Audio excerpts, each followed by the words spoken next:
Uongozi is a Swahili word meaning leadership.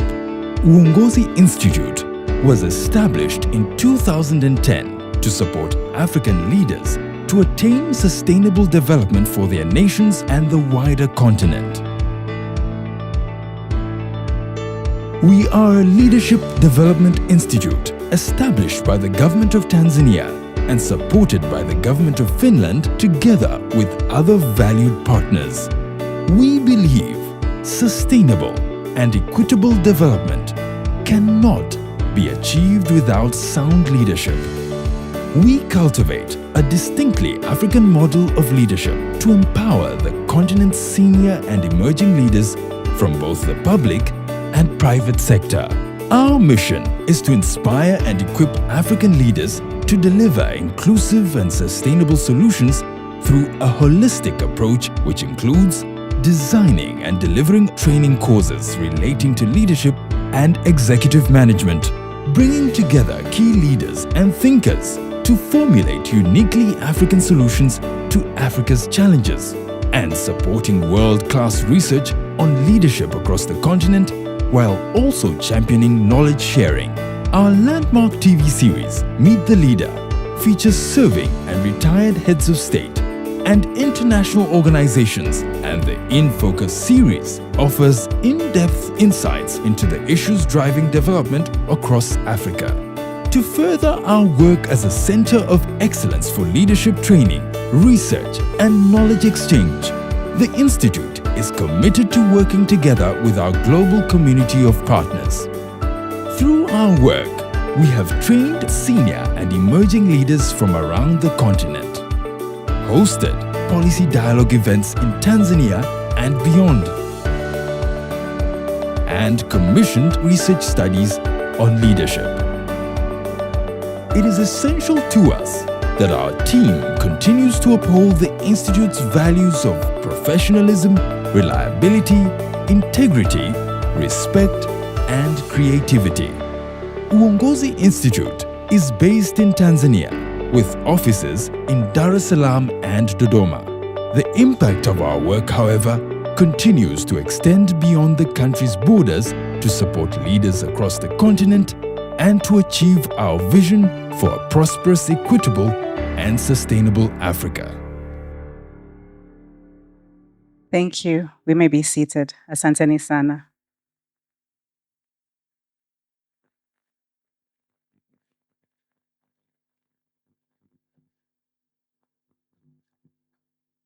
Dr. John Yingu, Permanent Secretary, Ministry of Community Development, Gender, Women, and Special Groups. Ambassador Begum Taj, Vice Chairperson, Uongozi Institute's Board of Directors. Your Excellency, Teresa Zetting, Ambassador of Finland here in Tanzania. Mr. Kadari Singo, Chief Executive Officer, Uongozi Institute. Mr. Alessandro Pisani, representing the Ambassador of the European Union Delegation in Tanzania. Ms. Catherine Gifford, Interim Country Representative for the UN Women here in Tanzania. Dr. Patricia Laverly, Country Manager, African Development Bank Group, Tanzania. Ms. Ened Munthali and Ben Mwakibete, representatives from the State House. Dr. Linda Nkube-Nkomo, Chief Executive Officer, Nelson Mandela Children's Fund, who will also be our keynote speaker for this forum. Panelists of the forum, facilitators, coaches of the Women's Leadership Program, Cohort 7, Cohort 8, Tupo of the Uongozi Women's Leadership Program, all stakeholders of Uongozi Institute represented here today, members of the press. I'd also like to acknowledge our online participants joining us today. Ladies and gentlemen, a very good morning. We welcome you to this very exciting event, and especially for our friends who are joining us from outside of Tanzania.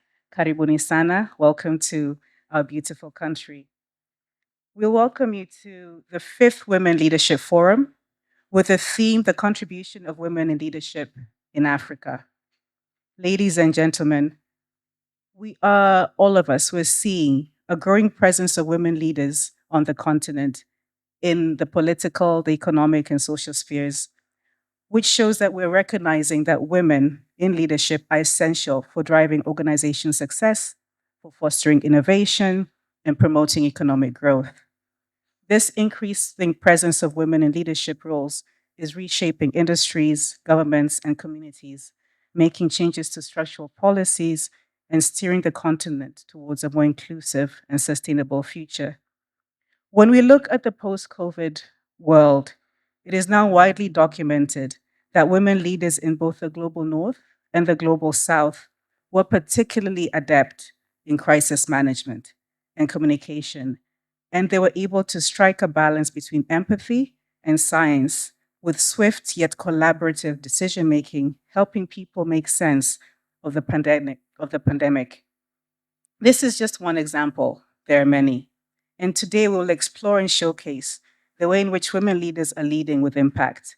We'll hear opening remarks from key partners. We'll then have a keynote address where we'll hear from an outstanding African woman leader. After hearing remarks from our guests of honor, we will deep dive into the research findings for the Uongozi Institute study, The Contribution of Women in Leadership in Tanzania. This will set the stage for our two panels today. One, which will discuss the transformative power of women in leadership roles, and the second panel, which will look to see how we can advance women into leadership roles, examining the results through policy and systems. And as you can see, this is a full day. It's a lot, but I can guarantee you it is an exciting one.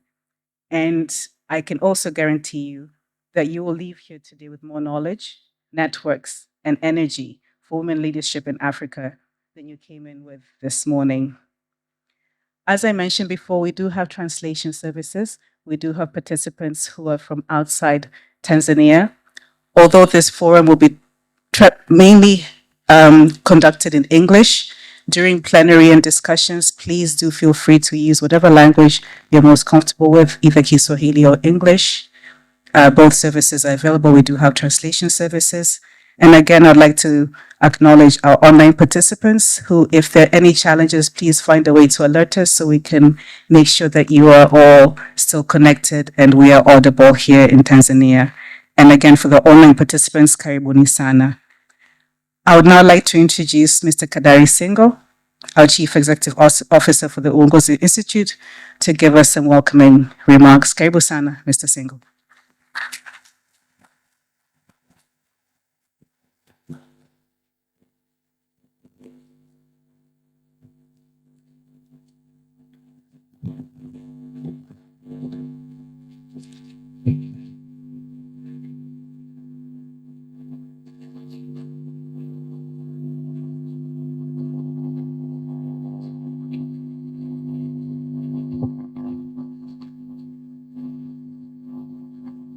I have to calm down myself because I'm in front of very strong women here. For you to make to this stage, because we had 2000 and about 2009 applicants for this program. So if you made it here, you're among the strongest women around. So we are honored to have you here today. For some of you, this is your first, maybe a second day in Tanzania. The regional participants.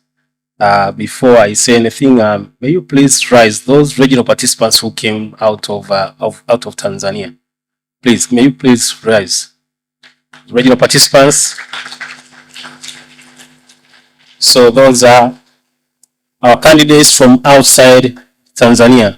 And later we're going to recognize you by your countries. And welcome to Tanzania, a peaceful and a very welcoming country. Enjoy yourself around here. Karibuni sana. So, Dr. Jingu, Permanent Secretary, Minister of Community Development, Gender, Women and Special Groups. Thank you for being with us this morning. When I called you, you did not hesitate to say, I'll be there, and I'm sure I'll block everything, but I'll be there. Ambassador Begum, she's on her way. Oh, she just got Ambassador Begum. That's our vice chair of Uongozi's board. Ambassador Begum is our vice chair of Uongozi's board. She will be here with us today. Welcome. Your Excellency Teresa Zitting, Ambassador of Finland to Tanzania. Karibu. May you please rise? We can see you. And these are Uongozi's financing partners. We have Mr. Alessandro Pisani, representing the Ambassador of European Union delegation in Tanzania. Karibu sana. European Union, including Government of Finland, Government of Tanzania, are the ones who are funding this program. So whatever you see here, even the water you have in your tables, come from that funding. Asante sana. We have Ms. Catherine Gifford, Interim Country Representative of UN Women. Thank you very much. These are our implementing partners. Actually, we receive the funding from the EU through them. So thank you very much. Dr. Patricia Lavery, Country Manager, African FDB, African Development Group. She's not here yet. She'll be coming. I think she's on her way. And then we have Ms. Enedi Munthali and Benny Mwakibete, both of you, please, from the State House. These are the ones who are processing our budgets, our plans, everything. All the funding comes from them, from the State House. Thank you very much for being here today. Dr. Linda Nkube Nkomo, Chief Executive Officer, Nelson Mandela Children's Fund, and the keynote speaker for this forum. She will be on her way also. She had other engagements. I would like to recognize someone from Wits School of Governance, Dr. Telela Vika. You had her yesterday. Karibu sana. May you please rise? Can you rise, please? We just want to see you properly because I heard you gave a very good speech last night.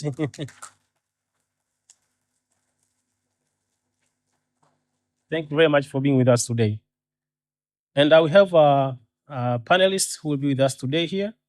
It's good that we recognize you. Mr. Abdul Razak Badru, who is also the Commissioner of Ngorongoro Conservation Area Authority, Tanzania. Mr. Badru, karibu sana, also a schoolmate. And then we have Dr. Rosemary Nakijoba, Associate Professor and Dean of Faculty of Sciences, Arts and Humanities, Royal University of Uganda. She'll be here with us in the afternoon in the panel discussion. We have Beatrice Charles, Chief Executive Officer, Leadership Foundation from Namibia. She'll be with us also this afternoon. We also have with us Professor Penina Mlama will join us later also because these panels are happening in the afternoon, so some of them will be coming in those panels only. Mr. Frank Nyabudege, who is also the Chief Executive Officer of the Tanzania Agricultural Development Bank, he will be joining us this afternoon also. Dr. Suma Kare, Team Leader, EU-funded Technical Assistance Project. Karibu sana. She'll be with us this afternoon in the panel discussion. Dr. Mzuri Isa, Executive Director, Tanzania Media Women Association. Some of these panel members will be joining us during the panel discussion. They have other engagements this morning. I would like to also recognize the cohorts. Cohort 7 of Women Leadership Program. May you please rise, all of you. Cohort 7.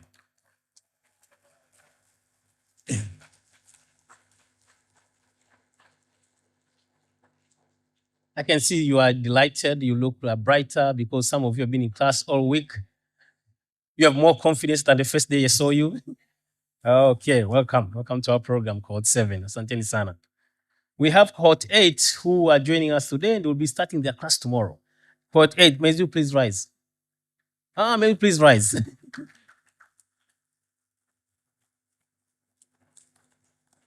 Now, you can obviously they have not organized yet. They don't know how to start and how to cheer, but you will be doing this very soon. Can you cheer up a little bit, just like that they did? Yeah. Very good. Nice to see you all. Okay, karibuni sana. Karibuni sana. So we have this is our fifth This is our fifth Women in Leadership Forum. We had 4 before. They happened here in Tanzania. We are planning one day this women leadership program will happen in one of those countries. For those who are coming from other countries, you can convince us to bring it there, but it will happen one day. All stakeholders of Uongozi Institute, I welcome you. Members of the press, ladies and gentlemen. The first thing, things are happening because there are people behind them. What is happening here is happening because there are people. So I would like to recognize now many all the staff members of Uongozi to come up here, please, real quick.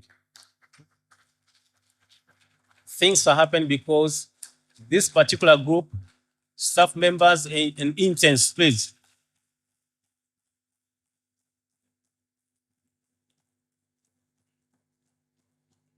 And interns,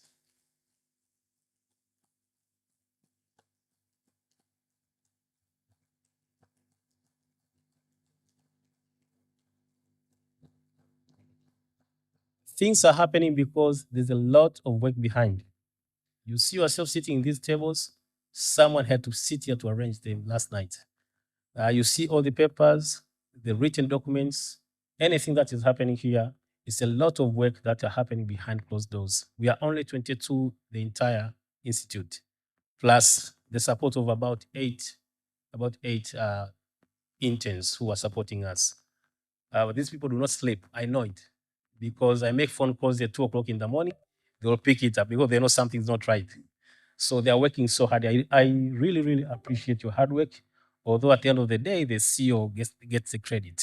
Thank you very much. Karibun. Asante.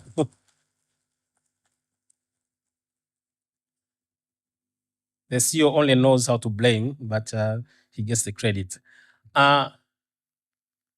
This morning, I want to share something real quick before we continue with our program. One of the things I want to share is how we end up with this program. First, we started with short courses.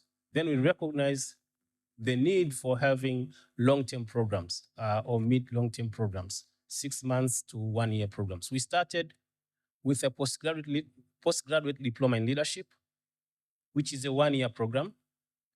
Then we introduced certificate in leadership, a 6 months program. After that, we introduced a women leadership program in 2022.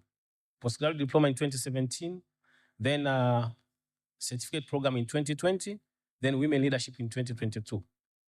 Now we are working hard. Mr. Tesua, who is acting director of executive education, and the team are working on a program called Emerging Leaders Program. We recognize the need to start working with these leaders at early stages before hawajaota pembe. In Swahili, I don't know what that means in Kiingereza. So you start with them at early stages so that they don't make mistakes along the way. So we start with them slowly. By the time they occupy leadership or decision-making positions, they are already built to occupy those positions in an effective manner. So first, what is the aim of the Women Leadership Forum? It is part of our Women Leadership Program to dedicate to helping women advance into leadership roles. It also brings together African senior and emerging leaders to exchange ideas and share best practices to promote women inclusion in leadership roles. Why we bring other women leaders from other countries? We want as much as we can to share what they're experiencing in their countries and what we experience. That sharing give us the best practices and the challenges that we are facing. We see the commonalities in some of the areas. So that's very, very important. As I said before, this is our fourth since 2022. More than 600 participants or candidates have participated in this program. By the time we finish this program in May, when you graduate, if all of you graduate anyway, we'll be adding this number to 800, to 700, I mean, because you have 100 in this class.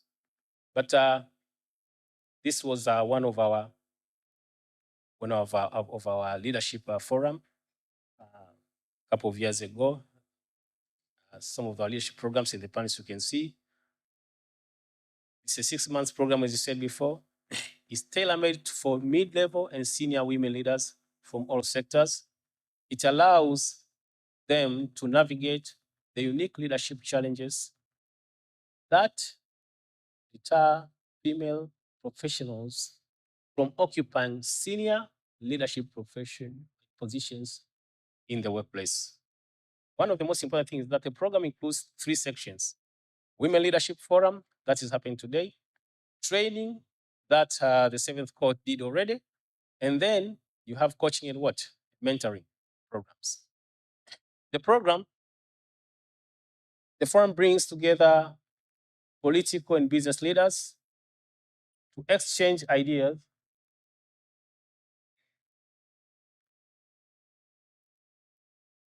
ideas and share best practices to promote women's inclusion in their leadership roles. The training also hands in their particular participants' ability to manage their inner selves and others and harness resources.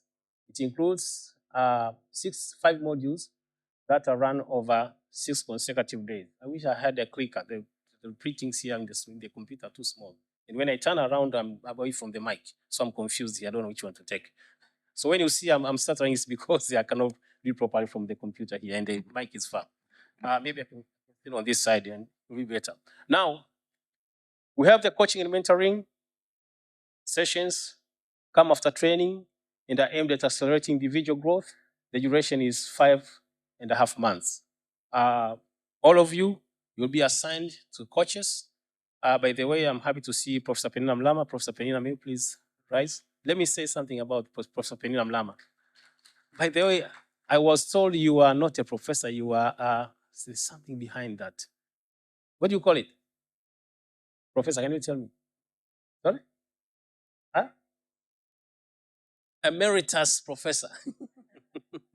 Professor Mlama is the one who pushed so hard for this to happen. This women leadership program came from so much push during the board meetings. She used to be our board member. And every time we sit in the board, she'll be yelling, women in leadership, women leadership, women leadership, women leadership. And we say, okay, we better do this so that we can be away from the noises. So we really appreciate this is happening because of some of the inputs from you. You'll be assigned to coaches. You'll be preparing your personal development plans, if not yet, but you've been told already. These ones will guide you and your coaches on how you are going to proceed with the coaching program. You'll be picking a mentor, I believe, and then you'll be given some guidance on how to work with your mentor throughout 6 months. The ones who are working hard and the ones who will qualify will graduate in May with us, in May 2026. Karibuni sana. From the past, from the research, it shows that only 22% of all national parliamentarians were female, and 11.3% increase from 1995. So only 22%. This we are talking about globally. These are global data. So only 22% of national parliamentarians. 11% of women, only 11 women were serving as heads of state, and 13 were heads of government. 17% only of government ministers were women, most of whom were overseeing social sectors. 26 are women serving as heads of state and or government, implying that with this rate, it will take us 130 years for us to reach 50-50. 130 years with this pace. 21% of government ministers were women. 14 countries have achieved 50% or more of women in cabinets. The most held portfolios by women ministers as of 2021. Caroline, you have a lot of work to do to update this data because these are 2021 data. We cannot use them 2025. Now we have to update them. The research and policy department, I'm giving you that challenge to help us update this. First, we have family, children, youth, elderly, and disabled, social affairs, environment, natural resource and energy, employment, labor and vocation training, women affairs, gender inequality. Trends of women leadership globally. It shows some of the countries have reached 50-50, including Nicaragua, Austria, Sweden, Belgium, Albania, Rwanda, Costa Rica, Canada, Andorra, France, Spain. Those have reached 50-50, and women are in leadership positions.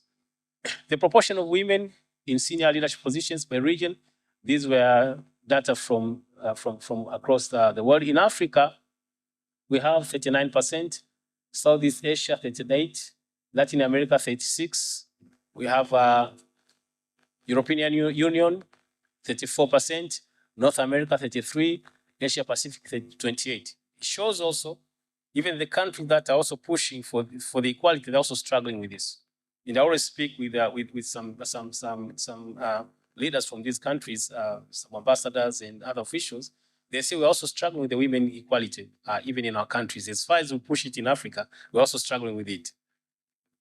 We have, in 1929, a business study was conducted by the Institute. And then this, the one which told us that we are supposed to start a women leadership program so that we can empower more women to occupy leadership positions. Leave this one for now. Why is our program different? Number one, it's customized for women, to women needs.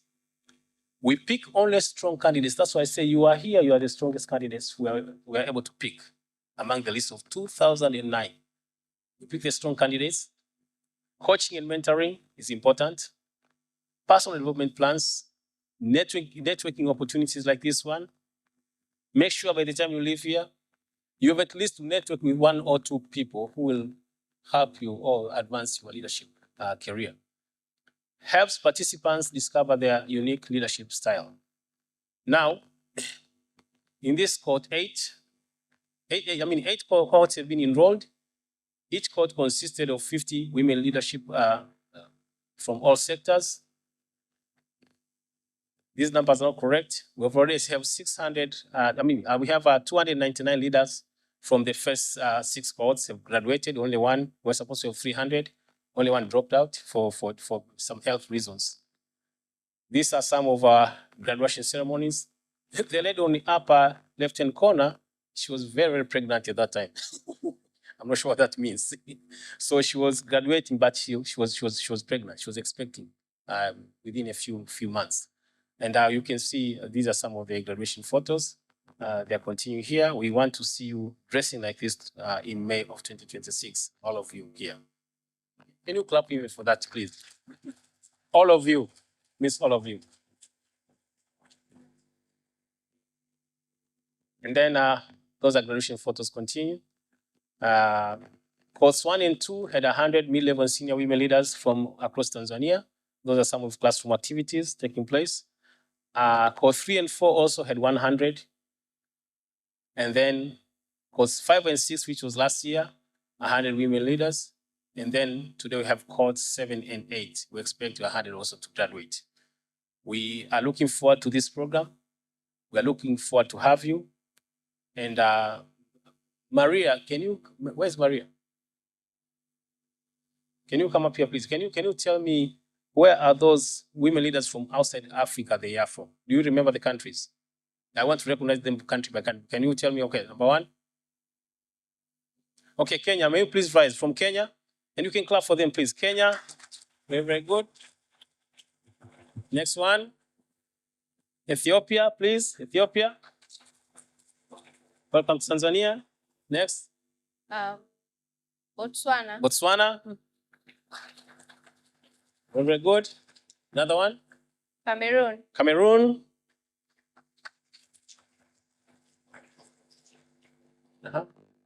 Rwanda. Rwanda. Nigeria. Nigeria. South Africa. South Africa. Namibia. Namibia. Namibia, not here. Okay, next. Zimbabwe. Zimbabwe. Eswatini. Eswatini. Gambia. Gambia. Sierra Leone. Sierra Leone. Lesotho. Lesotho.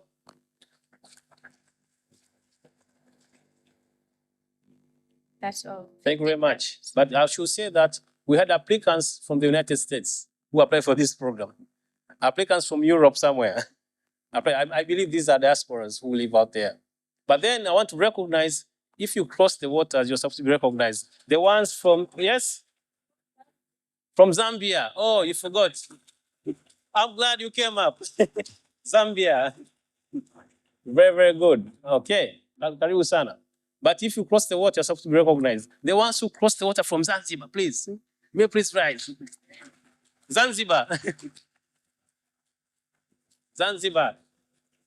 Very, very good. Okay, who came from the farthest from Dar es Salaam? Someone from Kigoma here? Anyone from Kigoma? Oh, one from Kigoma over there. Someone from Mwanza? Mwanza? No? Tabora? Okay, Dodoma. So many of those. Okay, karibuni sana katika from here. I'm going to play a video. These are some of our partners, as I said before, Government of Finland, Tanzania, European Union, and then we have our partners, UN Women. This year, we were able to engage Yale University. You know, Yale University is one of the most recognizable, prestigious institutions in the world. Yale University will be a part of this program from this year on. And we are very, very happy to have Yale University. We are going to play a video quick from Yale University, then another video, a 15-year anniversary video from Uongozi Institute. I'll start with this one. Greetings from New Haven, Connecticut. My name is Kavita Bindra, Assistant Dean of Executive Education at the Yale School of Management. It's an honor to speak with you today, even from afar, and to celebrate the important work taking place here at the 5th Women's Leadership Forum. On behalf of Yale SOM, I extend our heartfelt congratulations to the Uongozi Institute and all the partners who have made this gathering possible. The forum's theme, the contribution of women to leadership in Africa, could not be more timely or more critical. Across history, women have shaped communities, economies, and governance. And today we see inspiring examples of women presidents, prime ministers, business leaders, and parliamentarians across Africa who are redefining what leadership looks like. These leaders embody qualities of empathy, resilience, and collaboration that are essential for sustainable progress. The conversations taking place at this forum about leadership attributes, policies, and systems that reduce barriers reflect challenges and opportunities that matter globally. At Yale SOM, we believe that leadership is strongest when it's inclusive and when it bridges business and society. We're deeply aligned with the vision at the heart of this convening. I'm especially inspired by the broader women's leadership program that surrounds this event, with its integration of training, coaching, mentoring, and research. By investing in both mid-career and senior women leaders, the program is building capacity not only for individuals, but also for the networks and institutions that enable lasting impact. Looking ahead, we at Yale SOM are eager to explore ways to partner with you. Together, we can create opportunities for exchange, collaboration, and innovation that deepen the pipeline of women leaders across Africa and beyond. So let me close by congratulating each of you. By participating in this forum, you're advancing an agenda of inclusion, resilience, and transformation. Your work is shaping a future that is more equitable and more prosperous for all. Congratulations on this milestone, and I look forward to what we'll build together in the years to come. Thank you.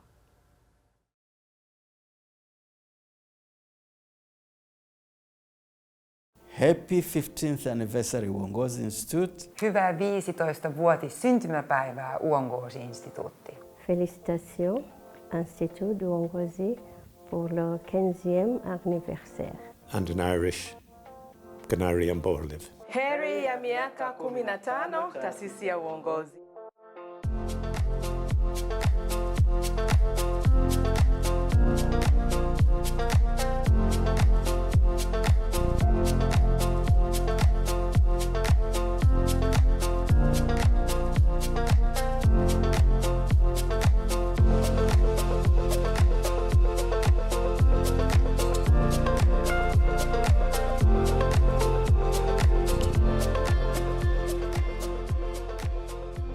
Years is a long time, and perhaps going even longer back to history, the whole idea and the cooperation between Finland and Tanzania started with the so-called Helsinki process. It was an initiative taken by Tanzania and Finland together to establish a forum for dialogue on sustainable development and globalization. I was working with President Mkapa. I was a personal assistant to President Mkapa when they began discussing this idea with the President of Finland, Tarja Halonen. And then the idea was, how do we get the ideas that came out of that process? And then they said, I think we need capacity building for leadership, for sustainable development. And from that grew the inspiration to establish together the Uongozi Institute for Sustainable Development and African Leadership. The vision of the Uongozi Institute is be a center of excellence for leadership development in the African continent. Leadership that has the capacity to identify needs and challenges, as well as the capacity to lead the people of Africa in responding effectively to those challenges. It is my sincere wish that this institute will rise to the occasion and help African leaders acquire those virtues. There's nothing you can do in this world, no institution, no country, no family that can survive without good leadership. What makes things happen at any level of the society has a lot to do with the leadership. Uongozi came at a time when there was a vacuum as regards higher level training. Uongozi Institute has filled the gap that was existing. You would find some institutions were either inclined to the party or focused on a certain aspect. I think the Institute has been able to create interest in the area of leadership development. I can recall coming from 700 participants annually to almost 4,000 participants annually. The number of leaders who have gone through their trainings, that is a huge achievement. Tukianzia na mawaziri, makatibu wakuu wa mikoa, wakuu wa wilaya. The other thing, the quality.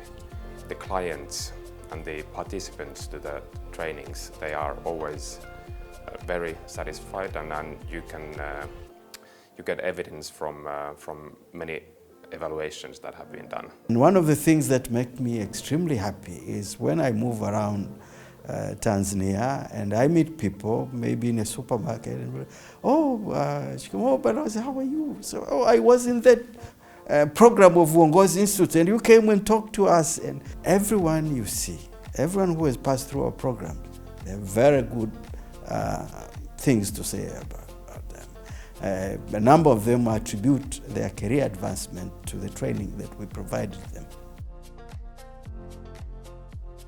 In 2017, we saw the need for having long-term programs. So, in collaboration with Aalto University of Finland, we introduced the postgraduate diploma in leadership. Then, once that program worked very well, we saw the need to do another program that allows other candidates who cannot come to our classes face-to-face. So we introduced a certificate in leadership program. We also work with Aalto University of Finland for this program. We also introduced another program that was a women leadership program. Last graduation that you had, which was the first for me to attend, and it was really impressive, especially to see so many women graduating in the Women in Leadership program, but also to see from the neighboring countries. Joy and pride of the students receiving their diplomas, their certificates. They bear the testimony of the importance of the institute. We are also working right now on another program that is called Emerging Leaders Program. And this will make about 4 long-term programs. The thing that impresses me most is the dedication of the Institute to learning and development for young leaders in Tanzania and the region more generally. It's the ESSA competition that comes with the Africa Leadership Forum. It gives young people a platform to have a say in how Africa should look like or Africa should be like. The African Leadership Forum. The forum has really helped the Institute to be recognized at the regional level. And in that case, we are fulfilling the mandate or the vision of the Institute. I was privileged to attend the African Leadership Forum in Ghana in 2023. It was attended by around 9 retired presidents and heads of state. The discussion was based on agriculture, agribusiness. What struck me most was for the youth to see how they can really use or take agriculture as a means of bettering their livelihoods. The work also that the Institute does in terms of research in critical areas for sustainable development that feed into the policy-making process. We're fulfilling our responsibility also of being an advisor to governments.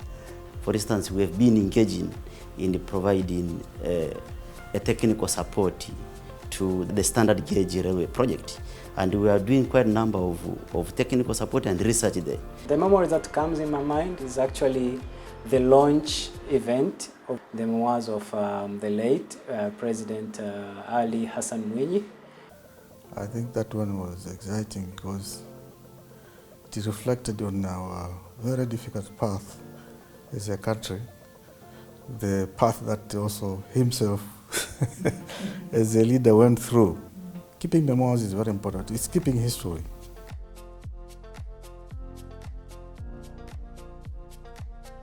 Inspiring, empowering, and transformation. Force for change.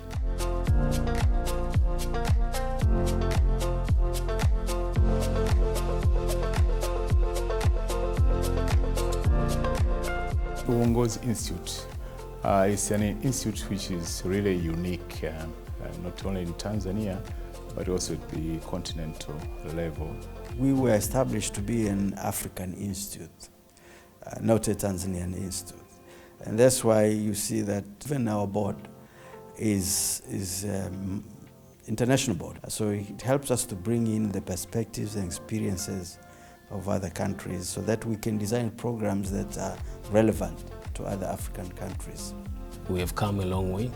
We have served well the government of Tanzania. We have served well some of the stakeholders from the region. Now we have engaged a lot with other regional institutions like SADC, FTA, UNECA, and we see Uongozi as becoming a reputable regional institution in the next 15 years, especially in leadership for sustainable development.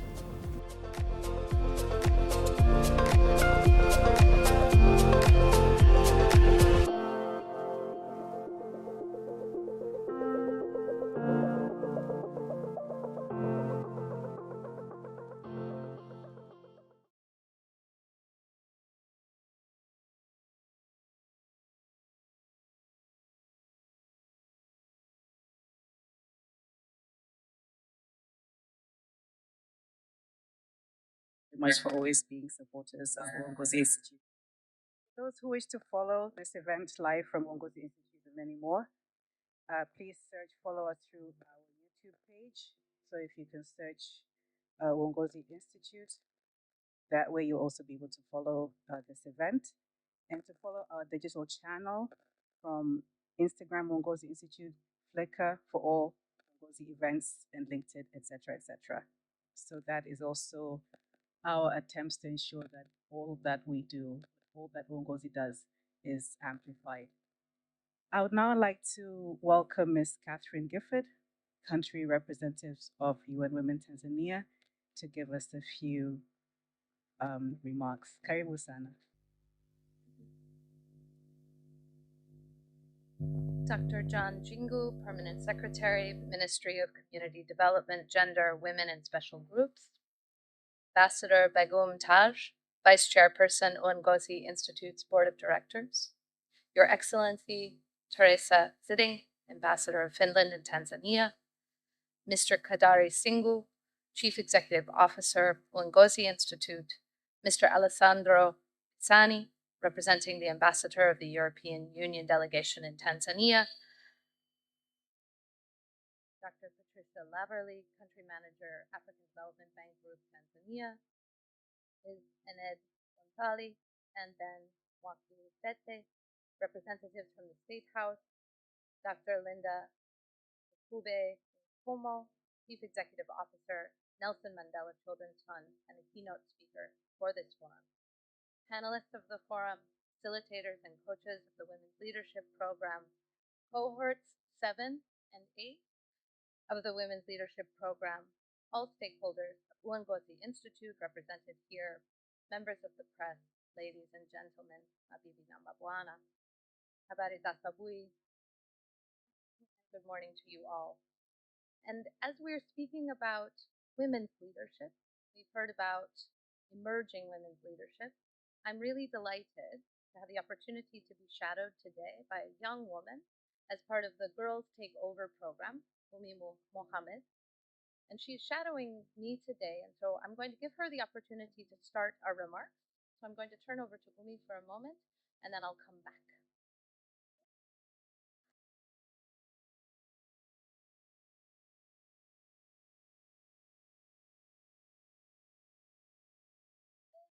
Here like a UN woman presenter, and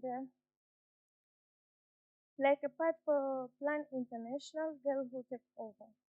It is a pleasure to be here with you all today.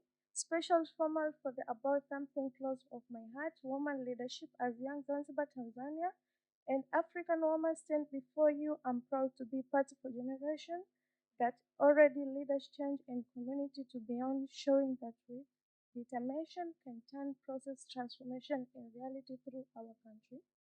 I'm also very grateful to have opportunity to participate in Women Leadership Forums.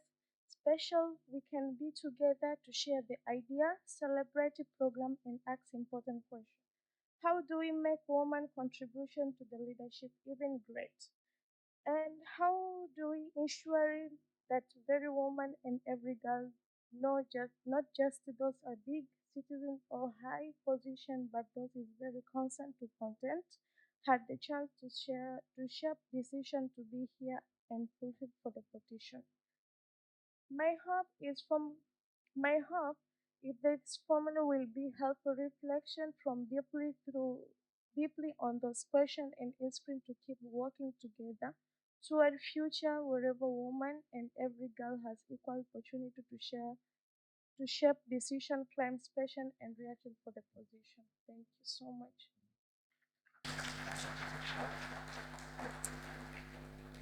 Thank you so much, Umi. It's a delight to have you with us.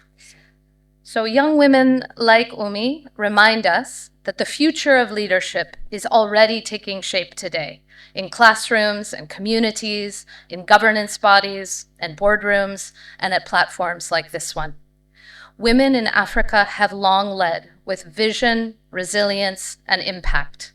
And today, we are witnessing a powerful and continuing shift as more countries recognize and elevate the power and potential of women's leadership. From Tanzania and Namibia, the only two African nations currently led by women presidents, to countless other examples within government, business, academia, and civil society, we are reminded time and again that women lead, and when they lead effectively.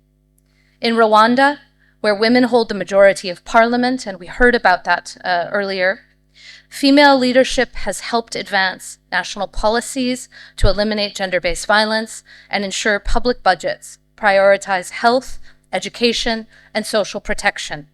And many of these same efforts are taking place here in Tanzania and across the continent. In the business world, studies have demonstrated that companies led by women are increasingly recognized for stronger corporate governance, higher returns on investment, and inclusive workplace cultures. Across industries, evidence has shown us that inclusive leadership contributes to better decisions, stronger institutions, and more resilient economies. Yet, the current reality is that women are still underrepresented in decision-making in nearly every sector, where structural barriers, persistent discriminatory norms, and unequal access to resources and networks continue to limit women's leadership journey. That is why this forum is so timely. It invites us not only to examine the unique contributions women bring to leadership, but also to ask, what systems, policies, and cultural shifts are required to fully support and sustain women in those roles. We must go beyond representation to focus on how women are leading with impact and how we can ensure that that impact is recognized, nurtured, and amplified. Let me take this moment to congratulate the government of the United Republic of Tanzania for its unwavering commitment to advancing women's leadership and inclusive governance and ensuring that women have access to the knowledge, tools, and the enabling environment needed to lead effectively and participate meaningfully in decision-making processes. I also, we should clap for that. Thank you.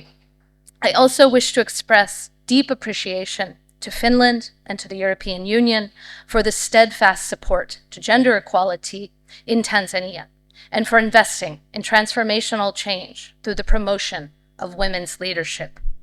We are very proud of our ongoing partnership with Uongozi Institute, supported by the EU, through a 4-year initiative on advancing women's leadership in the public and private sector, which supports the implementation of Uongozi Institute's Women's Leadership Program, and has enabled hundreds, as we've heard, of women to enhance their leadership skills. And there are more coming through the cohorts who are here today.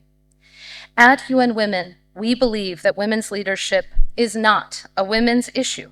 It is a development imperative and fundamental to building more accountable institutions, stronger economies, and more peaceful societies. Our commitment is to continue driving progress by removing barriers, amplifying women's voices, and strengthening systems that sustain inclusive leadership. As we engage in rich conversations today and moving forward, I hope that we can draw from our collective experiences and share determination to move the needle forward and leave this forum not only inspired, but equipped to drive transformation in our countries, our institutions, and our communities. Asanteni sana.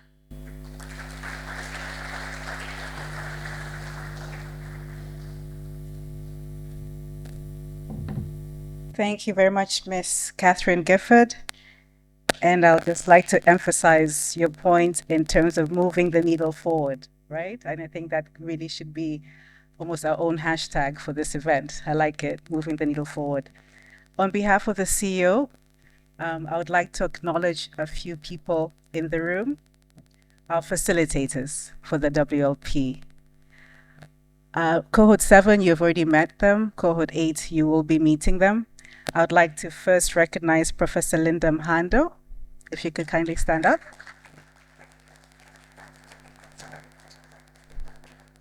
I'd also like to recognize Dr. Suma Kare, who's more than just a facilitator. She's our friend and our sister. And last but definitely not least, my hair twin, we call ourselves, Miss Shanta Nagedrama. So these are just a few of the WLP facilitators. They're incredible women. They're friends to Uongozi. They've been supportive of the WLP since the inception, and they continue to be pillars in the program. So cohort 8, really brace yourself. You'll be meeting amazing women. So in the spirit of moving the needle forward, I would now like to call up again our partner and our friend to Uongozi, Ambassador Teresa Zitting, who's the ambassador of Finland in Tanzania, to also give us some brief remarks. Karibu sana.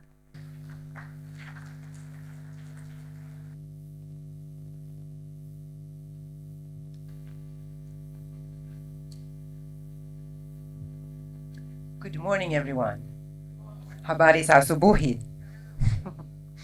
So PS John Singo, Minister for Community Development, Gender, Women and Special Groups. Dear Ambassador Begum, Vice Chair of the Uongozi Institute Board of Directors, and Mr. Kadari. Good morning, sisters. It was such a nice surprise to see the Uongozi Institute short presentation there. And I think it went through a little bit of the background that we have between Finland and Tanzania. We share a long partnership, Finland and Tanzania. It goes back 60 years. And over the years, we have had cooperation in very many sectors. But one focus sector has always been the support for gender equality, to support women's economic participation, support the basic human rights of women, which includes also anti-GFM, anti-child marriage, but especially support the women's leadership. On our history, you saw that it was a process that started long ago between our presidents, and the Institute was established 15 years ago. It was a result of the Helsinki process of globalization and democracy, as we heard in our video. And it was a joint initiative that started already 23 years ago. And the idea was to establish a broad platform to strengthen North-South dialogue. And many questions were addressed in that North-South dialogue. And somehow I believe we still would need such a North-South dialogue. But one specific question that came up then was to build training capacity for African leaders, not only Tanzania, but more largely. And the fantastic institute was created. So we are very happy on behalf of Finland, my government, to see that the work of the institute has broadened over the time. And it includes training of leaders from the government, from the private sector, civil society leaders, and also academia. And the institute provides very high quality training that some of you have already benefited from and some have ahead of you. And I have also had the opportunity during my 3 years I have now been in Tanzania as an ambassador, having met many people who have participated in the Uongozi courses in various leadership positions. Aha, Finland, Uongozi, I was there. And that is a very good concrete result of the courses Uongozi has provided. And especially on the Women's Leadership Program, I'm very proud. It empowers senior or emerging female leaders to gain leadership positions, as we heard. And in 3 years, I understood, and please correct me if I'm wrong, nearly 300 have graduated, and now there will be 100 more coming up. And the program, in my view, it gives skills, it gives leadership, and it also wants to create equal opportunities.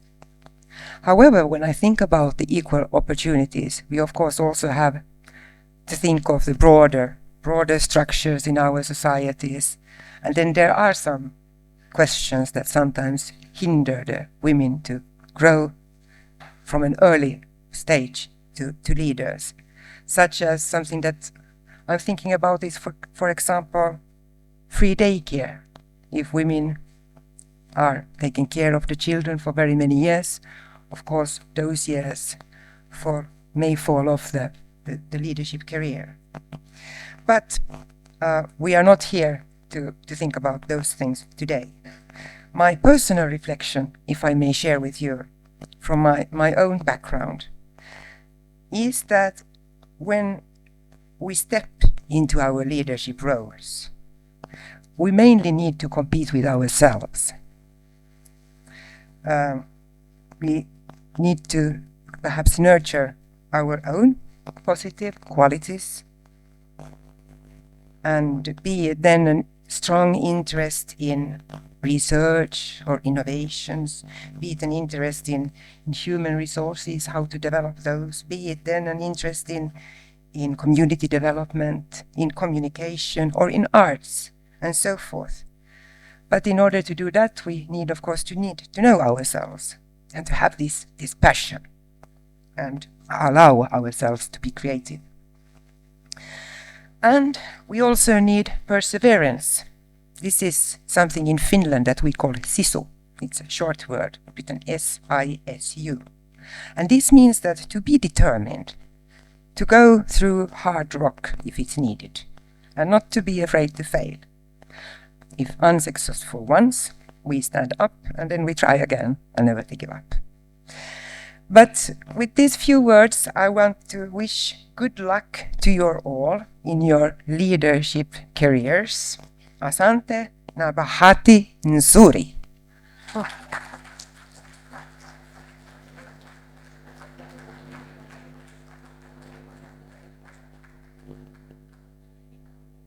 Thank you, Ambassador Teresa. I think that was a direct translation, huh? Bahati nzuri.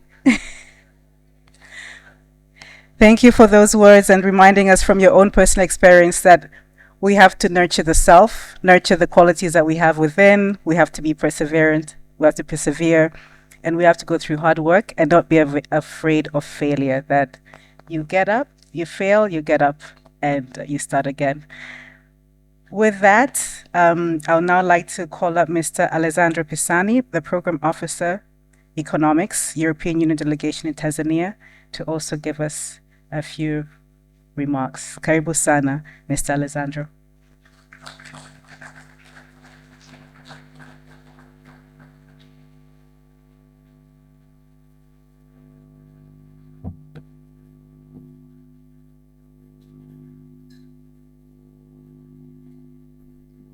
Thank you. I think I will take a shortcut. There's so many important people, so I will just say all protocol observed. And hamjambo.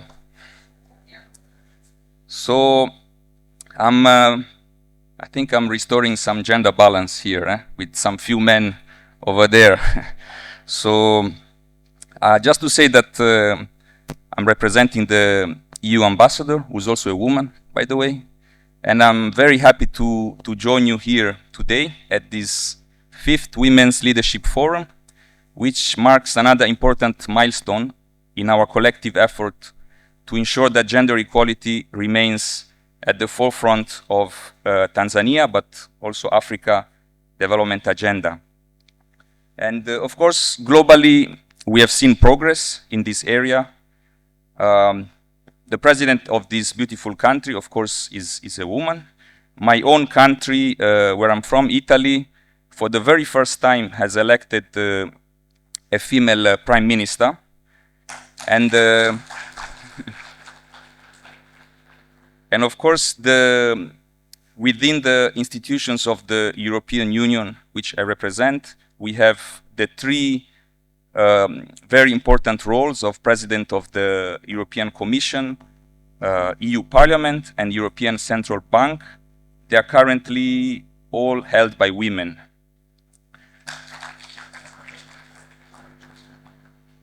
But as we have seen at the, I think that there is still a very long way to go. I think we have seen it a couple of weeks ago. I think it was at the United Nations General Assembly, where apparently only 12% of the speakers who took the floor were women. So I think we can all agree that more efforts are needed in this area, and I guess that is why we are here today. So Maybe just to say a bit on what the EU has been doing in this area to promote greater representation by women in decision-making roles. We have partnered with the ministries responsible for gender, both in Tanzania mainland and in Zanzibar, in the context of the Breaking the Glass Ceiling programs, which is one of the EU biggest gender actions in the world actually at the moment. So it is in this context that we have also, of course, partnered with the Uongozi Institute, UN Women, to promote this joint Government of Tanzania EU initiative, which aims to remove barriers to women's participation, promote women's leadership, as we've said, and economic empowerment, as well as countering gender-based violence. And this is in line with the aspirations set out in the National Gender and Women Development Policy, as well as other strategies and plans, like, for instance, the Vision 2050, which was approved in recent times. And this partnership also reflects the EU's Global Gateway Strategy. This is our approach to investing in people, promoting equal opportunities, and fostering inclusive growth. Anyway, I see that one of the panelists is Dr. Suma, so probably later on she will be telling you more about the work that we've been doing in this area. For instance, to inspire young girls to become leaders in Tanzania. I think everything has already been said about the program itself, so I will not repeat, but maybe allow me to just finish by saying a big hongera to this initiative. Congratulations, and I wish everybody a very productive event on this very important agenda. Asanteni sana kwa kunisikiliza.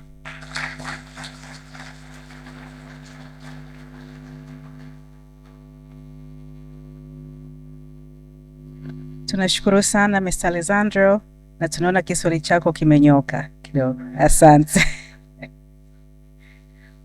So with those remarks, we're heading into our keynote address, but I'd just like to again emphasize the regionality of this forum, of the program, the WLP, and of Uongozi Institute. So in my count, we had 14 countries. We have Cameroon, Botswana, Rwanda, Kenya, Ethiopia, Nigeria, South Africa, Namibia, Zimbabwe, Eswatini, Gambia, Sierra Leone, Lesotho, Zambia, and of course, our sisters from across the ocean, Zanzibar, yes?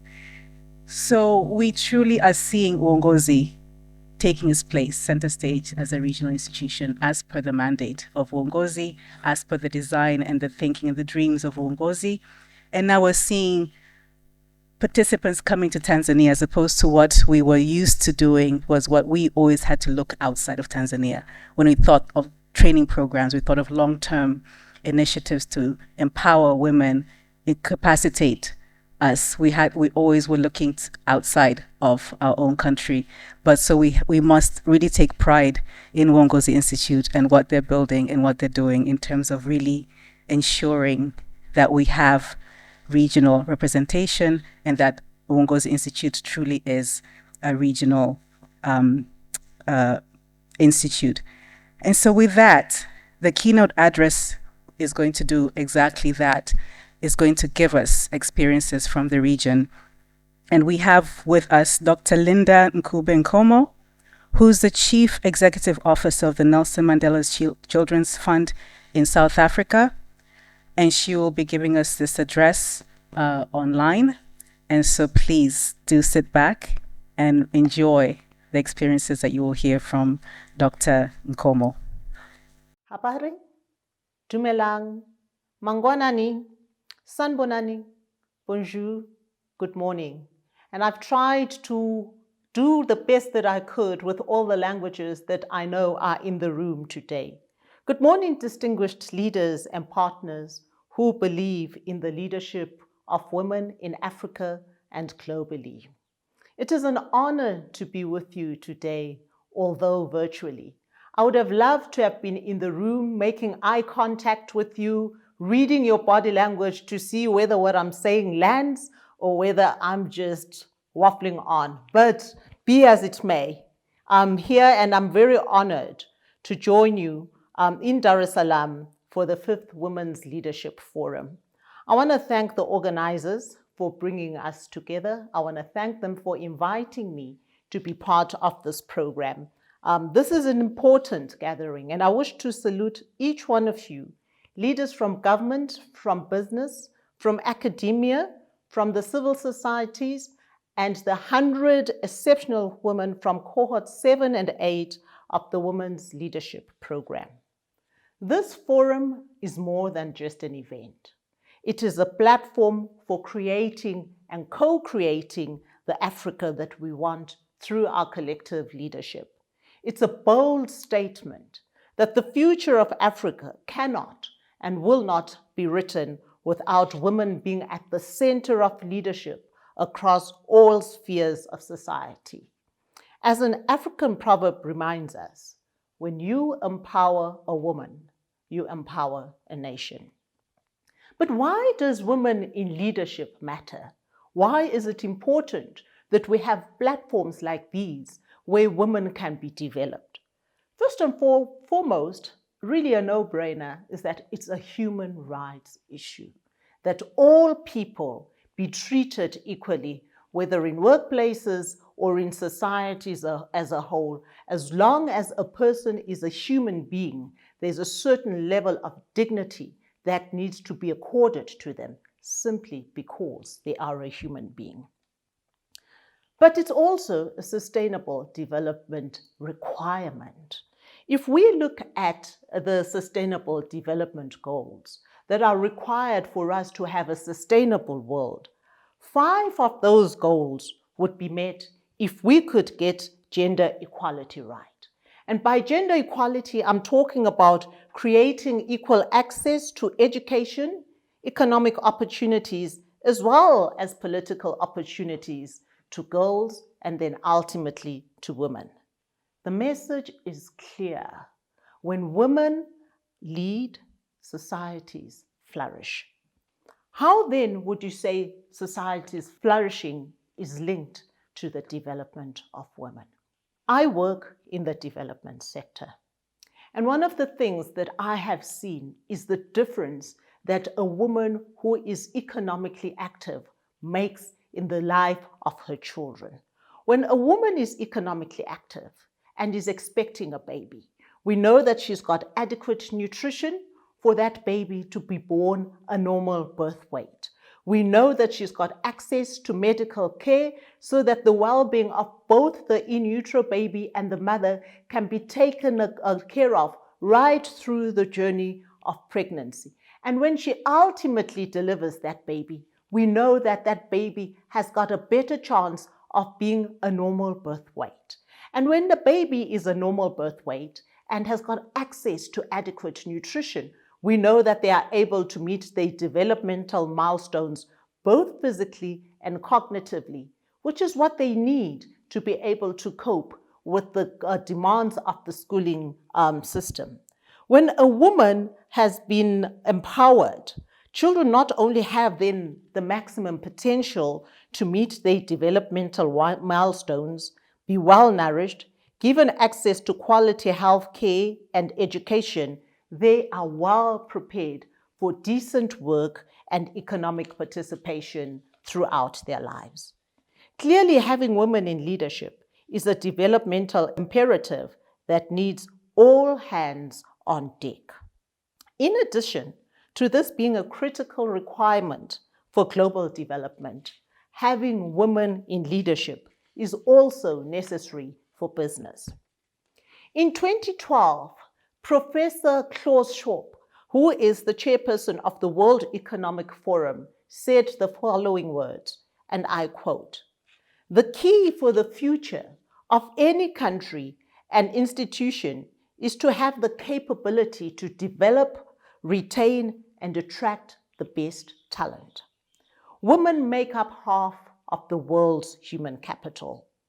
Empowering and educating girls and women and leveraging their talent and leadership fully in the global economy, politics, and society are thus fundamental elements of succeeding and prospering in an ever-competitive world. In particular, with talent shortages projected to become even more severe in much of the developed and developing world, maximizing access to female talent is a strategic imperative for business. And I close quote. So it's not just a human rights issue. It's also about business strategy and survival. So what is it that from a strategic perspective, organizations can get when they have got women in the top echelons of management within their structures? We see enhanced creativity and innovation from a wide range of ideas and perspectives, leading to innovative solutions to challenges. Have you ever thought about the fact that for the most time in the fast-moving consumer goods, women are the ones who make the purchasing decision? Now, imagine if we had them around the rooms where decisions around products are being discussed. We would increase our potential from a market perspective because we would have the consumer right in the room with us. We would have a broader perspective on a wide range of issues, leading to better decision making. And our human capital would be chosen from a bigger pool. So if you think about it, right now, with the limitations to women in leadership that exist, it means that the human capital that we're tapping into is from a much smaller pool than we would be tapping if we had a bigger number of people that have been capacitated to take positions of leadership. And who doesn't want the best talent in their organization? So it makes sense that we should be increasing that talent pool. And if women make more than 0.5% of the world's human capital, we are potentially shortchanging ourselves by undermining that half of the human capital. So in addition, studies have shown us what we already know, that diverse leadership delivers stronger results. A McKinsey study found that companies with greater gender diversity at executive level are 25% more likely to achieve above average profitability. And who doesn't want to give that kind of return to their shareholders? Similarly, research by the International Labour Organization shows that nearly 3/4 of businesses with gender-balanced leadership report improved performance, creativity, and reputation. Studies have also shown us that organizations where all people have a sense of belonging have more engaged staff and a reduced turnover of staff. And we also know the cost of employing people is astronomical, from trying to find the right talent to capacitating them to get to understand the organization. So why not create an organization where when people come in, they thrive and want to spend as much time there as is possible? So clearly, gender diversity in leadership is not just good for women, it's good for everybody. It's a competitive advantage. Clearly, gender diversity in leadership is not just good for women, it is good for everyone. It's a competitive advantage.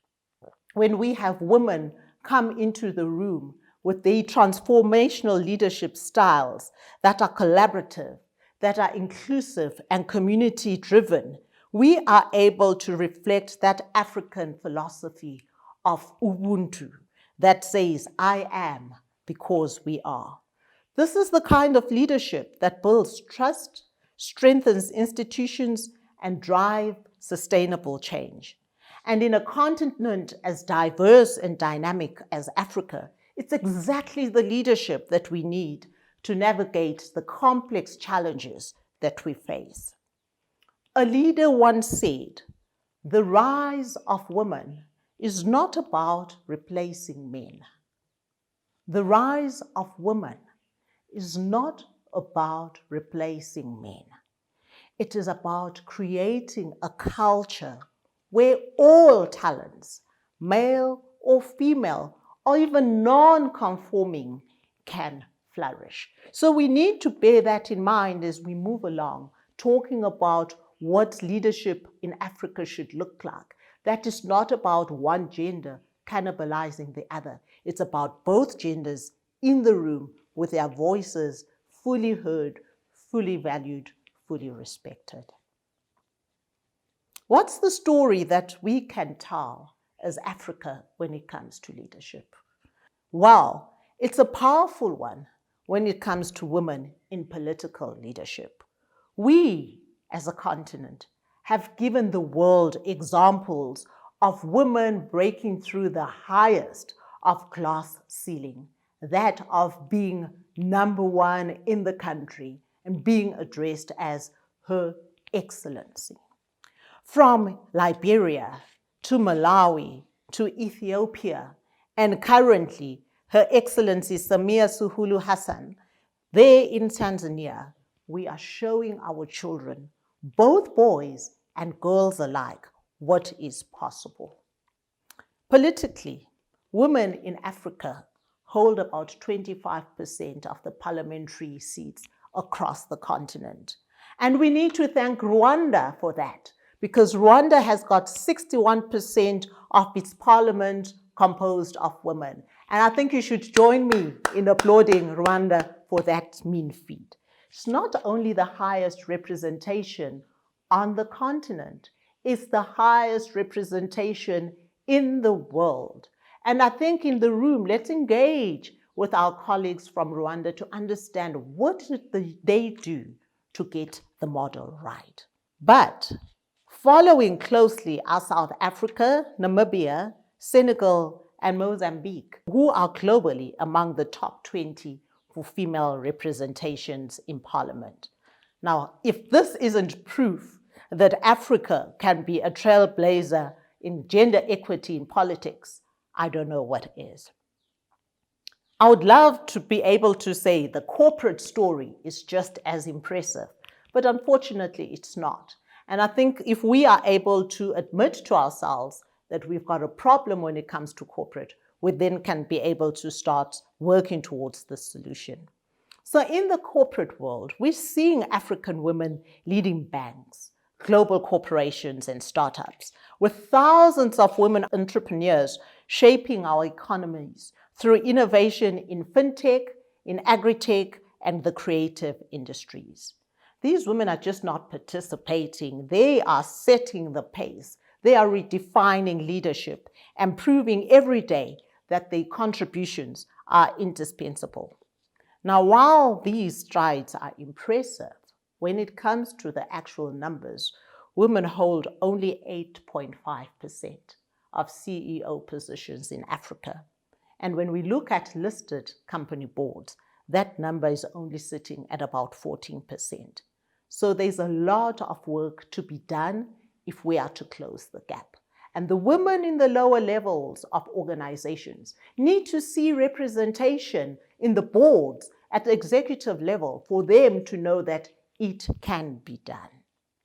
So we need to increase our numbers and show the impact that we can make, not only in politics, but also in the private sector as well. As we would know, for every story of a successful woman, there are countless women facing immense barriers to their leadership journeys. Cultural expectations often dictate that the woman's place is in the home. So girls should be raised to get married and have children and raise homes. And that the professional ambition should take a backseat. I know about that because I was raised in a broader family structure where people constantly asked my father, why are you investing so much in girl children when they'll only get married and work for other people? And my father, who was ahead of his time, would be so consistent in his answer and say, I'm educating my girls so they can be able to stand on their own 2 feet.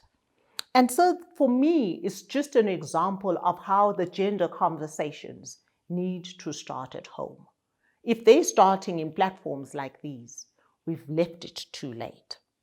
And so the women leadership conversations need to be embraced and integrated into how we're raising our children and framing possibilities for them. We need to be raising girls and boys who are given the sky and beyond as possibilities without being told that girls are not good at maths, without being told that science is not for girls, without being told that, well, a girl can be a nurse, but the boy must be a doctor, or a girl can be the flight attendant, but the boy must be a pilot. We need to do away with all those kind of narratives. And if those are the books that your children are reading, where they've got photographs of girls in nurses' uniforms and boys with stethoscopes, we need to then redefine the education system and have an education system that says as long as you work hard, you can be whatever you want to be. But back in the home, let's have them do chores equally and not have gender as a limitation to what they can achieve. Leadership continues to be framed as a male domain, with women who aspire to these roles being called too aggressive. But when it's a man, he's very ambitious. Women face double standards where assertiveness in men is applauded, but in women it's criticized. And those biases we need to be constantly looking out for and calling them out when they're happening, and not hoping that people will realize that there has been a language bias in the workplaces, in the home, in the communities, because we operate with blind spots. And sometimes you need somebody to say to you, why do you say it's aggression when it's a man speaking, and you call it something else when it's a woman speaking? We need to have people who can call it out when it's happening in our presence, that can ask the question, why do you call it aggressive when it is a woman that is speaking, but you're calling it as assertive when it is a man who is speaking? In the workplace itself, we still see unequal treatment of men and women. Every single year, a report is produced that talks about the gender pay parity. And if we were able to close that pay parity, it would make such a massive improvement in economies across the world. And so I want to ask the question, what do your remuneration policies look like? If we were to download your payroll, would we see equal pay for equal work? Or would we see differences, in this case defined by gender? Because those are some of the barriers that we see in workplaces. We see limited promotion opportunities. We see vacancies being discussed at a pub after hours when women are at home taking care of their children, but men are out drinking together and talking about the next job vacancy that's coming up. And then we see that invisible glass ceiling, that barrier that has been researched for years, that shows us that in most organizations, at entry level, the numbers of men and women coming into the system are more or less the same. But the higher up you go, the less the woman that you find. And then when you get to the apex of the organization, when you get to the executive suite, it's very rare to find women. And where you do find them, they are not the ones who are driving where this organization is going. They are not the ones that are making the critical decisions. We find them in the support structures or in the support departments of the organization. So we need to be asking ourselves, to what extent in our organizations, in our countries, is there a glass ceiling that needs to be crashed through? Access to education in women continues to be a barrier that causes the lack of numbers that we see at executive level, and the lack of strong professional networks and mentors keep a lot of women locked out of executive suites.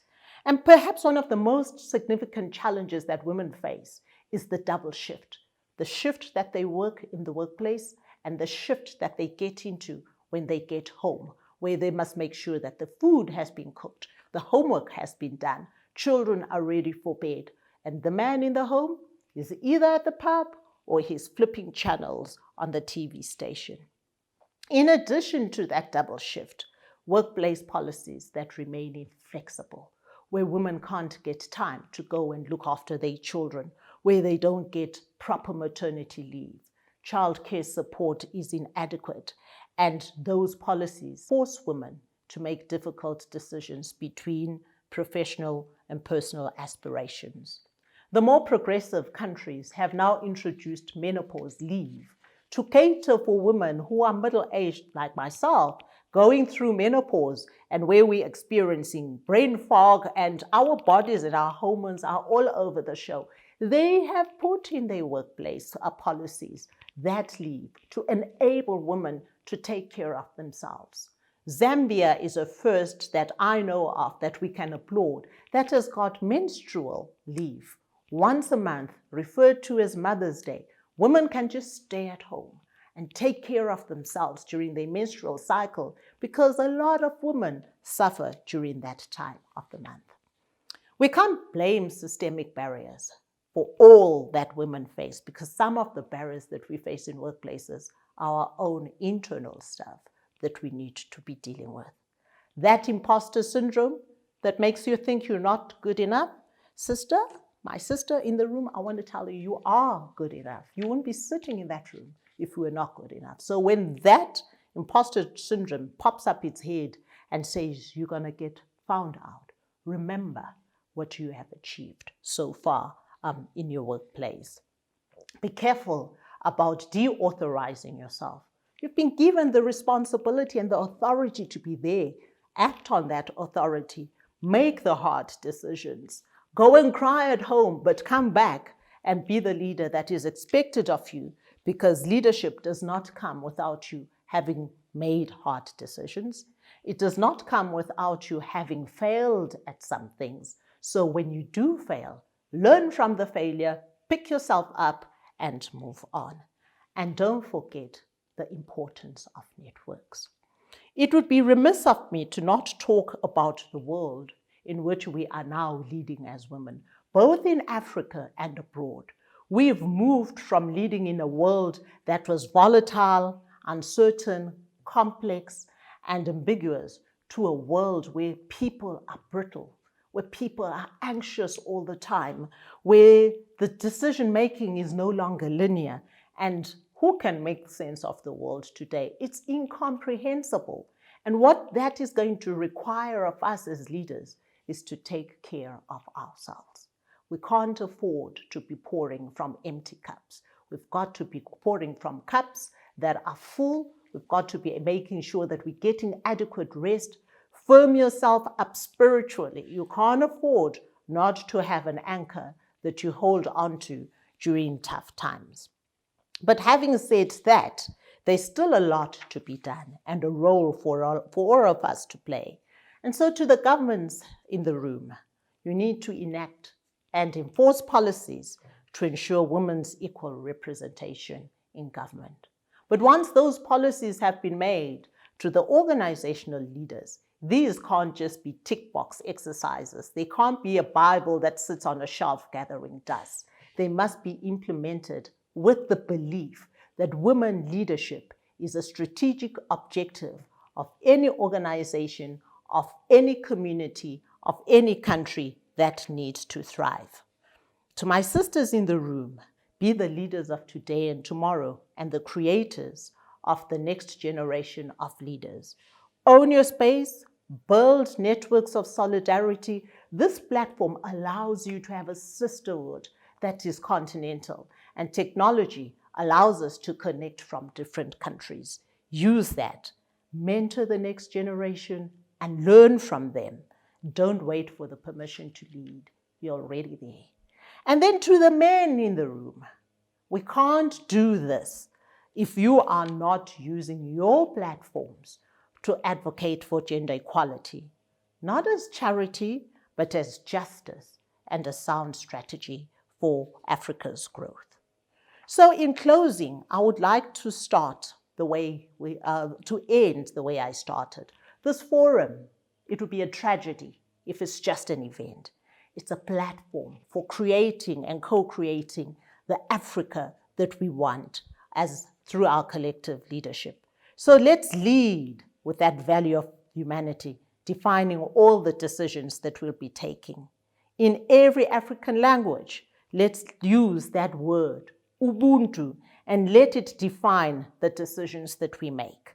Let's lead with courage. Courage to stop the corruption and the looting of our continent while we turn a blind eye and close our ears to what we know is going on. Let's lead with empathy. If ever there was a time that this world needed empathetic leaders, it is now. And let us lead with the knowledge that we are the women that Africa has been waiting for. And when women lead, Africa wins. Merci beaucoup. Ngiyabonga. Ndatenda hangu. I wish you all a blessed rest of the program, and thank you for your time today. Thank you very much, Dr. Linda, for those powerful words that go back to echo our hashtag that we created this morning in terms of what we need to do to move the needle forward. And we can add another one to that, hashtag all hands on deck. Yes, because we need both men and women. Women in leadership is a development imperative. Women in leadership is a strategic business move. I think we all understand that. But again, we have to start at home. They must also wash dishes. It's not only the girls to wash the dishes in the house. Untapped pool of women. And so this program, Uongozi's program, is really working towards increasing that pool of women. Again, networks, mentorship. We have 299 now, single. We have 299 already. So with you, cohort 7, cohort 8, we'll be up to 399. So you already have a pool of women to gain strength from and ultimately to work towards the Africa that we want. This is a platform that is created, that we are working to create, and for us to all use this. With that now, I would like to call back up Mr. Kadari Singo, CEO of Uongozi Institute, to help welcome and introduce our guest of honor. Karibu sana, Mr. Singo.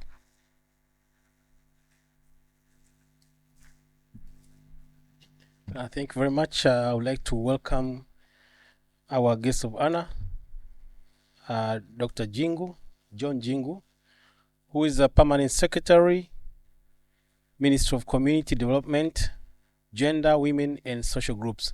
He has been Permanent Secretary of several other ministries, including the Prime Minister's Office, also Permanent Secretary of the Ministry of Health. He is also being a lecturer at the University of Dar es Salaam and an adjunct lecturer at Limerick University in Ireland. My wife did her master's degree there. So welcome, Dr. Jingu, to address this group of yours. By the way, he supports women not by default because he has two female girls. He has two daughters. I mean, two daughters. I think you also have a couple of them. Mr. Badru, I have 4, so I have no choice to support this. I know Deo. Where's Deo? Deo, where are you? I think Deo has 2. Deo is over there. I think he has 2. Jambo, where is Jambo? Jambo has 2 also. I have Emmanuel over there. He has 2 also. So you have no choice. There were also mothers. And mothers too.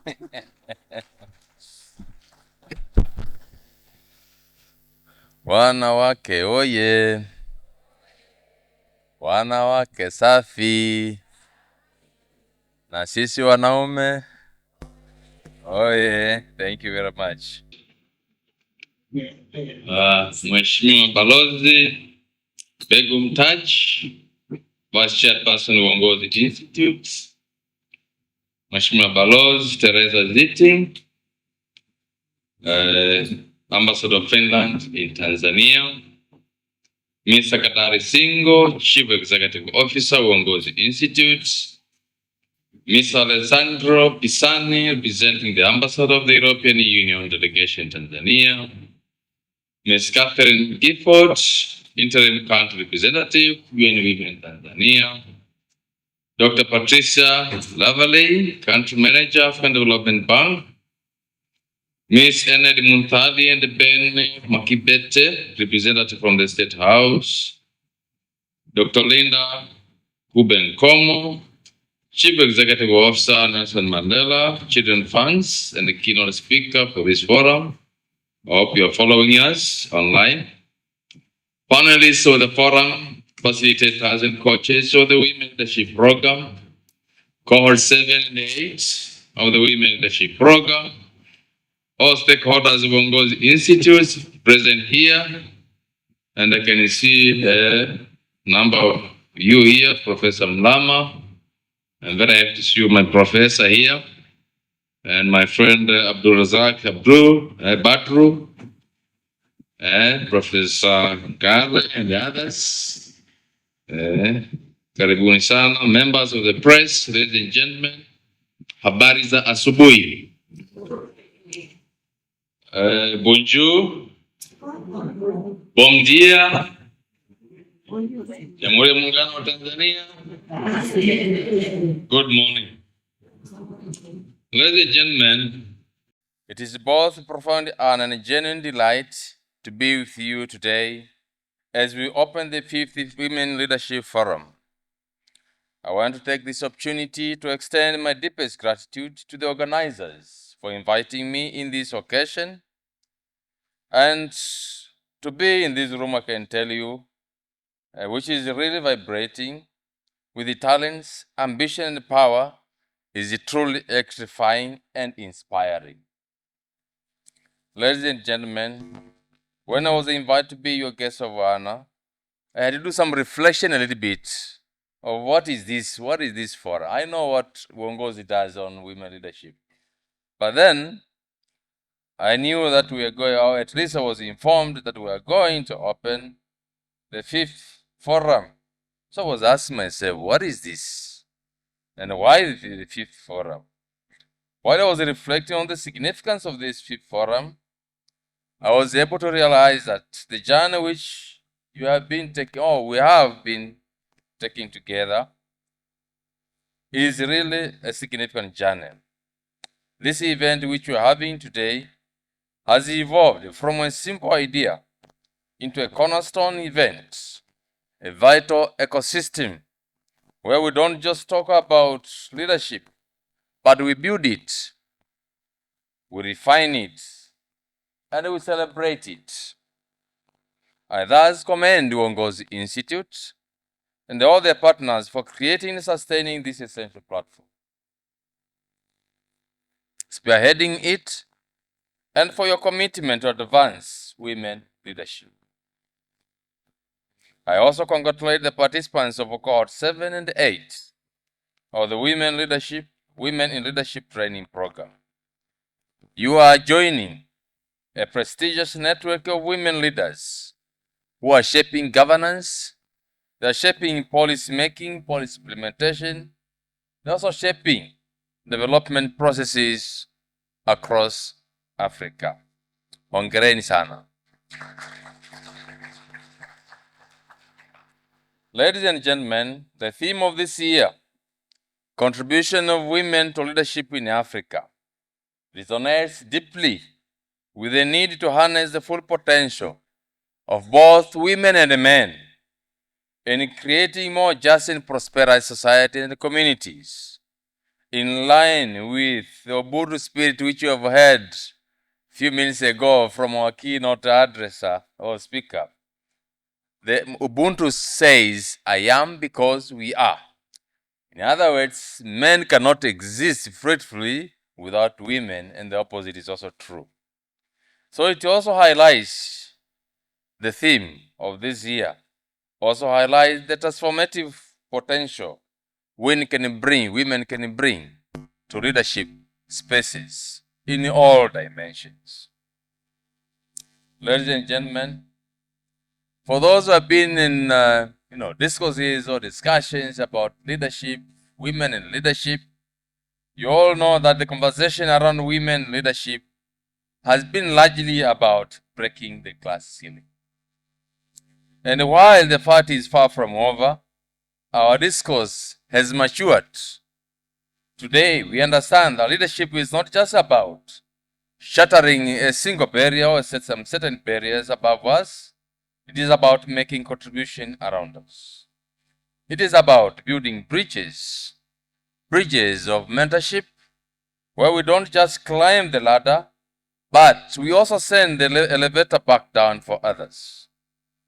Bridges of collaboration, where we champion successes in addressing community and the societal challenges. It's about understanding that women can and indeed contribute to our joint victory against the challenges which we face as communities, as societies, but also contribute to creating bridges across the industries, generations, and ideologies, because our collective strength lies in our diversity. In Kiswahili we're saying, pamoja tunafanya nini? Pamoja tunaweza. Collectively, we can win. But the opposite of that is also true. Ladies and gentlemen, when we speak of women contribution to leadership in Africa, we need to look no further than the transformative leadership of Our Excellency Dr. Samia Suluhu Hassan, the President of our beloved country, the United Republic of Tanzania. She is not just a symbol, she is a powerful case study if you want to start about women in leadership. So she's a powerful case study to demonstrate that a woman can steady the ship of state with grace, formidable competence, unwavering resolve, and with great achievements. As such, President Samia Suluhu Hassan inspires every woman, and I'm sure, including you who are here today, in every sphere of life, politics, public service, public administration, civil society, academia, etc., to dream boldly, lead fearlessly, and believe that no goal is beyond their reach.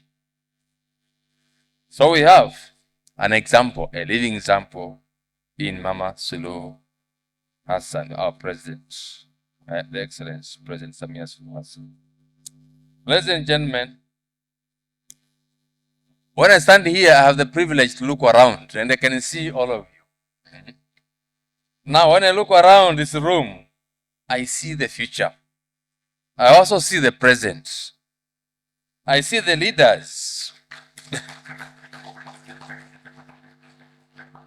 I see the leaders who are defining strength, showing that it is found not only in decisiveness, but also in empathy. Leaders who are demonstrating that innovation thrives not just in competition, but also in cooperation, in community, in working together, and in having shared values. You are champions in your respective fields, in businesses, in academia, in public administration, policy making. You are hearts of organizations. You are proving that every day leadership is not just about title. Yes, title matters, but leadership is not just about title. It is about action, influence, and impact. I just said I have an opportunity to see all of you here. I know most of you here. Some of you don't have these titles, but we're making significant impact in your organizations. So what I'm saying here is exactly the testimony of what is happening on the ground. But ladies and gentlemen, let's be honest to ourselves. The path is still steep. The weight of the double burden, the unconscious biases, the confidence gaps, these are still the realities which we need to navigate, and hence the need for this forum, for this platform. The forum is a sort of a sanctuary, a place to be authentic, to share your struggles without judgment, and to recharge your spirits with the energy of shared experience. And I'm sure by the time you're going to be together, this is going to happen. Ladies and gentlemen, now allow me to challenge each one of you, particularly members of cohorts 7 and 8. I want to throw 3 challenges to you. 1, connect intentionally. Find someone whose journey inspires you and tell them. Find someone who looks like they need a word of encouragement and offer it. There's a saying, your network is your net worth. So that is my first challenge. And maybe I should also reveal that yesterday I was lucky. One of you sent a message to me. Probably he knew, or she knew that I'm going to say some few words today. That, okay, somehow she's inspired to what I do as a leader. So do that. Tell somebody that, yes, you know what they're doing, you inspire what they do, and build your network, knowing that your network is your net worth. Second, claim your space. Speak up in sessions. Share your bold ideas. Your perspective is unique and valuable. Do not dim your light for everyone. Don't just sit there and take notes and see and listen to lectures and whoever is going to be speaking to you. Share your experiences. I'm sure you're going to have space to share your ideas, your perspectives. Claim your space. That is my second challenge to you. My third challenge to you. Commit to one action. One thing which you will do differently when you leave the room or when you finish your studies. One barrier which will break. One bridge which will help those who are behind you to climb the ladder. Ladies and gentlemen, we are not just participants in this forum. We are architects of a more equitable and compassionate world. Our leadership jointly, with its unique blend of resilience, intuition, and a collaborative spirit, is the leadership the world desperately needs. Let us make this 5th Women Leadership Forum the most powerful yet. The catalyst that turns our collective power into a force for thriving Africa. I wish you all insightful conversation, transformative connections, and a renewed fire in you. Renewed leadership fire in you. With those few words, and I believe they are really few, it is now my honor to officially open the 5th Women Leadership Forum and launch the 7th and 8th cohorts of the program. Na program zimefunguliwa rasmi. Asanteni kunisikiliza. Thank you for your kind attention.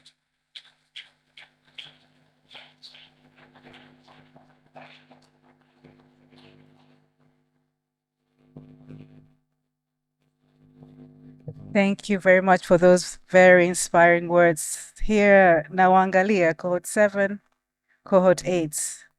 You heard the challenge? Have you accepted the challenge? Challenge accepted? So 3 things. 1, connect intentionally. Yes?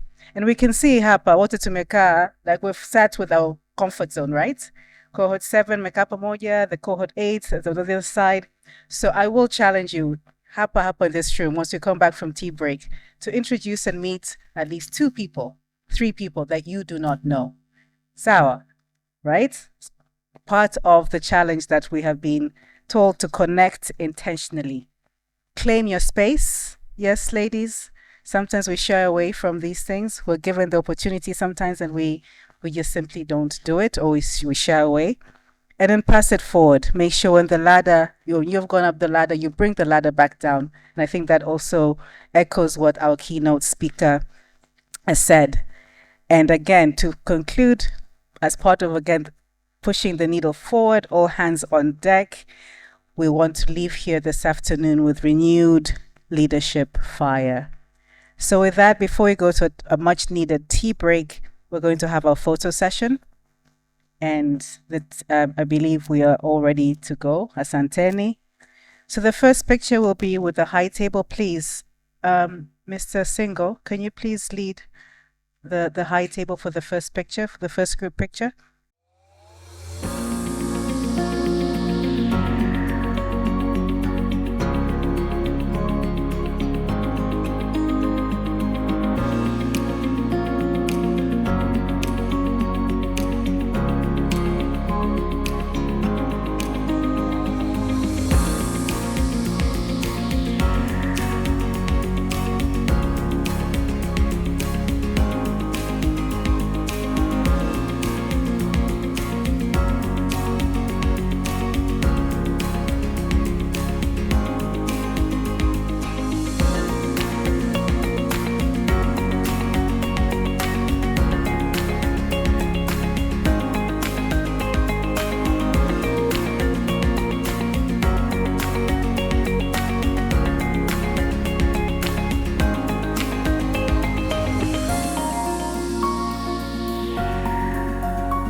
and much has already been said by the speakers, the previous speakers. We want, as we all know, leadership is an important role in achieving sustainable development of any country. We see leadership defines aspirations, leadership set priorities. You can communicate the path forward. We also know leadership drives governance and can strengthen the institutions. We have seen that, we've heard from the remarks. Leadership also mobilizes resources and stakeholders. Now, in order for us, I'm echoing to the CEO's, the keynote speech, we cannot achieve the SD in terms of equitable without women and men to participate in decision-making spaces. And now going through the literature, going through the activities and the program from Uongozi Institute, we recognize, yes, the numbers are still few, but those who are in power, those who are already in power, what are they bringing into the leadership roles? So we were looking at the other side. While we are still increasing the numbers, so many initiatives, etc. But then those who are in power, what are they bringing into the decision roles? And in that case, we thought it's important to do a study in order to fill that gap. In Africa, there is quite a limited data or research based on their contributions and achievement. We see a lot in speeches, etc. But then we thought it's important to have a research that has passing through all the research processes to identify the contribution of women leaders here in Tanzania. So I'll just go straight. So in terms of the objectives, we identify the leadership attributes, and some of them have been identified here that women bring to leadership. Also, we showcase the notable achievement of women leaders within the organization. So what do you do with the leadership position that you're given?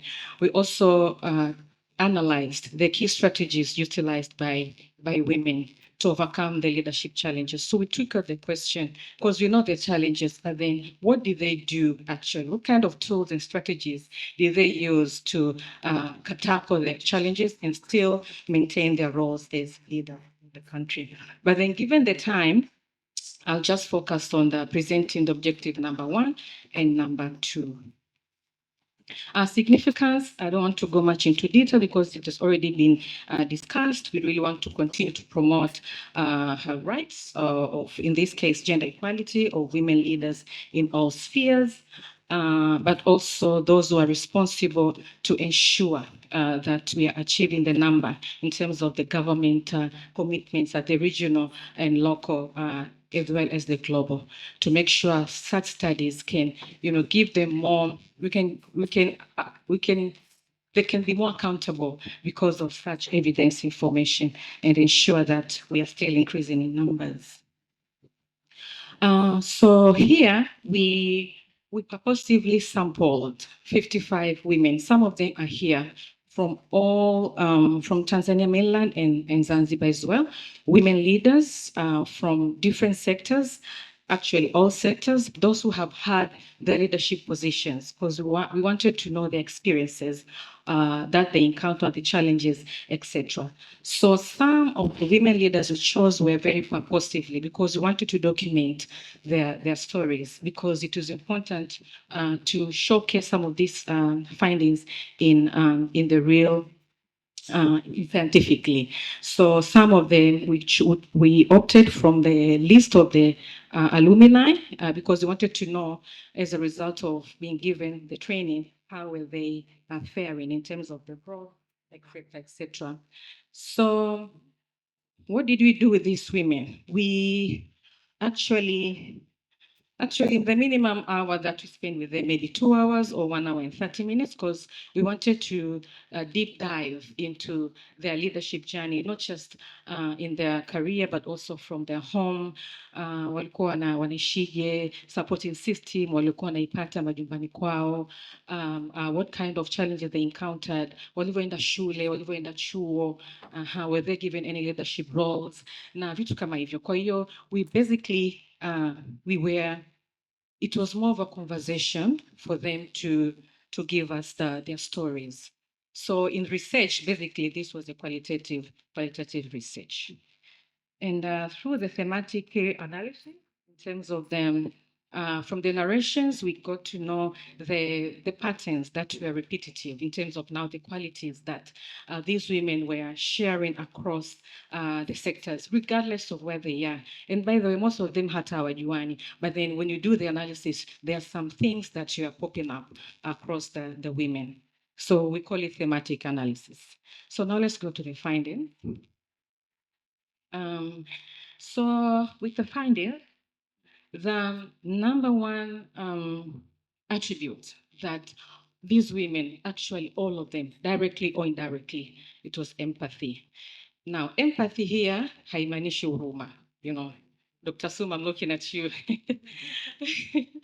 Empathy doesn't mean huruma. Empathy, in a very simple manner, is ability to understand. Ni kama unavaa viatu. It's like you're wearing somebody else's shoes. How they feeling, the environment that they need to be supported, but also offer solutions. How do you provide solutions? Sio tu unamsikiliza, and then after that, what do you do with this? You know, if I were in that position, ningefanya nini?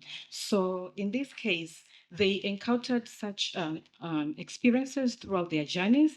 And I remember once kiongozi mmoja kipindi kile tunahamia Dodoma, you remember the year, na huu kiongozi alikuwa na subordinates wake, na mmoja alikuwa anaumwa, kwa maana mke wake alikuwa anaumwa.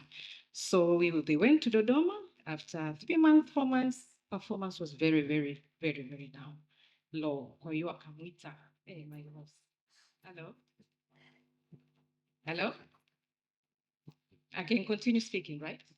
Yes. So, sorry. Kwa hiyo, yule kiongozi akakaa naye na kumsikiliza kwa sababu kujua what is the issue.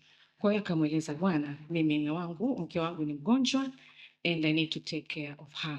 Na saa hizo yuko Dar na familia iko Dar, mimi niko Dodoma. Luckily alikuwa kama miaka 2 aweze kustaafu, na yule kiongozi alivaa naamini viatu, akauliza taratibu za zote, all the formal channels or processes za kuweza kumhamisha kituo. Akafanikiwa, akamhamisha kituo, akarudi kwa mke wake kuendelea kumtake care, na performance ikarudi kama kawaida. So, and that lady is here. I don't want to mention the name. If given the opportunity, I will do that. Lakini, not only the challenges, but also looking at the other opportunities. If an opportunity arises, how will I, uplift somebody? So empathy was really, really a key attribute from this study. Another important attribute that we saw was on the resilience. Now, whether it's because of the expectation that we as women are supposed to succeed in the society, at work, at home, the challenges and the opportunities that we face, so in that journey, we are building the muscles in terms of if a certain challenge occurred, or a certain opportunity arose, how did I deal with it? Both at the society, also at home, at work, etc. So such environment ni kama to expose of bouncing back and then come back again and continue to navigate the system barriers, but also to remain steadfast. This was also one of the key attributes that we thought it was important to highlight. Another important attribute was on the transformative thinking. And here, I'll explain more when we are doing the case studies. But then throughout the journeys, we got to find out for them to excel very well, they had to interact. For them to make a difference, they have to make sure that their team members are well informed, one, but also allowing them to share ideas in terms of if it's a project or anything, how do we come about to solve the problem? So throughout the process of collectiveness, the thinking was now transformating in terms of achieving the results or achieving a certain project that they want to, that we're given in terms of assignment. But then further, I will explain in terms of the transformative thinking per se when we come to discuss the selected 6 cases for this study. Another important attribute was inspirational leadership.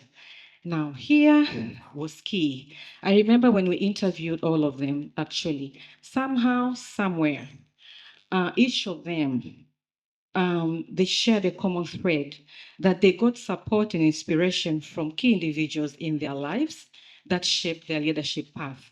Now, they mentioned mothers from the home. They mentioned uncles, like proper uncles, Simanishi uncle.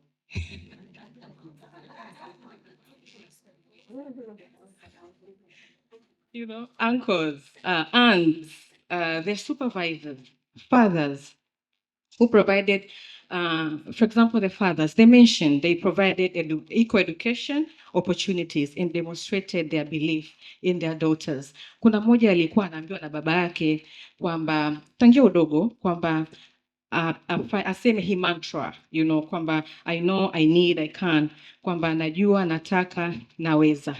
And through that inspirational, these leaders are now committed, in terms of uplifting others. Quite a lot of them, directly or indirectly, whether there's a formal structure or no formal structure, they are now uplifting others in terms of mentoring, in terms of coaching, they are uplifting each other, wakikutana na changamoto, especially when they deal with junior staffs, etc. They give them hope in terms of how to maneuver around, how to, work in a certain sector or work in a certain department, etc., etc. So much as they admire other people, they also, wameambukiza na kushare or inspire other leaders as well. As we all know, leadership is also about inspirational. So this was also one of the key attributes we found in the study.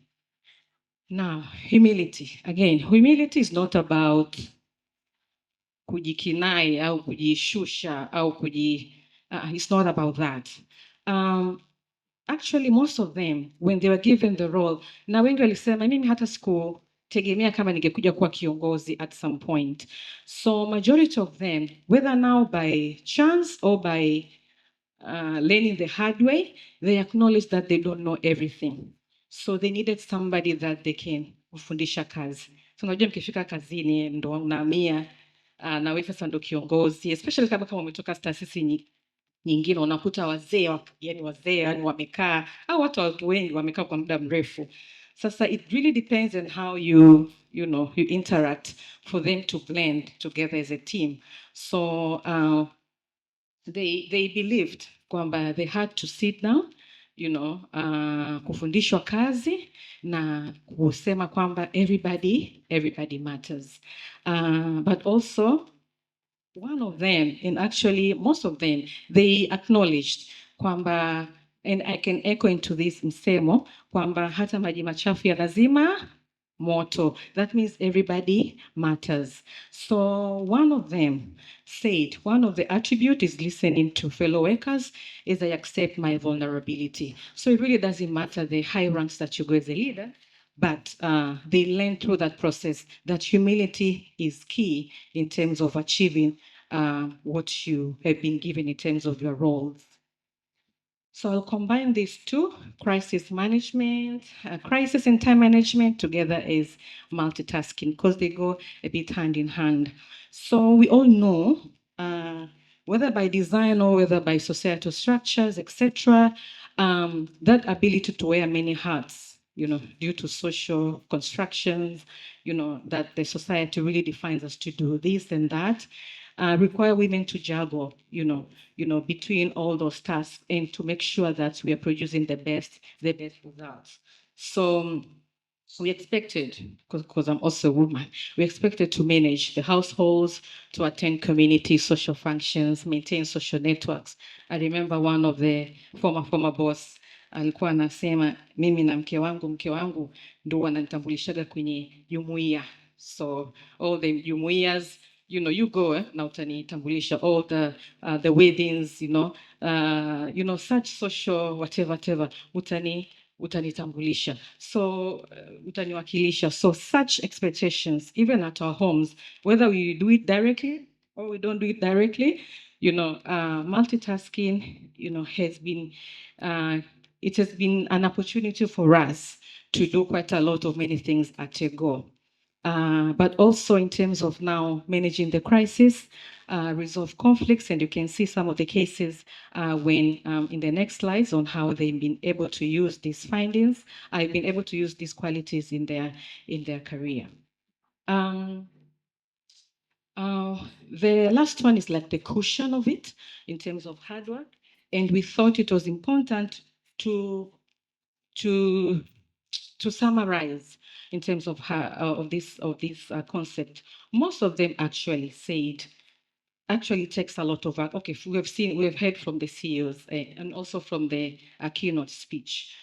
For them, hard work could translate extra hours, could translate even to how do you call it? Mnashindwa kubalance, roles mbalimbali in the society at the family level, etc.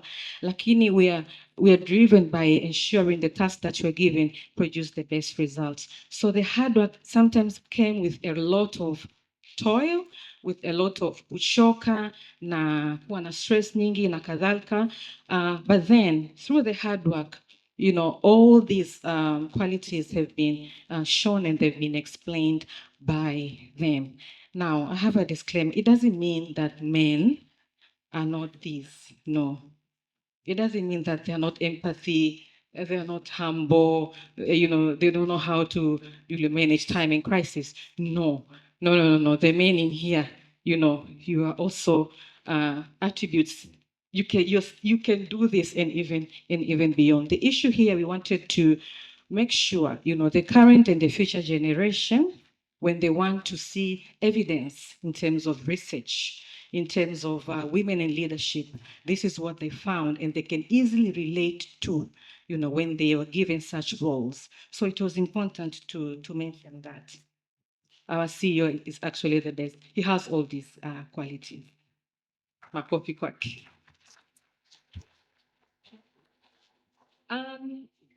These are some of the narrations, because you all know with qualitative research, they are, instead of doing the numbers, etc., we use the quotes. Now, these are some of our favorite quotes.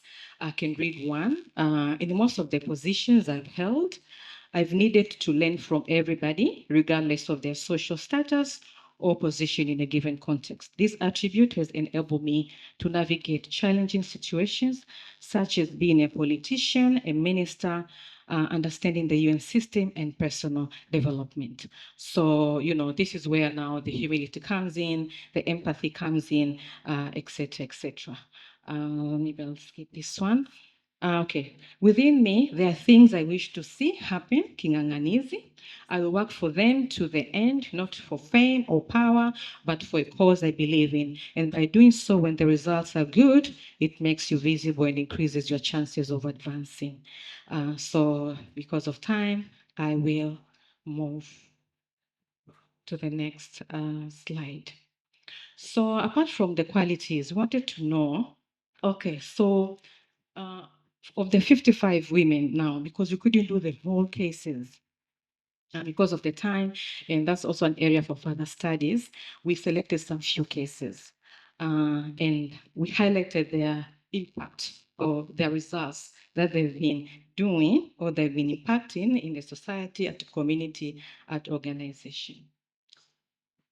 So this is one of the case study, Emirata Professor. Penina Mlama.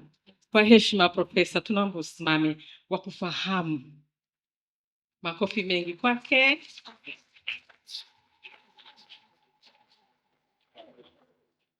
Okay, so what she did in the position of Deputy Vice Chancellor at University of Dar es Salaam years back, you know, she's been able to advance gender equality through transformative policies in higher education. For example, in the anti-sexual harassment policy, you know, instead of dealing with one issue, unajua na case ma lecturer una case ya sexual harassment una deal na moja, then she was very strategic. Kasema, I need to introduce the systems and policies so that they can affect the large mass. You know, having a policy is one thing we know. Of course, translating the policy is another thing we know. But either way, kipi bora kukaa kimya au kuhakikisha you have policies around so that you don't go by feelings. So it doesn't matter, you know, the other person comes, you know, he has or she has to follow the guidelines and to comply to such policies. So she did that. Now, another interesting thing. She was the director of executive director of FAWE. FAWE is an organization dealing with women in education. So she championed education reforms that had to make sure girls are given the education to 33 African countries. Imagine, 33 African countries.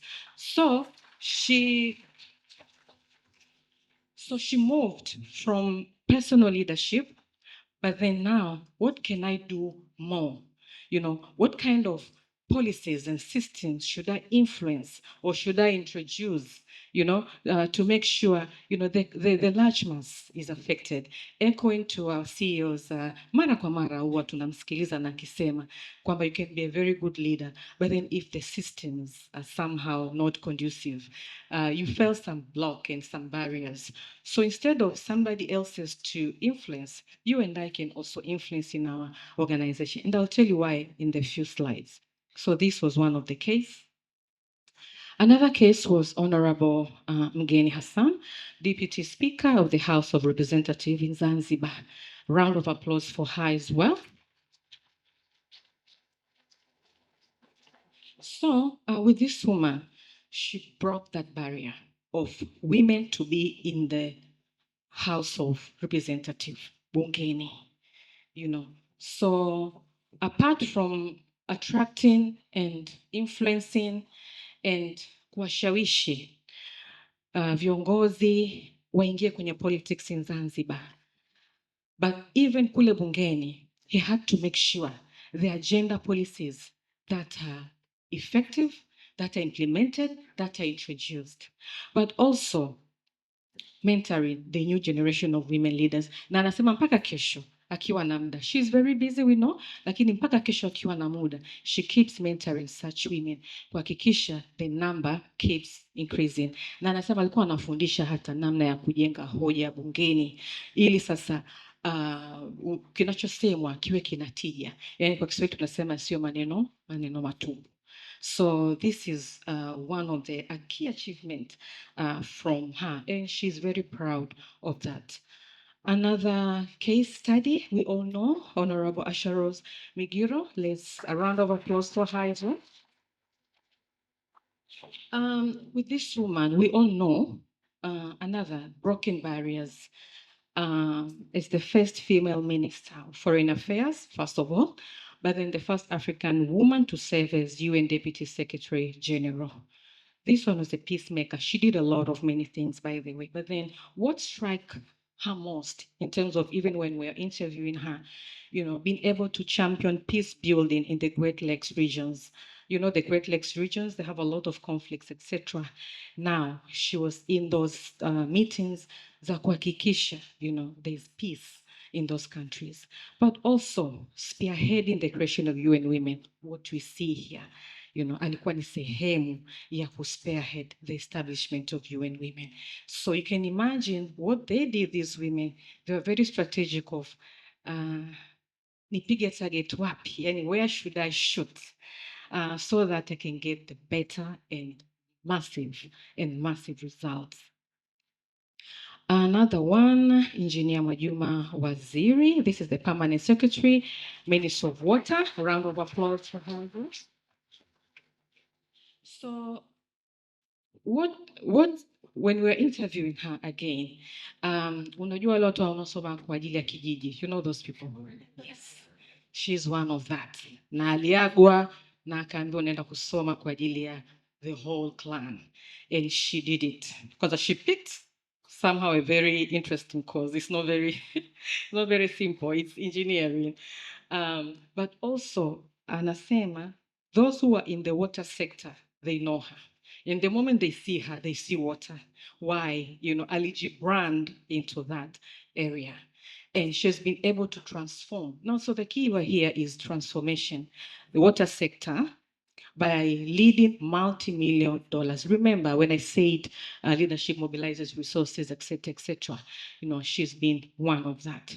But also training new generation of engineers. So the issues of mentoring keeps coming here. You know, the issues of uplifting one another keeps coming, whether there is a formal structure on how to do it or not, but they've been doing such. It was a very interesting story because I'm a move from one level to another level. You know, hajapata cheo serereko. Watu wa serikali mnanielewa nikisema cheo serereko? Sawa. You know, one level after one level. You know, from being a normal officer, a desk officer, to now being the permanent secretary through excellency and impact. Mwingine, Neema Mwakaliele, Deputy Director of PCCB. This is an organization dealing with corruption. What strikes most for this lady, first of all, she was an alumni, one, but also the calmness in her. Yes, she was Uongozi alumni, right? Yes, she was, Maria. She was. Yes, okay, thank you. Thank you. And her expertise is on ICT. Sasa, imagine, you know, PCCB deals with corruption, right? Fighting for corruption. So she had to make sure first, before you go out dealing with corruptions, you know, she established the systems in the organization, you know, to make sure, you know, there is accountability, you know, there is establishing the culture of integrity, you know, and continuous learning. But also she's doing a lot of mentorship, but also disciplinary. By the way, ukimwona tu hivi, unasema yule, this one, the very, you know, like, unajua kuna wale watu wengine ukiwaona, they look so serious. But then, you know, the discipline and the integrity in her, but also dealing with the systems. It was very difficult, by the way, to convince the management. But then kidogo, alianza kwanza kwenye department yake. Then things were starting to work. Okay, and then akachukua muda expand into the whole organization. So this was a very interesting case study. Another interesting case study, Dr. Lucy Shule. Round of applause for her. Director of Studies, National Defense College in Tanzania. Do you know Defense College? Kwa Kiswahili ni nini? Ulinzi. So it's very difficult, by the way, to penetrate into such environment. So this one is nisahau kuweka hii.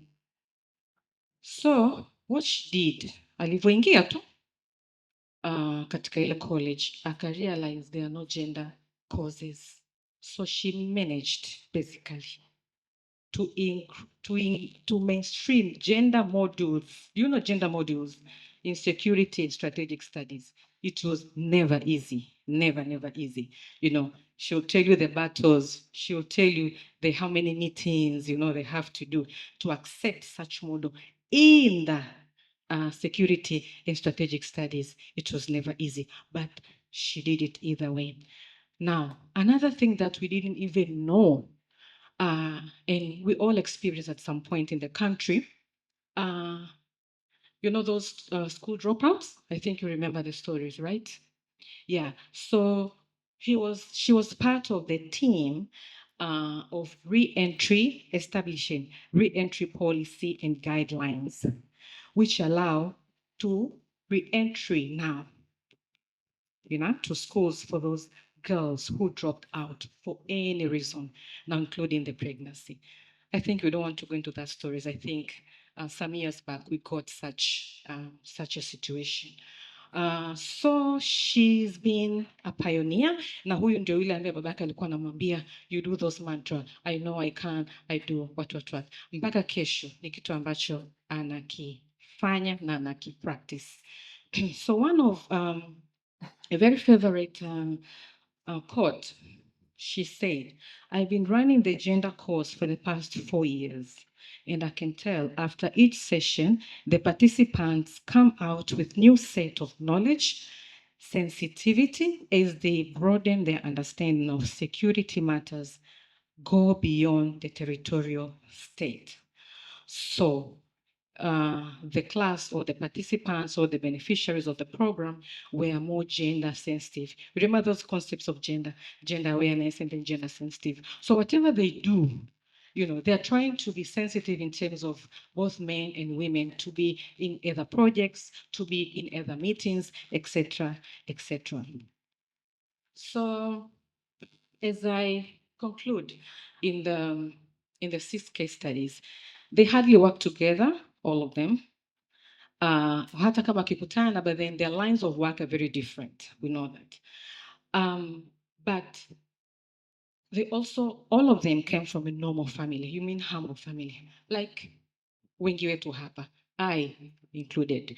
But they also experienced the same struggles, the same challenges, like us, me and you. But also in terms of the opportunities, they're all presented to them, like us, again. So what did they do? So when we're reading and when I was reading the stories, they chose to be very strategic, but also they chose to focus on one issue. And most of them somehow, they went beyond their personal leadership, really, and come out with issues on how to influence policies or to introduce systems or guidelines that will affect, the critical mass or the large mass. And wakishamaliza to tackle that issue, now they move. They look for another opportunity. When they build the muscles, they can handle 1 or 2 issues, to deal with. So, okay.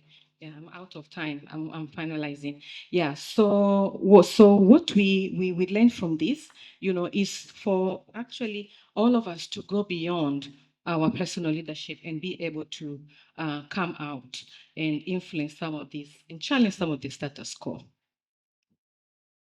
Conclusion here, we are saying, so the study actually reaffirms, it's not that something very new or what. We're just reaffirming the importance of gender diversity. We have heard that from the keynote in leadership by highlighting the contribution they bring to leadership. But also, we believe the study is contributing to the body of knowledge on issues to do with gender and leadership, but also telling us the cost of, discriminating women into leadership positions. We are losing a lot of skills, talents, etc. Another recommendation is really to everyone now to translate these policies. So it doesn't mean the government only or the private institutions only or the non-actors only, but me and you, like what we have heard from these cases. And then how do you translate? How now do you become an influence or a changer or a policy change maker? These are some of the examples. I don't have to explain more, but we need more research on gender and leadership, on women in leadership. We need more case studies on such information and knowledge so that, both the current and the future generations of leaders can embrace the gender inclusive leadership. Thank you all for listening, and I'm sorry for taking the time, but this is what we find out. Kwa ruhusa yako, I would just like to respondents. We invited few of them, wawakilishi wa wale viongozi wanawake 55 tulioenda kuwahoji. Wengine wako pale, naombeni msimame tuweze ku acknowledge Professor Penina Mlama, Dr. Mzuri Isa, remember, Mwanamani Mto, remember, So tunashukuru sana for your time, but also for your authenticity of information. You gave us actually ample time. And for the case studies, actually, we co-audited with them. So, and they approved. Now, this is the final manuscript. Now you can go and do whatever you want to do with it. So we thank you so much, and thank you all for listening.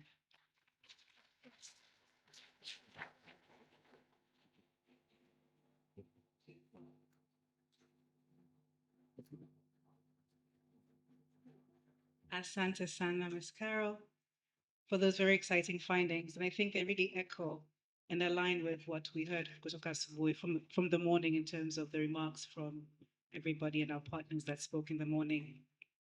We're now quickly going to transition into our first panel. We're aware that we are a little bit behind time. So the next panel is going to look specifically at the transformative power of women in leadership roles. Carol's presentation, what it did is set the stage for this. And I believe that a lot of the qualities of the attributes that Carol mentioned and the quotes and the inspirational case studies that she referred to, you're also now going to get more examples and showcasing these exact attributes that we're going to hear in the next panel. So I would like to call up on stage. In the next panel, we'll have three physically here with us, and one will be joining us online from Uganda, but she is going to be live. So I'm hoping that technology is our friend today. I'm looking at the team at the back, yes. Okay, so I'd first like to call up Dr. Patricia Lavery. She is a country manager for the African Development Bank Group here in Tanzania. Karibu sana, Dr. Patricia. Dr. Rosemary Nakiyoba, the Associate Professor and Dean of Faculty of Social Sciences, Arts and Humanities at Royal University in Uganda. She'll be joining us online. You'll also get to see her. And also for all of you to know, she's also a graduate of the WLP program. So she actually went through Cohort 7, Cohort 8, I'm looking at you. She went through this, this program as well here with the Uongozi Institute. We have our sister from Namibia, Ms. Beatrice Schuss. She's the Chief Executive Officer of Lead Her Ship Foundation, all the way from Namibia. Karibu sana. You can take place. And as we heard in the morning, this is not just about women. We do need to work with men and have them as our allies, yes? And so we also have Mr. Abdul Razak Badru, who is a commissioner for the Ngorongoro Conservation Area Authority in Tanzania, the NCAA. Karibu sana, Mr. Badru.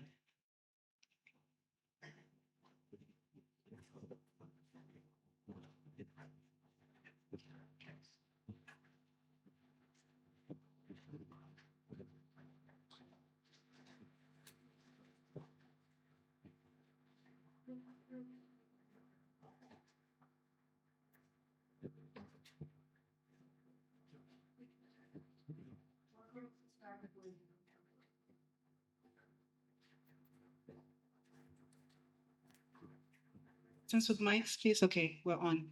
We're going to start with Dr. Rosemary, who is online.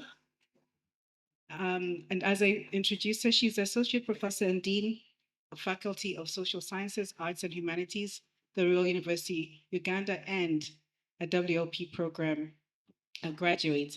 So Dr. Rosemary, can you hear us? Let's just first ensure that you can hear us and that we can hear you. Dr. Rosemary, can you hear us?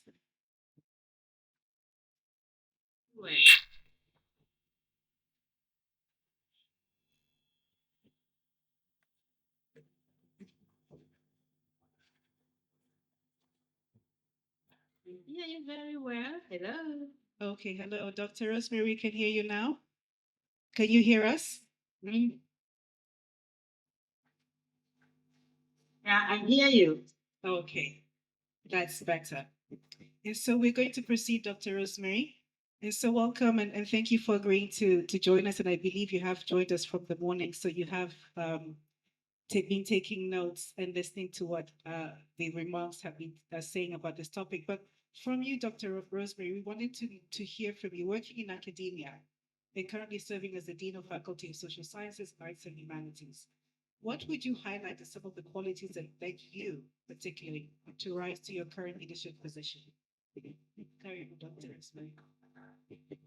Thank you very much. I bring you greetings from Sweden, where I am currently based as a guest researcher at the Nordic African Institute. And I'm proud to say that I was part of the 6th cohort of Ungozi Women's Leadership Forum. Yes, I want to say that my own journey actually has been one of resilience, one of vision, and a journey of constant learning. So that is a very key quality because resilience, when I started as an assistant lecturer to now the Dean of Faculty of Social Sciences, Arts and Humanities, and to many other roles, it has been a lot of resilience and vision where I have stayed committed, even when the structures have not been supportive. So that has been very key. But also mentorship. I have tried to mentor a lot of other women in leadership. And I have seen a number of graduates today who are lecturers, and I've taught them before. Some of them are NGO leaders, and also others are into policy advocacy. So for me, looking at them flourish is a very fulfilling outcome of my leadership today. But also, I don't want to forget mentioning about collaboration, working with various institutions. For instance, in Uganda, I work a lot with the National Union of Disabled Persons, an institution at national level, but also with various universities, including those in the country, but also I would mention the University of Leeds in the UK, where I've done a number of fellowships, and the other institutions. So these have brought the research to footprint in whatever that I've done, that I've been able to do. But I also can't forget to mention working with integrity. That is a very key quality. Leading with fairness, leading you when I know I am accountable, and also, commitment to impact with the communities. These have anchored my leadership journey. Thank you. Yeah, sure.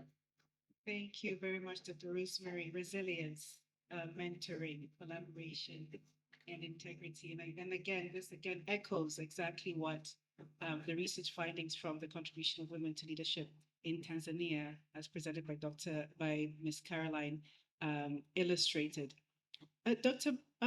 Rosemary, I'm going to stay with you because we have you online in the connection just to take advantage of before the technology decides to go against us.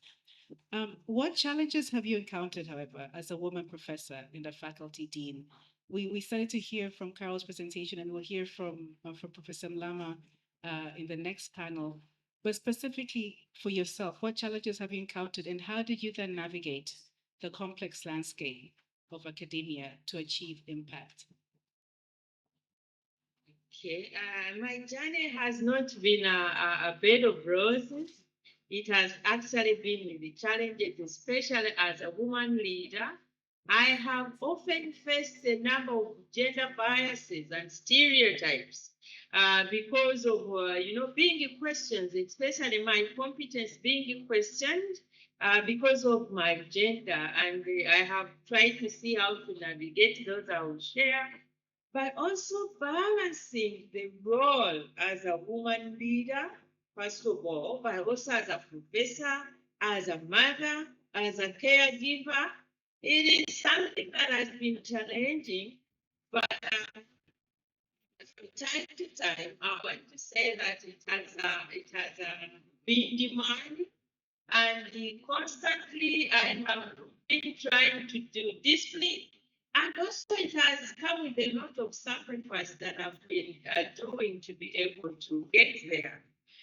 but also allow me to mention that the resource limitations is another hurdle, because leading the faculty with a lot of things that should be done amid this, the scarcity of resources, that has required me to work when focusing on a lot of innovation, first of all, but also the creativity that I always use to make sure that I deliver, but also problem solving skills, very, very key in my being able to execute. But finally, I want to say on that the academia is a space with very few women leaders. So now when I say very few women leaders, sometimes it feels like a lonely journey,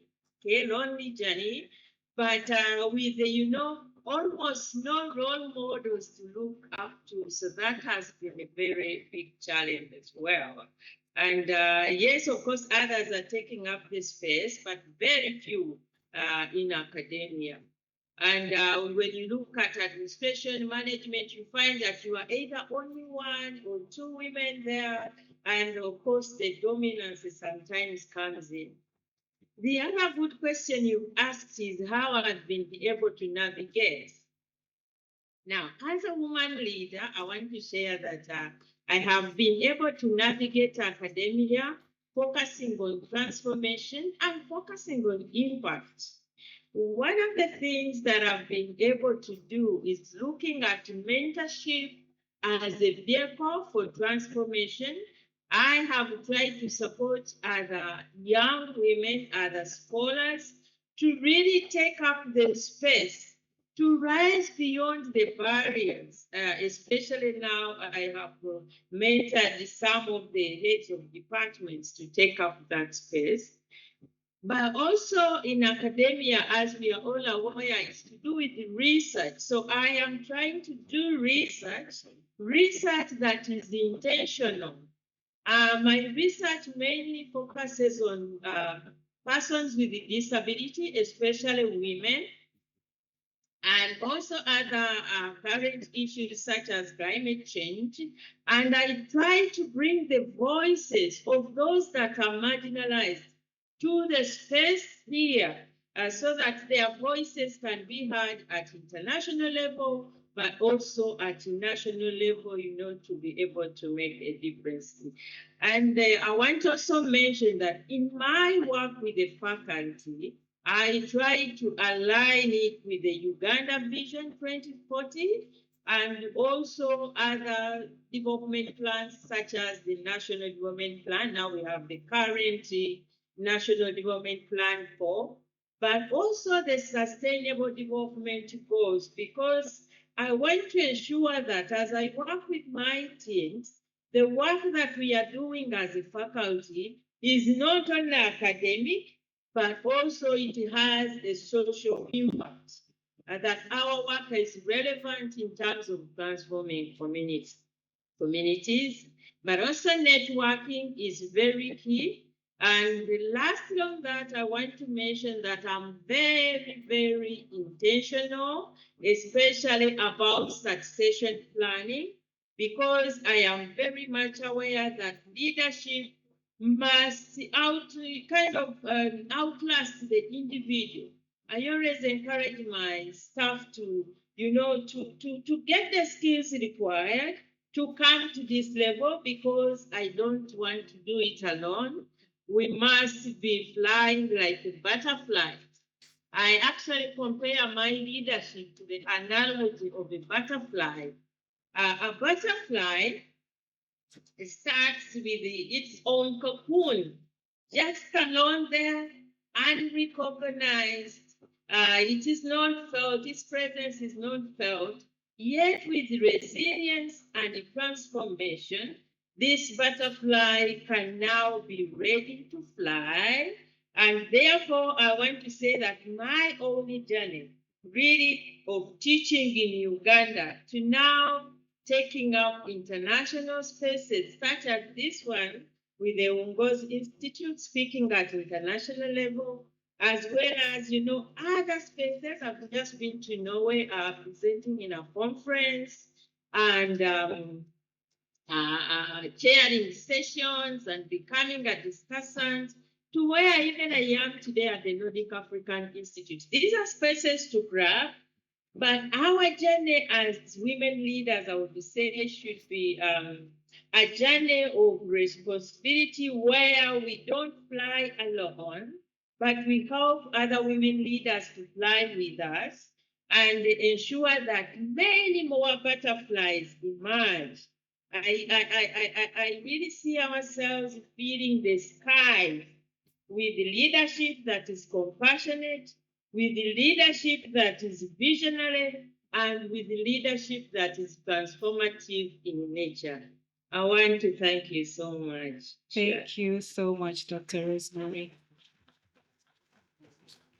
And once again, you're showcasing all the attributes that was presented in the findings, but also you are aligning very well with the remarks from this morning and the challenge that was given to all of you by the chief guest who's talked about being intentional in your networking and connections, claiming your space. You spoke about that. That's really important. And then the passing it forward and paying it forward in terms of mentoring and coaching. And I think we also really appreciate what you talked about, succession planning, because this is once again the intentionality that sio kubahatisha. Like some of these things have to be put in place in paper, in the structures and the policies. And of course, the next panel will be touching on this a little bit more. So thank you for that. And again, cohort 7 and cohort 8, I hope you're seeing the power of such programs. And Uongozi Institute, you can take at least some of the credit in terms of seeing Dr. Rosemary now literally soaring and taking up the spaces in national and international forum. So thank you very much, Dr. Rosemary, and I hope you will continue listening to us online for the rest of the panel. I'll now turn to Dr. Patricia Lavery, who's a country manager, African Development Bank Group here in Tanzania. And I believe your background, you're originally from Sierra Leone.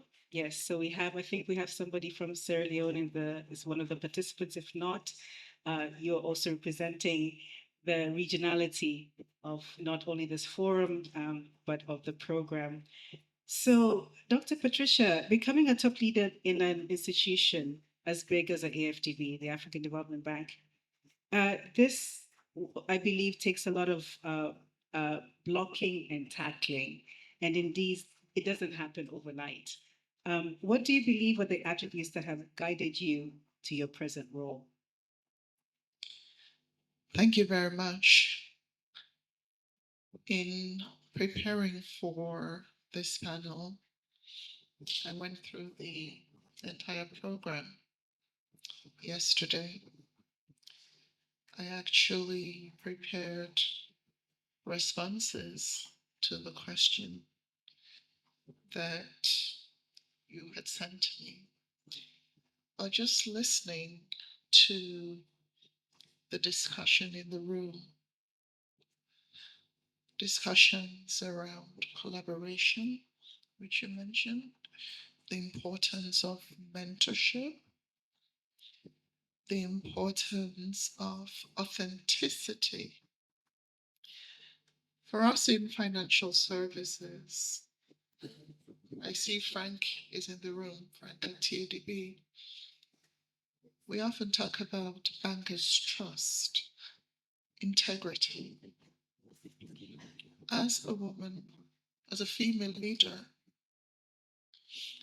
in financial services, there's nothing more important than your credibility, your integrity, and your personal accountability. But coming back to your question on blocking and tackling as head of mission, or whether in the public, private, wherever you find yourself, is a daily struggle for female leaders. But I'd like to tell you my own personal journey. And I hope that it would help to inspire others listening to my own life. I studied in Washington all the way up to my PhD. In 1999,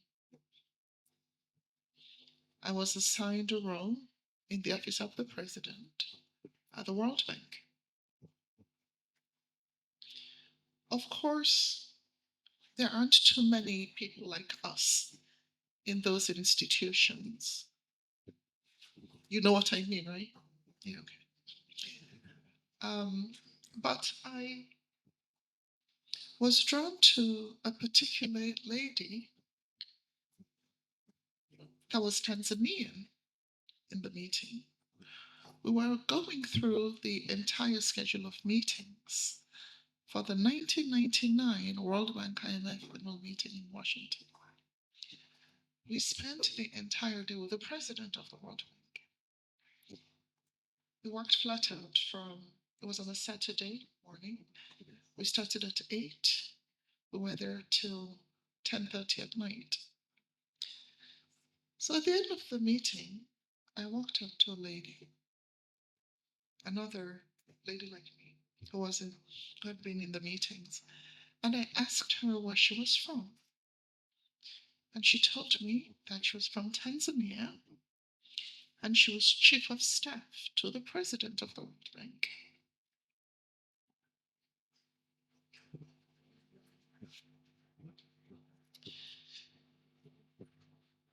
As chief of staff to the president of the World Bank, you're obviously managing the entire global development agenda, meeting with all ministers of finance and governors of central banks. I immediately got drawn to her, and we became friends. I spent 10 years at the World Bank, about 10 years, managing the evaluation service in the independent evaluation group. This Tanzanian lady who I met, her name is Dr. Franny Lute. Okay.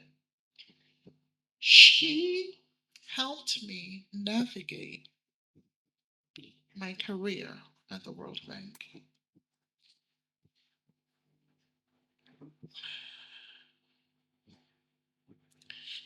We discussed my performance evaluations. We discussed job applications at the World Bank. We discussed sexual harassment issues. We discussed the daily blocking and tackling that he asked me about. Missions, project documents, you name it. So the importance of collaboration with my own experience in Washington could not be understated. But then fast forward, I moved to the ADB, moved from Washington to Tunis. She was still at the World Bank when I moved. I transferred from the evaluation unit.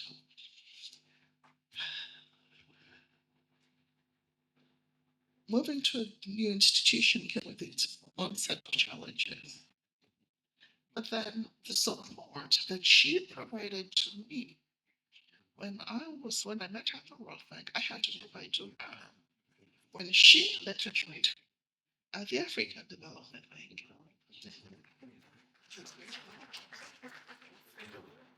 So the point I'm trying to make is that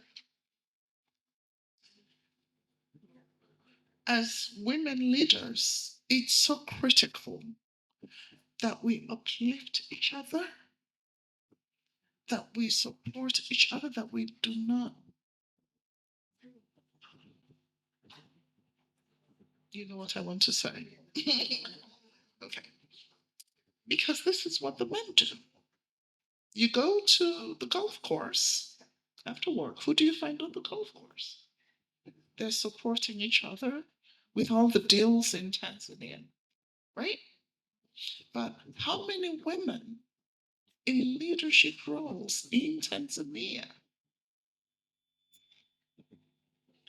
meet each other, to just uplift each other without any strings, to just embrace, support, and watch our fellow sisters fly.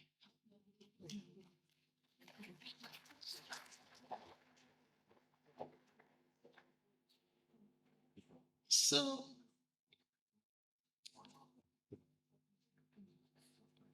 with the female head of state that you now have here in Tanzania, it presents a unique opportunity for her to change the narrative. For me as head of mission at AFDB, what we have been doing,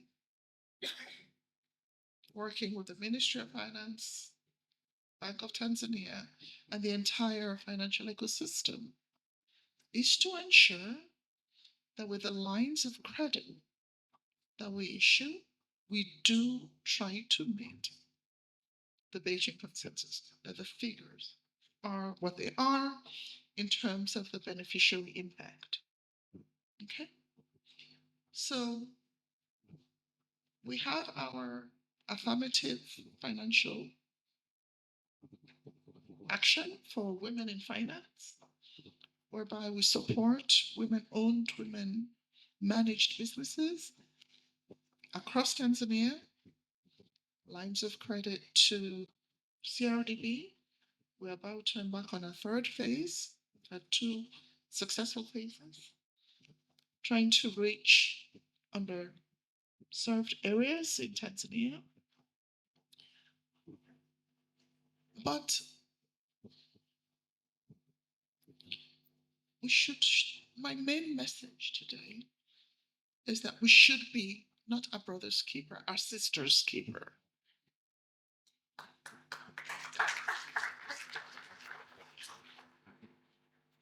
Let us aspire, let us try to be our sister's keeper. I don't want to restate the attributes of successful leadership because I think you've beaten that up to that. But these are it for me: collaboration, collaboration, collaboration, and maintaining these relationships in a consistent manner.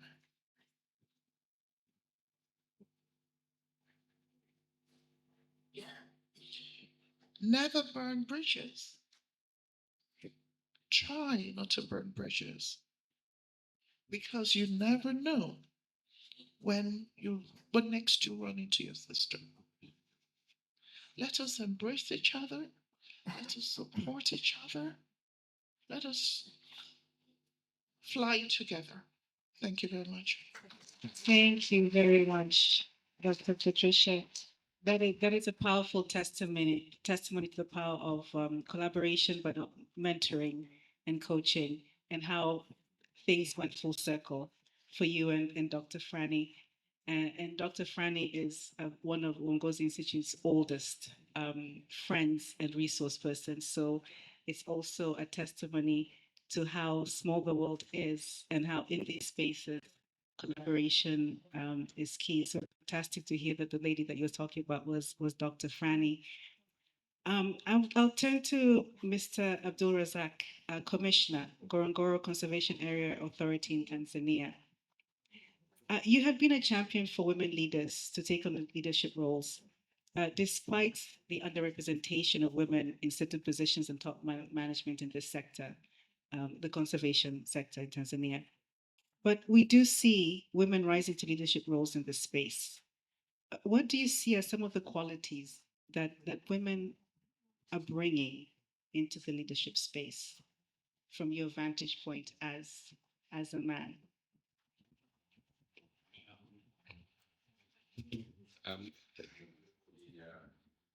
Opportunity to be here.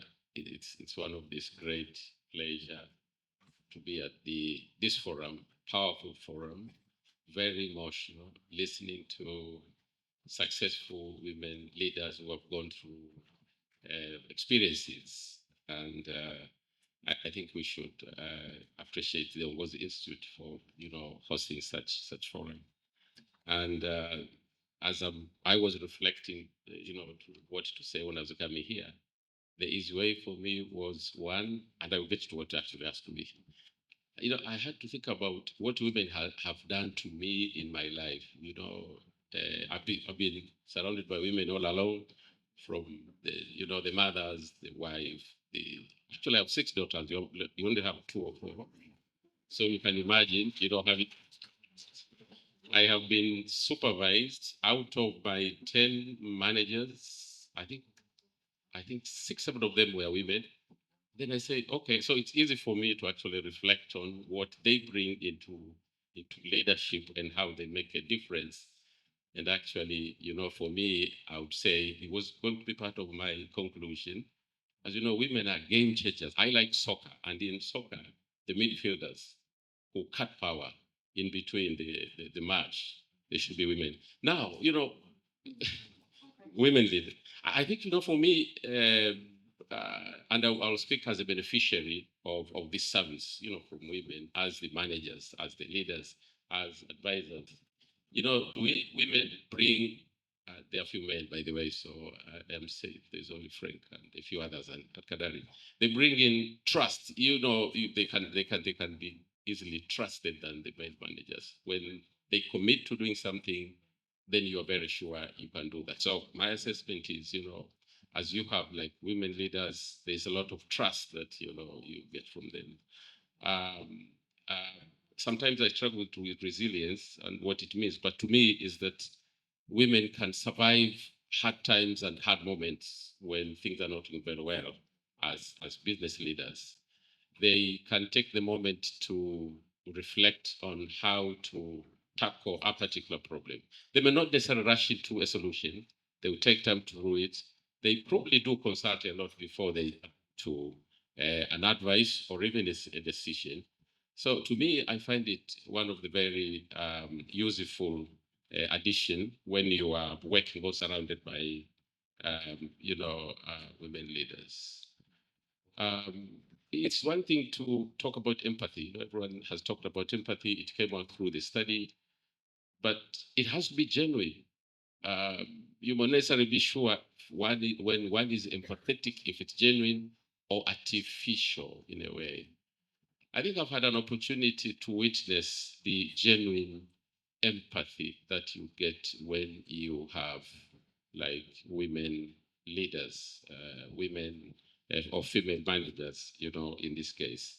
So I think to me, women leadership in a business at the organization, they will bring in energy.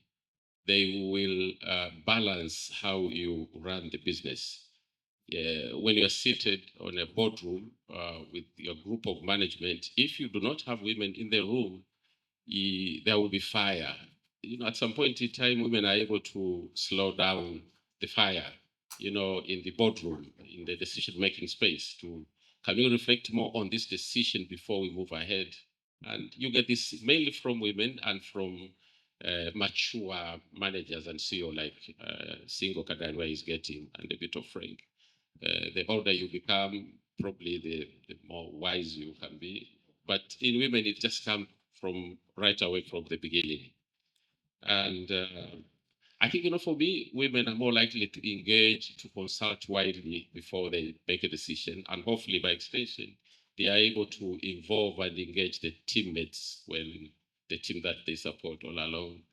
They are type of, they wouldn't want to be like a one-man English, one-woman show, one-man show. That's the problem with English. I don't know why they kept on saying one-man show. We never knew there were going to be women. At some point in time, that's the problem with English. And I think the other one, before I pause, is that you have the resource as women who can balance their role. We know from experience in our life that these women leaders we see around here are primarily mothers, their wives. They take over homes and who can balance the role. You manage the house, and it's not easy to manage the house. Actually, one of the very difficult enterprise. it's not a topic for today. But imagine someone who can manage the house successfully, managing the resources, managing the emotions, so when that experience or skill is transferred at the workplace, you know what it means. So they can easily balance their relationship, they can balance their role. And when we talk about these terms loosely about work-life balance, the only people who can tell you how to balance that balance would be women, because I think in Africa, I should actually speak from the African context. But these men, do you have time to balance that as well? But women are able actually to balance it. So you have the resource, you have the people type of leaders who can balance the roles, who can balance the relationship, who can be very genuine, and actually who can naturally be able to manage the emotions. I'm not an expert in emotional intelligence, but I should probably run another study to check on the levels of emotional intelligence between men and women. But I'm tempted to actually say that probably women are more likely to be able to manage emotions, their own emotions and other people's emotion than men, than majority of men anyway, just to use English so that I do not include. So I think just as a way of starting, this would be my take. Thank you very much. And that's a very insightful reflection in terms of you taking a step back to look at your own life and 6 daughters. Amazing. That's a space to watch for yourself how that will turn out. But yes, to your last point in terms of emotional intelligence, from the little research that has been done to date, they are pointing out that women have a higher EI, emotional intelligence, than the majority of men, not all men, but majority of men, to use kinder measured language. So you're correct. Thank you. And we'll come back to ask you about some of the initiatives that you have in place to ensure that more women are getting into leadership positions. But I'll now turn to Ms. Beatrice, our fellow sister from Namibia. Ms. Beatrice Schultz is the Chief Executive Officer of her Lead Her Ship Foundation. So it's Lead as in her, capital H, Ship Foundation, where this foundation equips women with practical tools, strategic knowledge, and access to networks that elevate business success and leadership capacity. So, Ms. Beatrice, again, asking you to take a step out on back and look in. What are some of the not so obvious qualities and contributions you see in women leaders across the continent? Karibu sana. Asante sana. Hello, good afternoon, everybody. Thank you so much for having me here this afternoon, all the way from the land of the brave Namibia. Can we please give a round of applause? When I walked in the building, I said, I don't know what's happening, because usually when there's a gathering of women, there is noise. When there's a gathering of women, there is celebration. So can we take Unilink? As introduced, my name is Beatrice Schultz, and it's an honor to be here this afternoon. I think it's afternoon now. And I must say, it's so wonderful to be among women and the gentle men that are in the room. Hear how I said that? Gentle men. The he for she that I hear this afternoon. Thank you, thank you, thank you. So to answer your question, I see that there's a lot of answers that have already been taken place, especially with the research that was done when it comes to the subtle je ne sais quoi that women bring to leadership. I want to paint a picture for you. Imagine a woman, a mother, a wife with children. Her husband is working, but he's hustling, but ends are not meeting as they should per se. School fees is needed. Food is needed. School uniform is needed. Somehow, the mother makes a way. We don't know how, but somehow she makes a way. And that is my story. My mother is a seamstress. And through sewing, she was able to send 6 children through university. My siblings, we have doctors of doctors, we have managers, we have people who I would say have done well. And it's through my mother that we were able to achieve that. Yes, my father was there, God bless him, because I like to say he's the first feminist I ever knew. He was the one who sent 4 daughters to school in a time in society where it was seen as a taboo to educate the girl child. And I'm very grateful that he stood by his principles and he sent my sisters and I to school. So when it comes to those subtle nuances that I love about women, is that we have the ability to take what we have and make it into more. And if you look at women leadership all across Africa, you will see that our resources that were given isn't always abundant. Somehow, when it comes to funding men's initiatives, when it comes to funding things for even male entrepreneurs, because I work with giving skills and tools to entrepreneurs in Namibia, they don't always fund the women programs. But somehow those women will use that $10 that they were given and they will stretch it and make it $1,000. And ladies and gentlemen, that is not a light skill. Another thing that women are able to do, and our Mr. Abdul Badru just touched on it now, is that women are able to build trust across diverse communities. Why? Because we were built for relationship. A woman will look into you, she will build intimacy with you, which is into me you see. She's not just listening because to pass by, but she will ask you about the child you mentioned was sick the other day.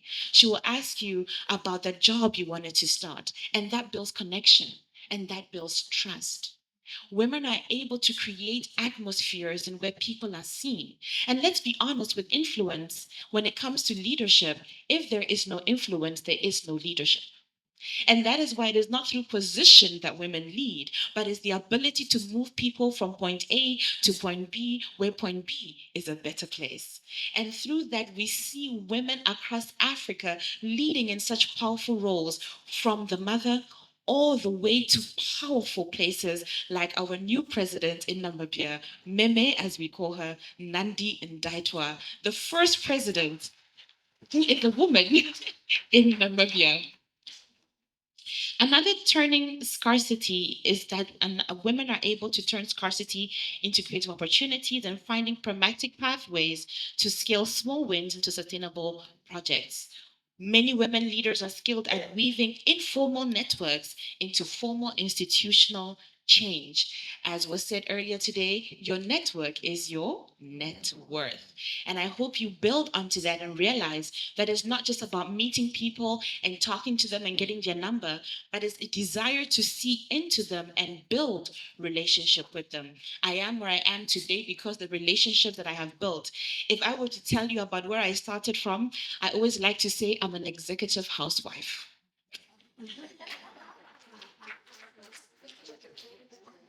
I'm an executive housewife who was recently promoted to chief executive housewife because I had my first baby. So I'm very excited. So at the end of the day, it's important that we understand that when women are in leadership, another skill that is often not so obvious is that we're able to practice inclusive listening. So we don't listen to respond, but we listen to understand. Imagine you're cooking a meal, your child is talking to you about something they need for homework or a need that they have. Your husband is on the other side demanding things, but somehow mommy is able to put all these things into category and address each need. And we see that in the workplace as well. As women, we lead, I believe, in 360 leadership, right? To the bottom, we lead with love. To the side, we lead with support. To the top, we lead with doing our jobs well. And in that, we're able to reach every single aspect by actively listening to include. Another thing that is very subtle, and it was mentioned earlier, is resilience. But not only resilience, but adaptive resilience. Why? Because with the structures in which we find our spaces, we're not built with women in mind. Let's be honest. How many breastfeeding rooms do we have in offices here in Tanzania? None. But how many nursing mothers are sitting here today? A lot, myself included. You see, so when we are able to sit in spaces, we're able to go to offices, we're able to lead with these systems that were never designed for us in the first place. And because of that, ladies, give yourself a round of applause. Because you are the leaders in Africa today, right? And I must say, just because I'm so excited, in Namibia, we have made history as the first country with a female president, a female vice president, and a female secretary general for our leading party, and a female speaker of the National Assembly. And I don't know about you, but when you walk into Namibia, there is a different vibe. There is a softness in knowing that we are in good hands because a mama is in control. Thank you so much for your question. Thank you so much, Miss Beatrice. And I think, yeah, we needed that vibe, yes? to get us into the vibe. And I think what you said in terms of not needing to be in the top position in terms of a CEO or an MD to have impact, you really spoke to what our chief guest also challenged us to be at in terms of having action, where you can have influence and having impact, because he said those three things. And I think he really just wrapped that all up. And just as a side note, I had a conversation with Beatrice, again, very short but meaningful. So I found that she's a new mother. She has a 5-month-old baby. She has left the baby back in Namibia with her brother's wife. Because sisi wa Tanzania wifi.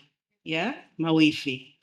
But she trusts that she has that support system and the network in place for her to be able to leave her 5-month-old in Namibia with a wifi. Jamani, nadhani sijui tunaelewana, eh? One thing. With a Wi-Fi and come to Tanzania and be with us here today. But another thing in terms of having policies in place, I think Dr. Suma, you'll speak a lot about this, Mama Mlama, in the next panel.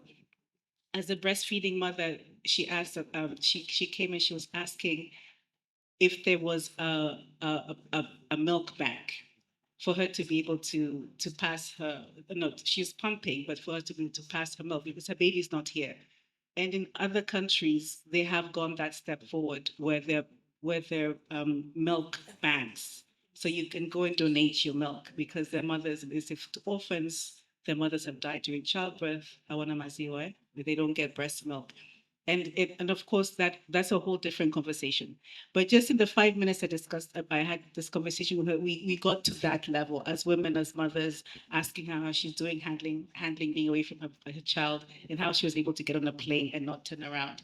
But again, supportive sisters, supportive structures, and being able to still understand that as a woman in that space that you occupy, you took the space. Again, the chief guest saying that women, when you're given the space, take your space. So she really is reflective of that. And so just the final round, which is going to be quick, I'm going to turn to Dr. Patricia. So then how do you make sure in all that you do and all that you are, that you maintain yourself and you grow yourself, that you still grow? Yes, you now hold a very powerful top position at the bank, but how do you make sure that you're sustaining yourself and still growing?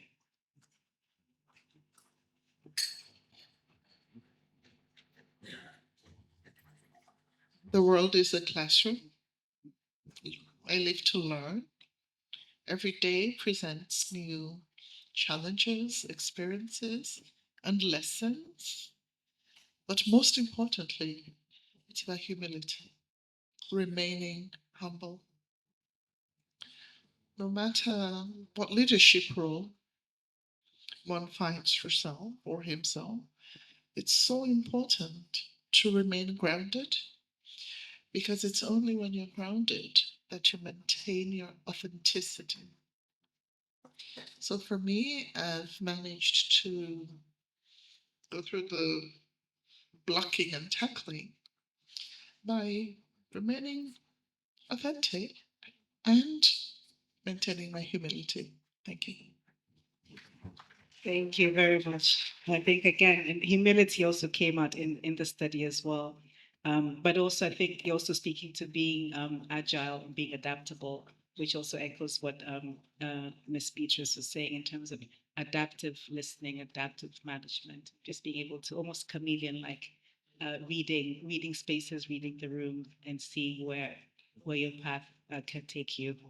Mr. Abdul Razak, what efforts in your leadership position have you made in making sure that you're also inspiring and motivating women, both current and emerging? We heard in the morning as well that Wongos Institute is also looking and establishing this program.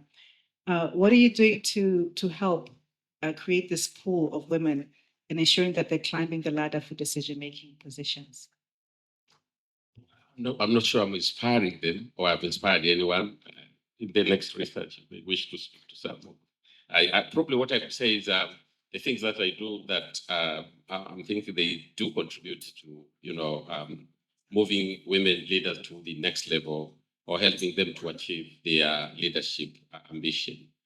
Let me probably start with the small things that you wouldn't think of them and how they make a difference.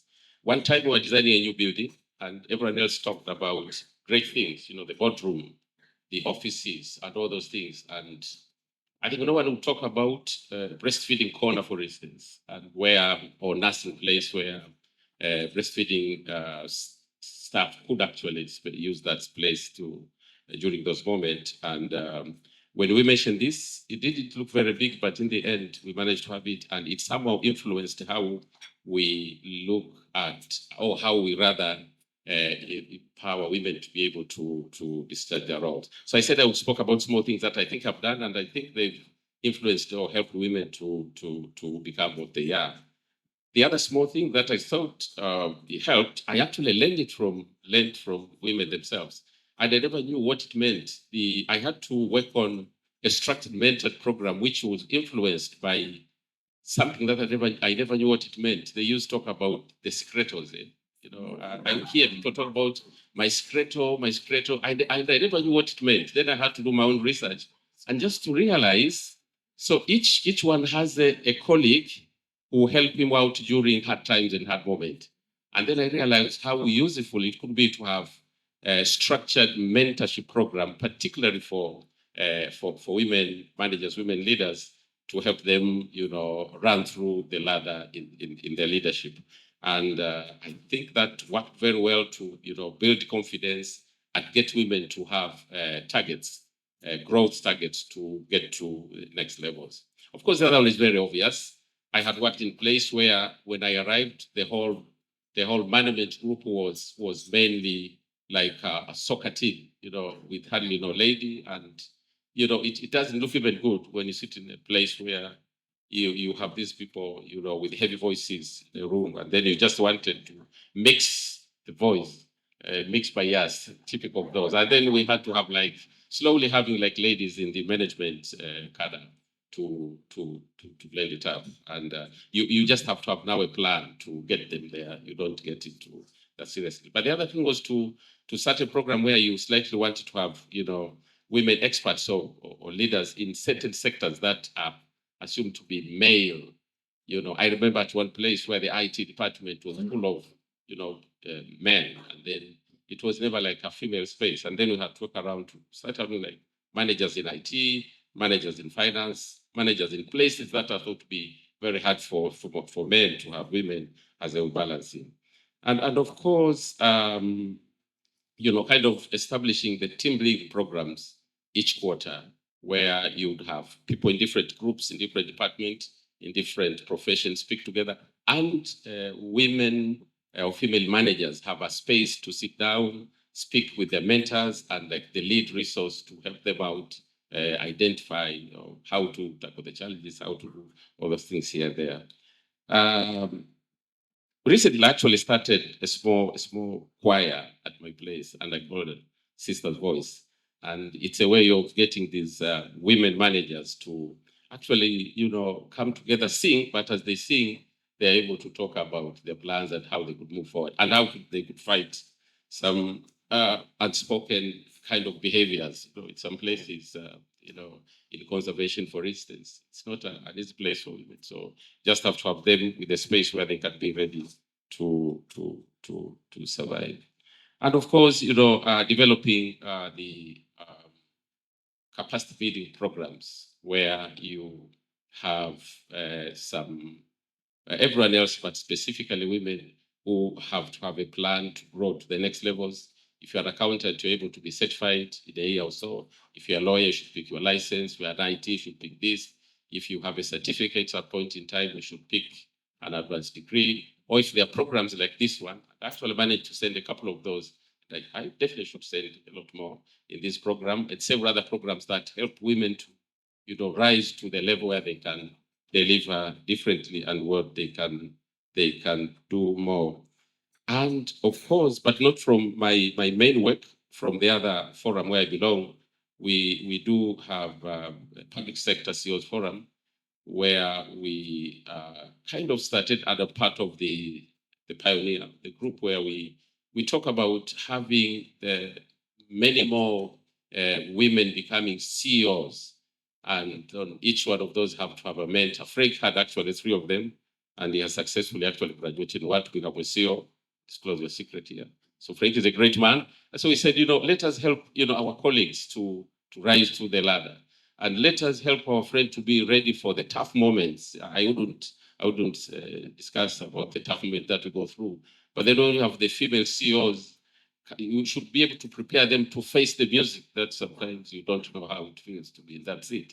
As a way of helping out and contributing to building a strong women leadership in country. So I think these are some of the few things that did in the future, currently doing, and hopefully will continue doing in the future in my different capacities as a leader.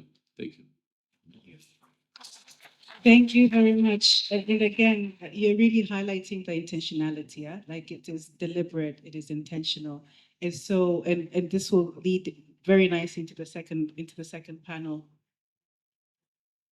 issues of policies, structures, systems, and of course in that panel, so I'm sure he'll also be able to share some of the to pick from what has been said here, and it's capacity building, coaching, mentorship. So we're really starting to see a string of thematic and key approaches that need to be in place. But again, having you on this panel speaks to the importance of having male allies. And that also is one of the unique attributes of the WLP program of Vungozi Institute.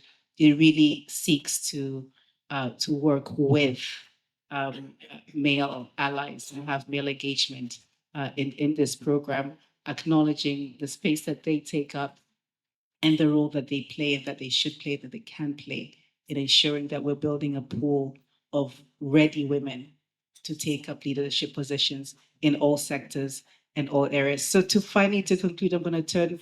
I'm saving Ms. Beatrice for last because I think we need to end the panel with the same vibe that she brings to us.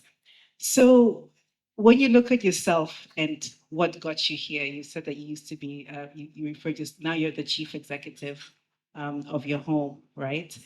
But what could you have done better in terms of this foundation that you need?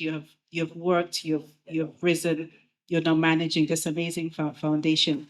What could you have done better? Now looking back, right? Hindsight is always 2020.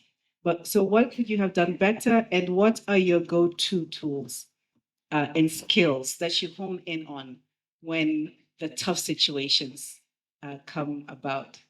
Karibu, Ms. Beatrice. Thank you so much for that. Indeed, looking back is 2020 vision. And when I look back into my journey, I would say the one thing I could have done better is learning to delegate earlier. and that is delegating within the organization as well as delegating at home. Yeah. In the beginning, I carried too much on my own shoulders. I wanted to do everything. But I later realized that you can't do everything. Yes, I can do everything, but doing everything wasn't beneficial to the organization. So I had to learn to delegate so that I would have more time to build stronger partnerships, to cast vision, and to really go out there and build the company. And it wasn't easy, like leaving my little one now with my sister in love, as I like to call her. But it was really learning to delegate and to allow myself to trust the people I work with. Lastly, I could have been more proactive in sharing my voice on larger platforms. Now, it might not look like it because I'm very effervescent, but I'm an introvert at heart. And being on stages terrifies me. Yes. Whew. In Namibia, we don't say my goodness, we say my godness. So really, I think if I was bold enough, courageous enough to stand on bigger platforms. For example, in Namibia, I organized TEDx talks, right? I organize many platforms, but you'll never see me standing on the platform. I'll always be behind the scenes. So if I had stood on platforms more and created more visibility and attracted more support into what I'm doing, I think it would have propelled my organization further in where it is today. And I love how on your research you mentioned humility. In an African context, especially when it comes to women, in Namibia, we greet like, we go down. And as a woman, you must be humble. You can't dream too big. You can't want too much. You can't ask too much. You must remain humble. And that is the mindset that I had. I didn't want to achieve too much. I didn't want to reach out too much. I wanted to remain humble. I wanted to be so humble that I was proud of my humility. You get it? So really, in hindsight, those are the two main things that I should have done early. Delegate, delegate, delegate. And that comes with true leadership. When you are able to lead your people, you are able to trust them knowing that they will carry the vision further. So a good leader is determined by your team. Is your team able to carry a task through as passionately as you are in your absence? That is true leadership. And I had to learn that. And I wish I had done it sooner, but alas, they say if only is always at last. Thank you. Thank you very much. So we've come to the end of this panel, and I know that you may have questions. We are really tight on time, so I would like to quickly move to the second panel, and our panelists will be available and around during the lunch break, so you'll be able to engage with them more. Again, intentional connections, intentional networking. But can we please give a round of applause for Dr. Rosemary, Ms. Beatrice, Mr. Abdul, and Dr. Patricia Avery.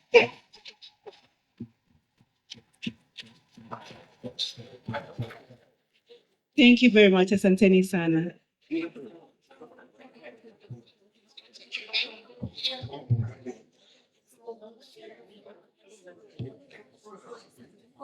So I think that Nasisi tunajifunza kitu, eh? Are you seeing that she does this? Huh? And sometimes first women, it's more ladylike and it's more fancy. Kuhangaika na makofi sana. Because I've been watching her even when she reacts to things and fanya chini chini. So we can also, there's things that we can.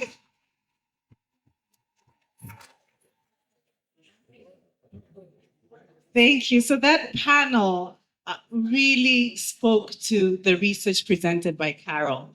I think we could all see that those 55 women that Carol and Mama Rusimbi and Professor Mena spoke to, and the 6 case studies that were highlighted really showed the attributes that the 3 women and our male ally presented in terms of the attributes, the qualities that women are bringing into leadership, but also the importance of making sure that there's a pool of ready women leaders. And now that goes back and echoes what was said by the keynote speaker in terms of if women occupy 55, almost over 50% of the total population in the world, and yet we're not tapping into who they are in those numbers, we have a significant gap in an untapped potential in the pool of leaders that we could have in all spheres of life. So now the second panel, we're now going to look deeper into what was already, it started to come out in the first panel, in terms of looking at now how we can advance women more into leadership roles. And this is looking at intentionally what policies, what systems, what structures are in place. And this really, we're trying to move away from women leaders being subjective, coming based on to it being now an objective framework in how to ensure that we actually have, again, women who are ready for leadership positions. So in this panel, I'm extremely excited about these 4 people. And I've engaged with most of them, I think, if not all. And so I do know that the capacity to speak and to give examples. And all 4 are here with us today physically. So first we have Professor Penina Mlama, who has been mentioned a few times. She's a professor, emeritus professor at the University of Dar es Salaam in Tanzania. And as a side note, she was the second, after my mother, when I was born, she was the second person to hold me. This is my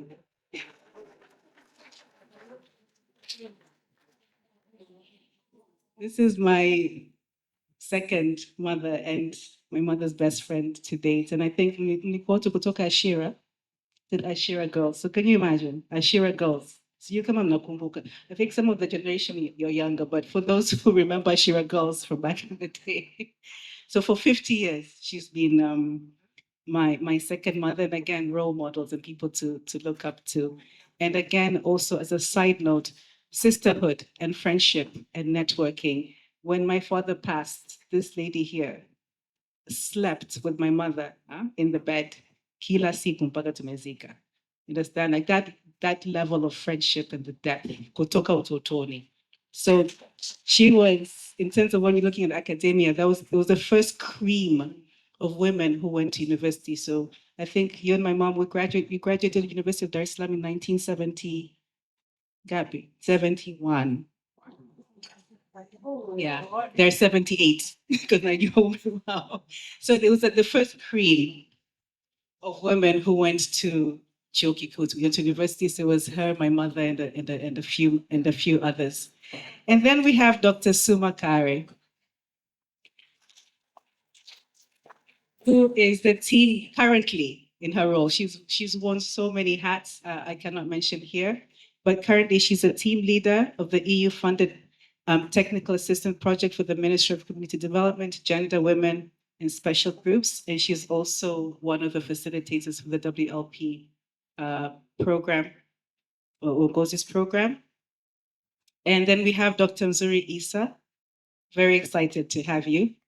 And she is the Tanzania Media Women's Association's director from Zanzibar. So we do have representation from Zanzibar, but again, it surpasses Zanzibar, the fantastic and amazing work that she's doing. And Frank, and last but not least, he was already mentioned by our previous speaker. We have Mr. Frank Nyabudege, who's the managing director of the Tanzania Agriculture Development Bank, TADB, here in Tanzania. Karibu sana. So I will walk to this.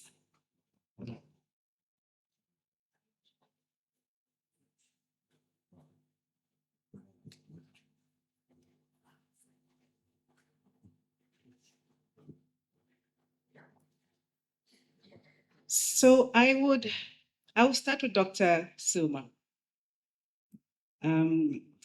Your wealth of experience in this area, and especially looking at the policies and the systems and frameworks to really advance women leadership in Tanzania. And of course, you have beyond Tanzania experiences. So I'd really like to pick your brain first. We know that barriers exist and that these barriers persist, which prohibit women from ascending to leadership positions. So what systems or structures do we need to have in place to ensure that we have a pipeline of women leaders? What are some of the intentional measures that we can have?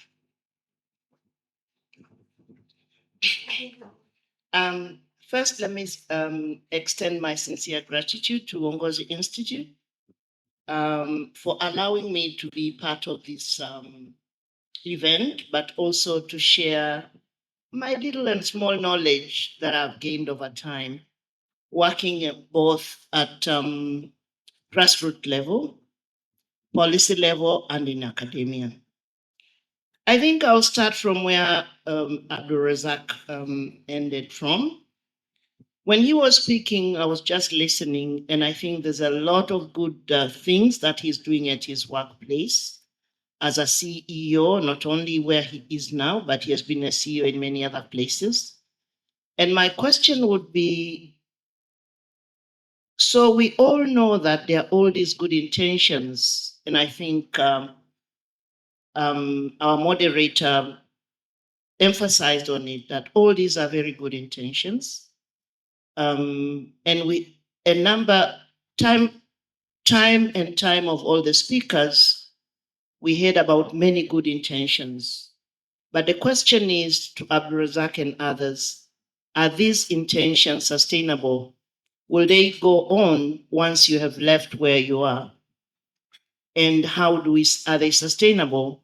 Will they go on? Will they be replicated? I think this is the question that I want to address.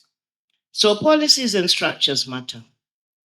They don't matter because they are very good, but they matter because they institutionalize our good intentions. If they are not institutionalized, then they don't make sense to us because they live with you. All the things that Abdul Razak talked about, once he leaves Ngorongoro Conservation Area, how will they continue? They won't continue. So this is where policies come in. And when I speak about policies, and structures, we're not only referring to the public service, we are also referring to the private sector. We are also referring to NGOs and development partners. So how do we institutionalize our good intentions and make sure that they're sustained, promoted, replicated, and maintained over time? I think they matter a lot. In terms of structures, I think quite a number of us have talked about. But I wanted to share with you one point that to me, always when I talk about policies and others, is that opportunities are equally distributed.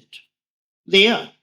I mean, if you go back, reflect on Tanzania, we all have equal opportunity to education, isn't it?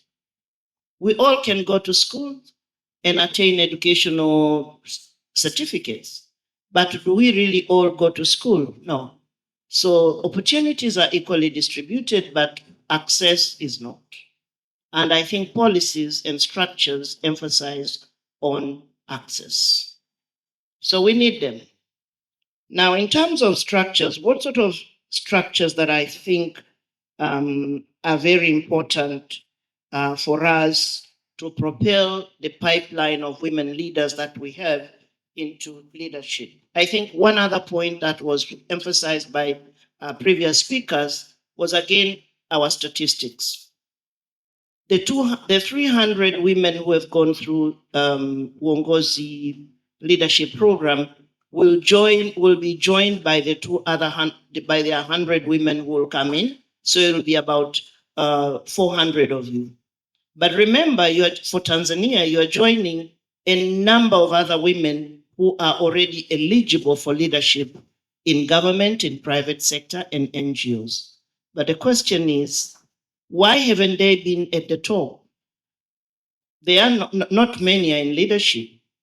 I mean, in case of Tanzania, yes, we've made so much progress, but if you look at the permanent secretary level, we currently have 6 women permanent secretaries out of 27 permanent secretaries. If you look at directors in the ministry, I'm not scaring you. This program is very good and you'll get there. But these are the things that we need to talk about and reflect on. And in terms of directors in our ministries, we have 27 directors out of 107. So it's not an easy journey to get to the top. Okay? You'll be mentored and mentored and mentored, but getting there is not easy. But you will get there. And you are being prepared to navigate around all the barriers for you to be there. So what I'm saying is we need structures, and these are very important structures. One of the structures that we need is the mentorship and sponsorship program. Dr. Patricia talked about Franny hand holding her to where she is. That is sponsorship. And but if there's no one to speak about you in the room where you're not present, then you won't get there. So we need to talk about us. When you are in the room and we are not in there, but you know about us, speak about us, sponsor us, because that's what we need, in addition to mentorship. So we have a mentorship program in Tanzania, which is just new now, at least one structured and institutionalized. But the question is, as you heard in the morning when the CEO of Uongozi talked about, it's sponsored, isn't it? By the European Union, the Finnish government, and to some extent the government of Tanzania.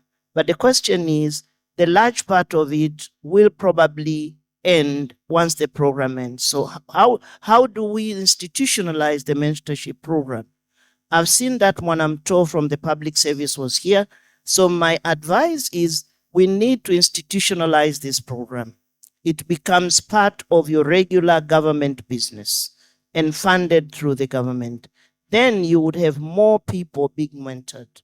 I'm told there were about more than 1,000 people applied for this cohort 7 and 8, and only 100 could get a space in this. So you need to institutionalize it in our public service, but also in the private sector and in NGO sector. But the sponsorship program, I think Uongozi is still working on it in terms of structuring it and making it institutional. The mentorship program is already there, and Abdul Razak was telling us that he also has a mentorship program in his organization. So we need to see it more formalized. But we also need a transparent, gender-sensitive recruitment, promotion, and succession processes. I mean, how are people? We should ensure that, and this will ensure women are in the candidate pool and they have a fair chance. If you do not institutionalize it and have a very clear, transparent system, then it is very possible. Imagine a leaky system where only those you have been mentored, you have been prepared, you have been identified, and you are looking forward to go to the top. And then tomorrow, you hear that this leaky system has allowed those who have not been prepared to be at the leadership position. That will be a bit discouraging to us. So we need that transparent and gender-sensitive recruitment process. And I know when you discuss with colleagues in the public service, they will tell you, oh, but our system, and not just in Tanzania, I was privileged to work in Cameroon, and I've met someone here from Cameroon. I was very happy to see her. And I spoke to her about my story that I didn't speak French. And I went to the senior government office, and the person was so open to ask me, how did you get the job when you don't speak French? But anyway, I managed to finish my contract in Cameroon. So in these places, they will tell you that, but we have a public service system where everybody gets an equal chance to get into the public service because of our transparent recruitment process. And I said, that's very good. But in this recruitment process, why is it that women are still few who are getting in? And they have degrees, they have been mentored, they have professional skills, they are competent, but why are they not getting to the top? It means there's something wrong with not something wrong, but we need to make some adjustment and improvement to our recruitment process. But as also I've talked about mentorship, but also data and metrics to track gender balance in leadership with mechanisms for accountability. I wanted to ask Abdul Razak, but there was no time. And I was saying, you have these women at the management level. Is it because you are a kind person, because you have gotten well and understood the gender policy, or because you are held accountable? And having women leaders in top position is part of your metrics. I think we need to include in our performance management systems of our senior leaders the measurement on women in leadership. And it does happen. My understanding for those who are coming from Rwanda, I understand that this kind of structure is what has contributed largely to Rwanda being a champion on women, on gender equality and women participation in leadership. I'll give you an example. The program that I'm leading in our ministry, the EU-funded program, is results-based financing, and it has metrics. Women leadership is not one of the metrics, but at least having a structure for GBV in your workplace is one of the metrics.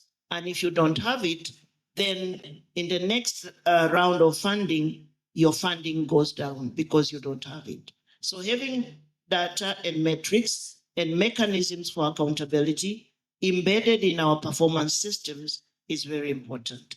In Nordic countries, I think they also have similar systems. You are measured in your performance. It includes your journey towards increasing women participation in your leadership. And we can also do it in private sector. We can do it in the NGO sector. Recently, I think I want to take note and recognize a very good effort that has been made by our central bank. Last year, I think the central bank issued a directive to all commercial banks to ensure that they have women in their management team. They have equal representation of men and women in their management team. I don't know if we have someone from the central bank here. I don't know to what extent. Thank you. Congratulations. I don't know to what extent the commercial banks have complied with it, because again, since morning we were hearing this, that we have policies, but if they're not enforced, they don't make any sense. Now, in terms of policies, we do have policies, and there's one specific policy that I want to reflect on, and this is an affirmative action or gender quotas. Across the African countries, we have our constitutions embedding a principle of equal men and women participation in leadership. I think the 30% mark has been included in our constitutions. But I'm very unfortunate, and I wish this could happen. I don't know if it has happened in other countries, but I know that in Tanzania, we do not have specific quotas to compel or incentivize managements to include women in their leadership by 30%.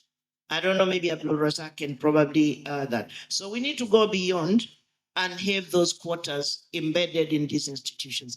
And I think we can get this from our public service commissions, demanding that recruitment in the public service ensures that at least there's 30% women in the overall employment, but at least in the leadership there's 30%. One of the areas where I think we really need to work fast, because one of the things that we are doing in the EU program is to accelerate. So it's not just a gender equality, but we want to accelerate the numbers. Come 2030, when we are accountable for the Sustainable Development Goals, at least we would have reached the mark of 50-50.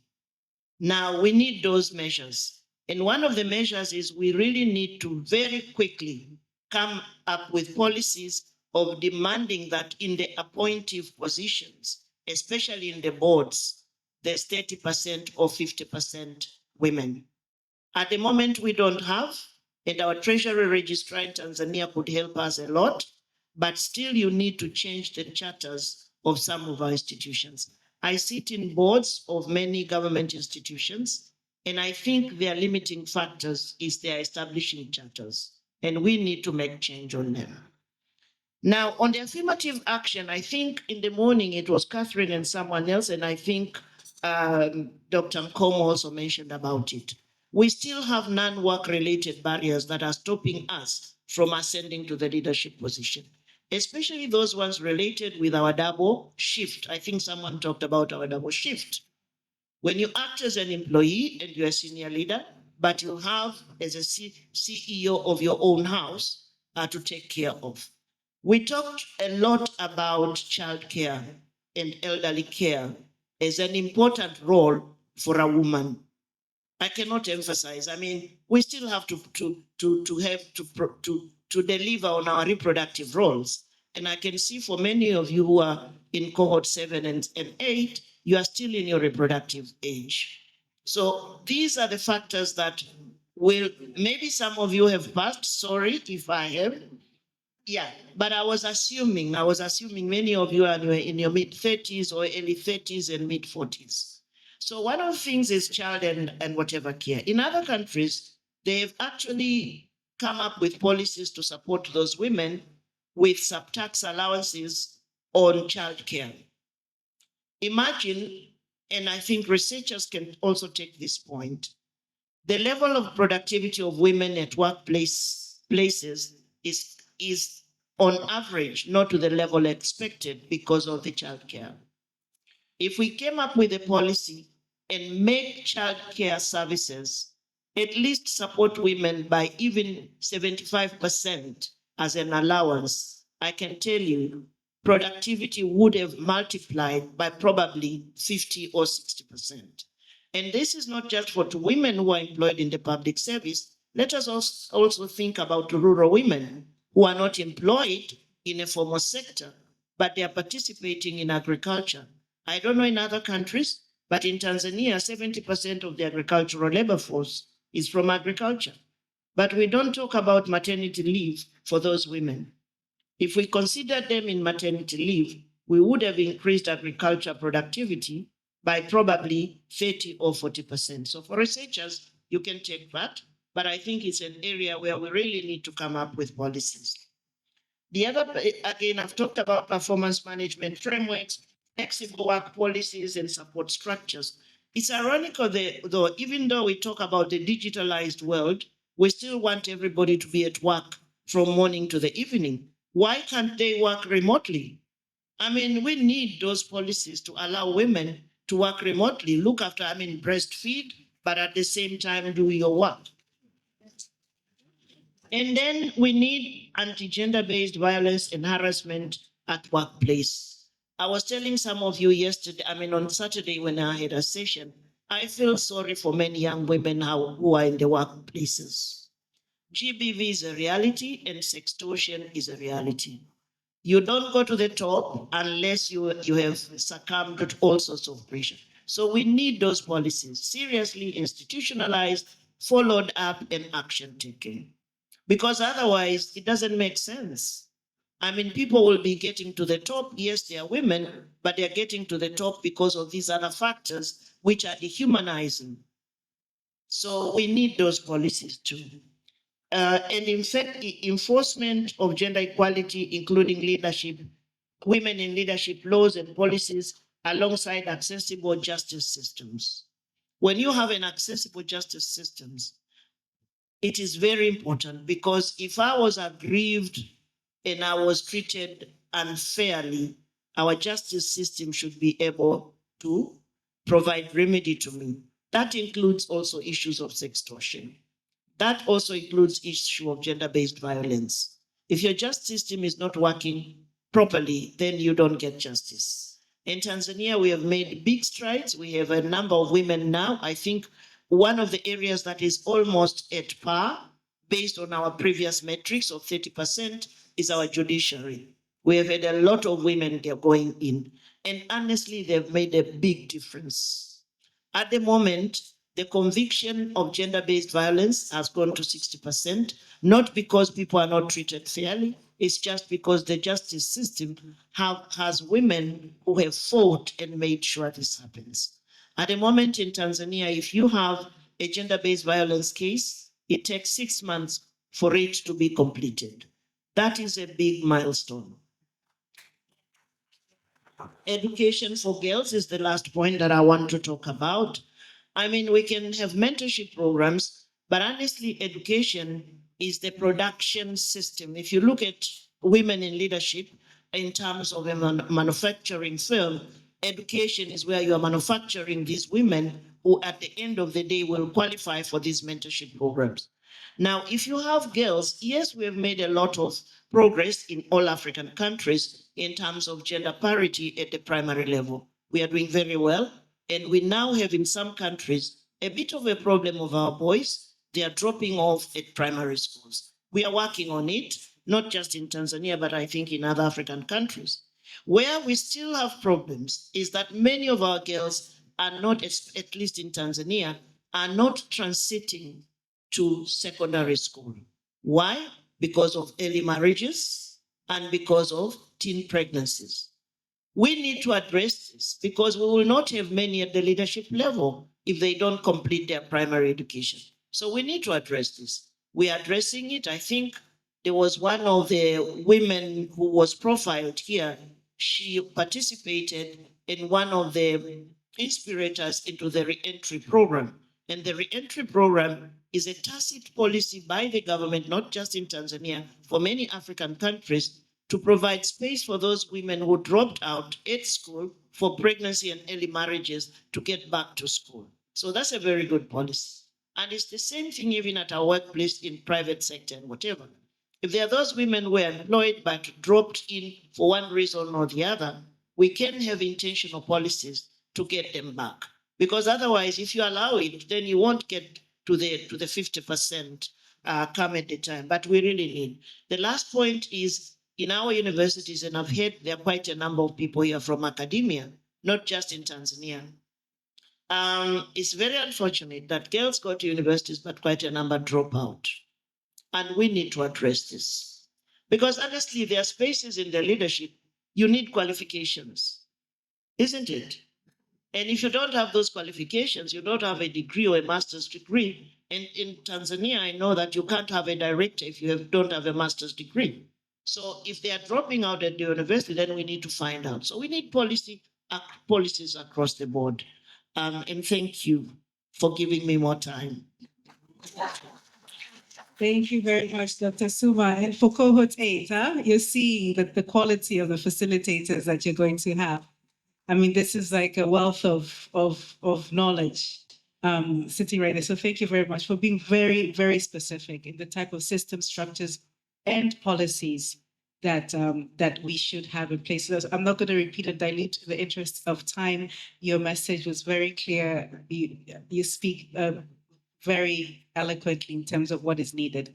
You mentioned two things. One's the issue around the academia and the education system. We have Professor Mlama here, but also you touched on the circular from the Bank of Tanzania, where you're speaking to the financial sector. So for that, I'd like to turn to Mr. Frank Nyabudege, Managing Director, Tanzania Agricultural Development Bank. Working at the intersection of two critical sectors for Tanzania, which is agriculture and finance banking, what are some of the barriers that you see facing women in getting into the leadership roles in this sector? And of course, here, if you could also react to Dr. Suma's comment in terms of that circular that was passed last year from the BOT, the directive rather, instructing the top management to have a certain quota, a certain percentage of women. And then also then speak to why is it important to have male engagement in advancing leadership, and what role have you played specifically in your current position, and what are you doing in the bank? Karibu sana.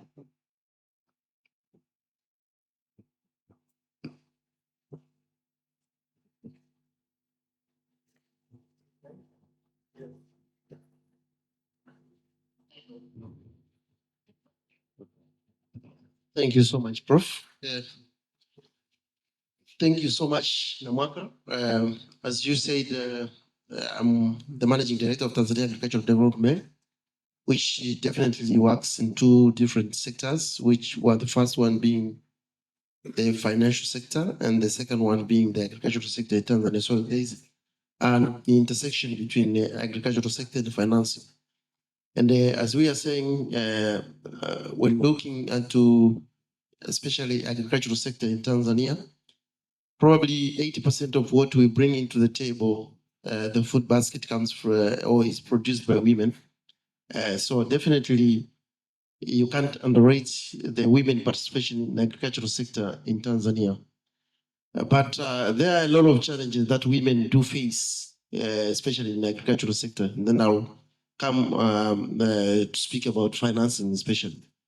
First and foremost, in the agricultural sector, many women who are participating in the agricultural sector, they do smallholder farming. And of course, with smallholder farming, they contribute almost 80% of what we produce. In Tanzania, currently our production in food items of food cereals is around 2.8 million tons. So 80% of that is produced by women.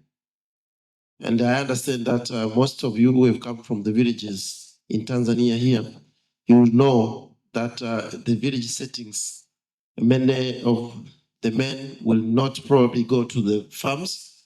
They will be just going there drinking. And then the women are the ones who are going to the farms. So at the end of the day, they ensure that they take care of the families and they produce for the family to ensure that they have enough food put on the table.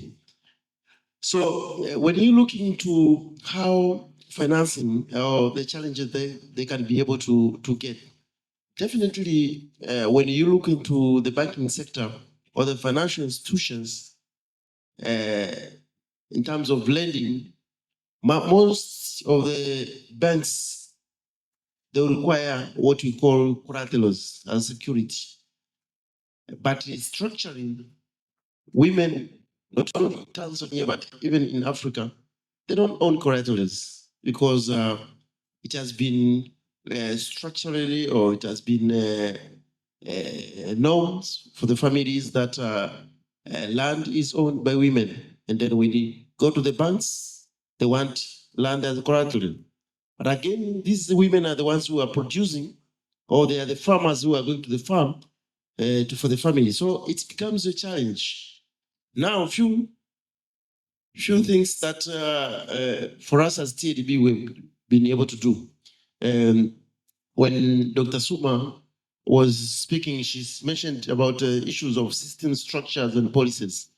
And for us, we've deliberately put some policies which are favoring women to ensure that they can be able to access the funds or access funding from banks. Not only TADB, but the banks, because for us being development financial institutions, we also support banks to ensure that they lend to the agricultural sector in Tanzania.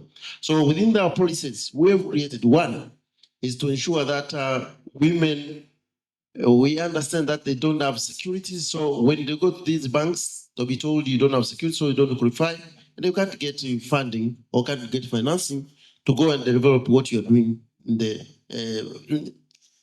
agricultural sector, being it in the crop or fisheries or even livestock. So we have come up with a policy where we call it Smallholder Credit Guarantee Scheme. And we lend, especially to women, up to 70% of, we give up to 70% as collateral to banks for them to be able to lend to women in Tanzania. And that has really seen a lot of women who could not be able to get facilities previously, now getting facilities. We've been able to work with 19 banks in the country. And those 19 banks have been able to lend to almost 800,000 smallholder farmers, most of whom are women, and a total of 540 billion Tanzania shillings have been lent out to these smallholder farmers, most of whom are women, as I said. And this really isn't the challenge that women have been facing in the agricultural sector. And we've seen quite a lot of production in the in the food systems across the country, because when the women are enabled, of course, the way they can be able to produce is more. So coming to the institution on the banking sector, I am privileged to lead one. And fortunately, I've been a CEO for many years in the banking sector. One of the things that I've always done is to ensure that I promote women to bigger roles because I know what they can be able to do. And I give an example what made me to the push, which made me to support more women into the leadership role. I grew up in a family setting, and I understand many of you have grown in the similar setting as I, if you have grown into villages, where my mom was the one who was the breadwinner for the house. And how was she doing? She was just preparing what we call vitumbua and going to sell to get something to take myself and my brothers to school. But not only our family, she could also help our brothers' kids who could not be able to get maybe school fees. They come there, Shangazi, we don't have school fees. And then she takes whatever she has kept because of selling vitumbua and then take these kids to school. So this woman, whom I can call a superwoman, she was really be able to do quite a lot, and which men could not be able to do, including my father. And then when I grew up, I started appreciating how this woman was really hardworking, was really very supportive to ensure that she makes the family survive. So one thing that I learned is if you support a woman, you are not only supporting her, you're supporting the family, you're supporting the entire household and the family and the close relatives. Currently, 45% of my directors are women. And being in the banking sector, there are two, I can say three, because three, I'll mention them, are in this position of directorship, which are women. Being a bank, we have a director of business who they source businesses, and then we have a directorate of credit who comes in, they do the analysis to ensure that this person qualifies or it doesn't qualify. So these two positions are led by women. The director of these positions are women. But we also have the human resources. She's also a woman. We also have the director of procurement. She's a woman. I have director of internal audit. She's a woman. Why am I saying like the directorate of business and credit? I always want women because when we are doing the first panelists, they were talking of issues of trust, integrity. You'll agree with me. Women have high level of integrity than us men. Whether you agree or you don't agree, I always ask, I tell people, just see when people are arraigned to the courts because of any abuse of offices. How many do you see being women arraigned to the court because of abuse of offices? You see none. Mostly are men. Yeah? So women have high level of integrity and trust. And when you are dealing with money, because banks will deal with money, the commodity we sell, we are not selling water, we sell money. We sell a commodity that everybody wants. And if you don't have people with high level of integrity, you'll ensure that you are losing. So what I always say, if you get women to lead these positions, they do extra what other men can do. When I joined the bank 4 years ago, it had a balance sheet of 300 billion. After 4 years, the balance sheet has grown to 1.2 trillion, sorry. 1.2 trillion. And the reason or the secret behind this is because people who are in business, people who are in credit are women. But also in the board. When I came in, I found the board had no any woman in the board. So I met my minister for finance. He said, you know what? For this board to function properly, it has to have women. So when it ended, he asked me to bring some proposition.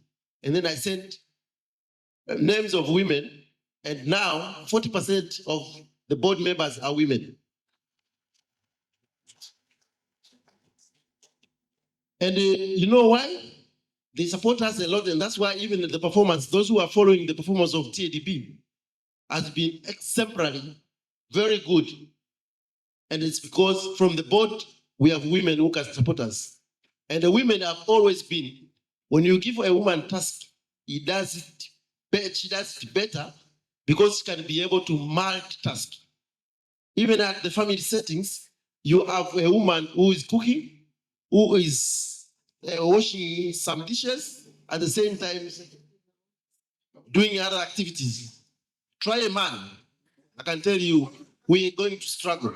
I am one of them. When my wife travels, sometimes even I cannot make the bed because I'm a man. But the women, they do everything. So I've seen this happening into the institution, and we've really seen the institution going up. So just to finish, to finalize, how as men can we come in? We come in because one, structurally, men probably because of experience, we've been leaders. So what we have to do is to ensure that the leadership skills we've attained over time, because of the privilege we've gotten, because of our manliness, let's pass it to women. So that's what we are doing. If you are being privileged to be a leader and you are a man, ensure that the skills you have attained, because probably you are not as bright as those women, but it's only the structure taking you to that top level, then take time to pass over. Because if you pass over these skills and knowledge, and the women get skilled, the benefit to the society becomes quadrupled than the benefit it would have been if a man is a leader. And that's what I gave an example previously of my mom, who could really be able to assist as much as she was just selling vitumbua. I understand if my father would have been selling vitumbua, I wouldn't have gone to school. And probably even we could not be well fed at home, but we were eating well. We went to school, and she went further, assisted even some of the relatives. So thank you so much. I think when you are thinking of ensuring that we empower women, let's ensure that we empower women, because when we empower a woman, we're empowering the nation. Thank you. Thank you very much. Thank you, Mr. Frank. Thank you. And I think the example that you gave from your own history that has made you see the power of leadership powers of women. What Ms. Beatrice also said, your mother sent all of you to school and she was a seamstress. Your mother, Somesha, Alicia Wote, back to the level that you're all grown by selling vitumbua. But also more powerful is when you're speaking about your composition at the bank, the 40% board represented is female, and then 45% of your senior management. And I can actually attest to that. I've done some work with Frank in the past, and his team, his directors they're women. And I was surrounded by strong women who we worked. And so what he's saying is absolutely correct. So thank you very much for sharing that, Frank. So I will now turn to Dr. Mzuri Isa, who is a director of the Tanzania Media Women's Association, based in Zanzibar. And I know also from a little bit I've read about you, you've also really you do a lot of policy advocacy, and you are also quite involved in some of the issues of ensuring that girls can come back to school for whatever reason that they dropped out. And so can you maybe tell us a little bit more how you have used policy advocacy to create pathways for women leaders? If you could give us examples from Zanzibar, that would be fantastic. And why is it important to embed women leadership in policy and formal structures? Of course, Dr. Suma already has mentioned some, but it would really be great to hear from you and to hear from the space within which you occupy still the importance of advocacy and policy and really grounding all those issues that we're talking about in within the policy. Karibu sana. Asante sana. And also, before anything, I would like to echo the gratitude actually by my colleague for the Ngozi Institute to extend this invitation to us, especially me from Zanzibar, like a representative from Zanzibar here today in the panel, and probably take this opportunity also to welcome the 8th cohort to Zanzibar to see the beautiful island after some your physical training here. Yeah. In terms of Zanzibar, we are doing policy effect on three folds. First is legal review or policy review, and then we do a lot of engagement and we do media. Yeah, I can give probably two quick examples of what we have done because we are media-based organization. Yeah, so we are doing a lot of engagement, and for example, with the Zanzibar Gender Inclusive Policy from Zanzibar Electoral Commission of 2015, and also gender policy of from the Women, Ministry of 2016. So, taking the example of ZECO, Zanzibar Electoral Commission Policy, Gender Inclusive Policy, 2015, we came from a very actually we can say marginalized background of women, less represented in the decision-making organs, and sometimes not even existed in the decision-making organs. For example, up to 2015, the Zanzibar Electoral Board, it was composed of 7 members. They were all men. Yeah. And we are talking about election where majority of voters normally are women, yeah, and yet there were no actually representation in the board.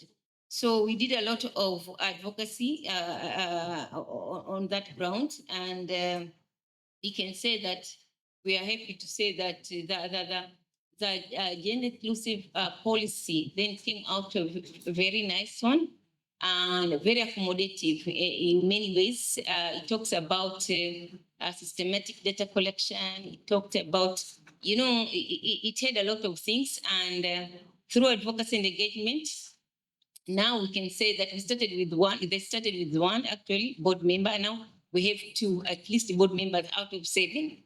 So it's a kind of transformative a little bit because, Zanzibar, for those who have not been there or those who are there, they know how traditional relatively it is. So from that actually sad background of women, less representation in decision-making organs. And for now, we can say, now it's 2025, we have, we can say male change agent president. Yeah, out of 18 actually permanent secretaries, we have 7 who are women for the first time ever.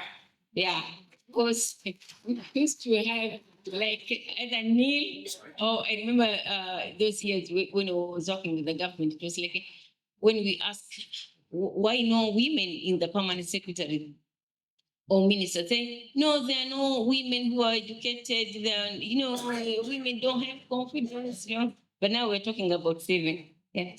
And important thing I want to say is about how do we use media as well.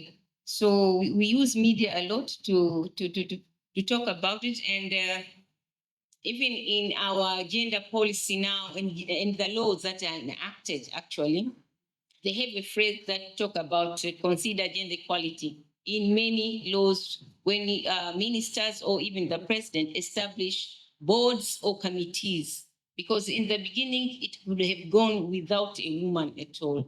Yeah, and one vivid example, for example, I want to share with you quickly, and it's not because of pride, but it's because of sharing. Okay, And a lot of lessons are actually here. Because in 1822, very recently, like 3 years ago, there was appointed a board of Zanzibar Empowerment and Zanzibar Economic and Empowerment Agency. Yeah, it was a newly established organ, and then it was because of actually most of the empowerment. So when it was established, the board, 7 members actually of the board, they were announced. They were all men. And it was like, oh my God, what is this? So as Tama, because we use media, we issued a press statement that really we condemn this board, and we argue that to do something about it, to dissolve. And good thing, it went viral. And I remember even the minister in charge called me, and he says, please come, we need to talk. And unfortunately, I was traveling, and I said, I can't, I'm sorry, I'm traveling. But I stayed outside only for a week, and good thing when he came back, it was heard that the board was dissolved. Yeah. I stayed, what a relief. That was in 2022, and a new board was actually instituted, and it had 3 members, women members. Yeah. And a good thing, when sometimes I hear out stories and they're saying, when you establish these sports, you have to be careful, because if you don't involve women, then Tamil Zanzibar is going to make noise about it. So we are seeing some changes at least. And the message also I want to share with the cohort is like media advocacy is very important. Always, or many times, women are scared of using media. This is also the tool for empowerment and our voice, to come out. Otherwise, it will be just business as usual, and we'll be oppressed right under our nose. We see things, but we can't speak. So please speak up. And the media is our biggest tool and ally. Yeah, I maybe talking about the importance quickly. Yeah, I think it's very important women to sit in the decision-making boards, because they have worn the shoes. They've come from really long way. In here, everybody, if is allowed to talk about her own experience and background, they'll have a lot to talk about. So it's important to involve them in decision-making organs, because they're the ones who have the feeling, who know how to talk about them. And they're also inspirational. I think also Madam Samia has come from Unguja South, where in many years, girls did not even want to go to school. There were many times when we were called in Unguja South, asked to talk to girls, because for them it's like, when they get matured, they say, what is the purpose of me going to school when I've already got matured, got puberty? Somebody else has been engaged. Somebody has gone married already. Well, no, I'm not going to school anymore. I'm matured. So I think it's really, it helps actually to inspire the girls. Now a lot of people are talking about being in the positions. And another thing I want to mention is like when women are in decision-making bodies, it's important to break this taboo and actually slogans sometimes of some, not friend or good men, because there are men in the rooms that are good men, and there are some other good men outside. Kuna jambo hilo nalipenda kulisema, kwa mfano, when we talk about women decision-making organs, they like to say, women are given this upendeleo. Why upendeleo? There are people like, they don't want to hear about special seats, about quota system. For them, it's like women are being favored against men. So at least when you are in the room in decision making, you get time to explain, it's not upendeleo. It's because of the injustice perpetrated against women and girls for many years. And they cannot really fight right now with you equally when they've been marginalized and they've been buried actually. It's like somebody who's been buried for 20 years and is working now and asked to fight against certain bondia. It's not easy, right? Yeah. So at least it's important when we are there, we expand that notion. And another thing I've learned mostly in Zanzibar especially, and I think it's also part of the researches around women leadership position, is the way women are able to volunteer and commit to the cause.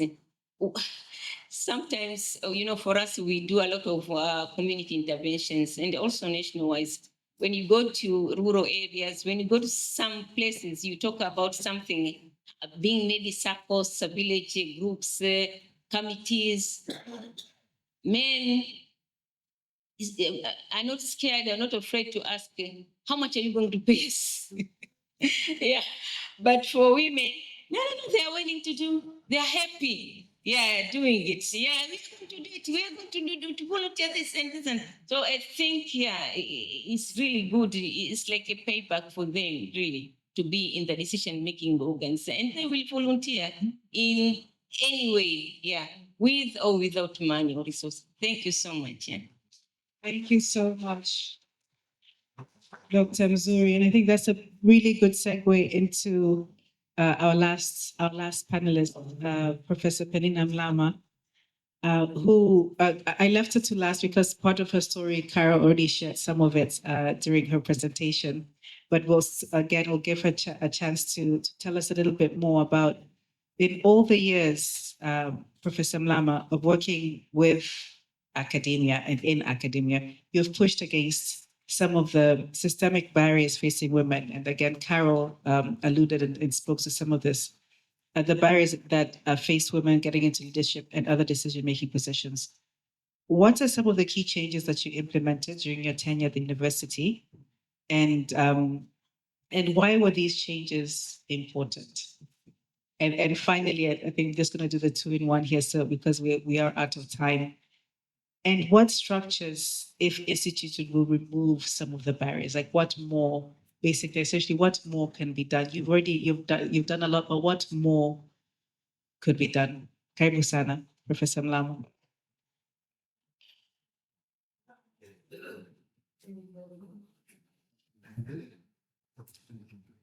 Thank you very much for this opportunity to share a thing or two with this audience. It's really a great pleasure.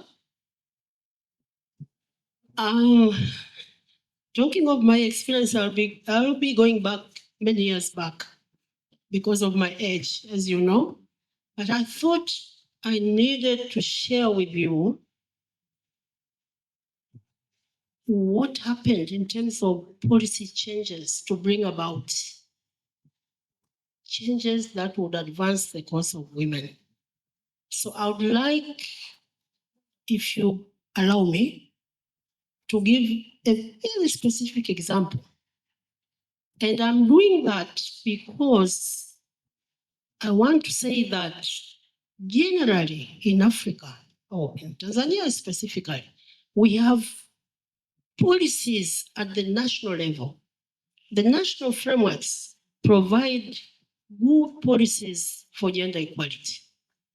Our countries have signed in to many protocols, including, the Maputo Protocol, the AU Protocol, the Beijing Platform for Action. So at the national level, there are all these policies which actually support gender equality at every level. But the problem comes at the institutional level. All of us belong to institutions, I believe, because I believe you come here to get training for leadership. I believe most of you are employed. They are in particular institutions. And the issue is that at that institution level, these policies are not being translated into action. to bring about change.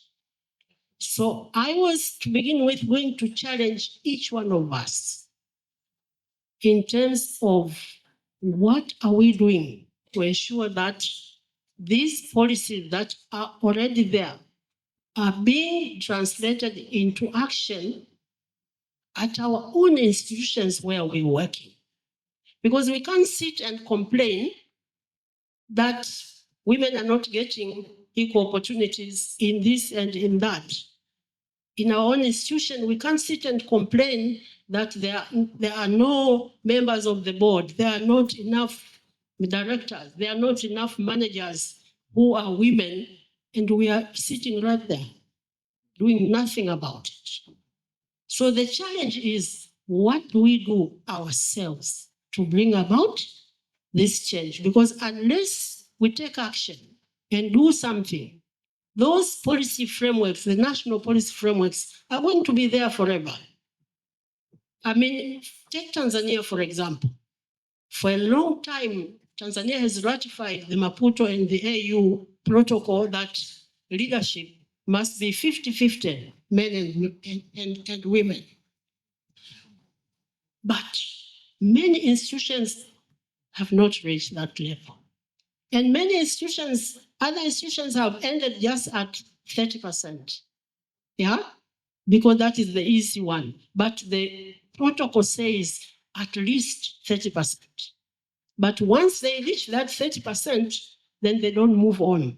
But what are we doing to push them to go all the way to 50%, which is the latest protocol about gender equality? So what I'm saying is that it is our duty, each one of us, to bring about this change, because if we don't do it ourselves, nobody's going to do it for us. And I don't think we should just sit and complain. We should be part of the process of bringing about this change. But my second point is that it is not easy. We are talking of struggles, and we have to be prepared for the struggle to bring about this gender equality, for the struggle to bring about change. If you are lucky, you have a leader like my brother here, who knows the importance of having a board which has a good percentage or equal representation of men and women. If you are unlucky, you have a leader who doesn't care. So how do you work with a leader who doesn't care to make sure that we bring up the gender equality? This is where the policy comes in. And I'm going to give you this example to show you that actually change can come at the institutional level if you push for it. I'm from the University of Dar es Salaam. And back in the 90s, I was the Deputy Vice Chancellor for the University of Dar es Salaam, in charge of academics. In 1994, the percentage of girls who were being admitted at the university was only 17%. Now, this is the university, and at that time, we only had two universities, the University of Dar es Salaam and the University of Sokoine. So if the country is producing only 17% of graduates, how do you expect the country to have women leaders? Do people get leadership positions here without degrees? So in the first place, you need to have a degree, a first degree at most, a second degree, so as for you to be considered for any leadership position wherever. Now, if the university was not producing enough females with degrees, then it meant this country was not going to have women leaders. So it was very critical to to bring about a policy at the university that will push up the number of girls who were being admitted at the university. So under my leadership, we did a lot of advocacy, but talking along was not working. So we had to push that the corporate strategic plan of the university At that time, I was the Deputy Vice Chancellor, and I really pushed hard that the Corporate Strategic Plan of 1994 had to have a very specific objective about achieving gender equality at the University of Dar es Salaam. And the targets were that we are going to change the admission rates from the 17% to reach 50% in the 5 years of the strategic plan. We were very ambitious. We were very ambitious, but we had to do it. We had to be crazy. Yeah? So, objective number 13 of that strategic plan, I remember the number until today, was about gender equality. Now, once the objective was passed, once the strategic plan was passed, the university faculties had no option but to implement the strategic plan and objective number 13. Now, in order to achieve that, we had to have targets per year. So it was not possible to admit 30% girls immediately. So we said we'll go incrementally. So every year, 10% more. Every year, 10% more until we reach 50%. So that was done. And it was a rule that during admission, every faculty had to make sure they admit minimum for the first year, minimum 10, and increase 10%. So for the first year, it was 27%.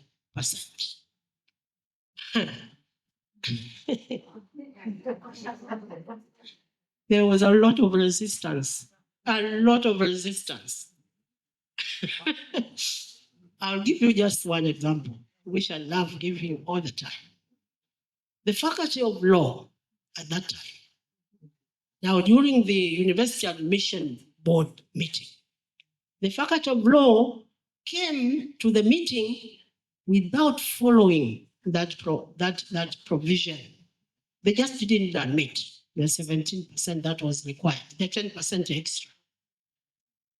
But the other faculties had done it actually, which means it was possible. The girls were there. They were not just being admitted. So why didn't the faculty admit according to the new regulation? They said, we decided. We don't think we need to do it. It is just a decision by the collegium. We are not going to do it because we don't think we believe in this new regulation. So we didn't admit according to the strategic.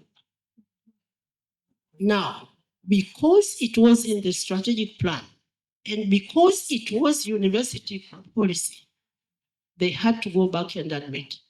There was no option. So they had to go back and admit, otherwise face consequences. Yeah, so they had no option. But that was the easy part now. After that, they were all, because let me tell you, the Faculty of Law, actually, girls, when they, everybody, any student, when they go to study law, they're supposed to have a background of languages, history, and the humanities.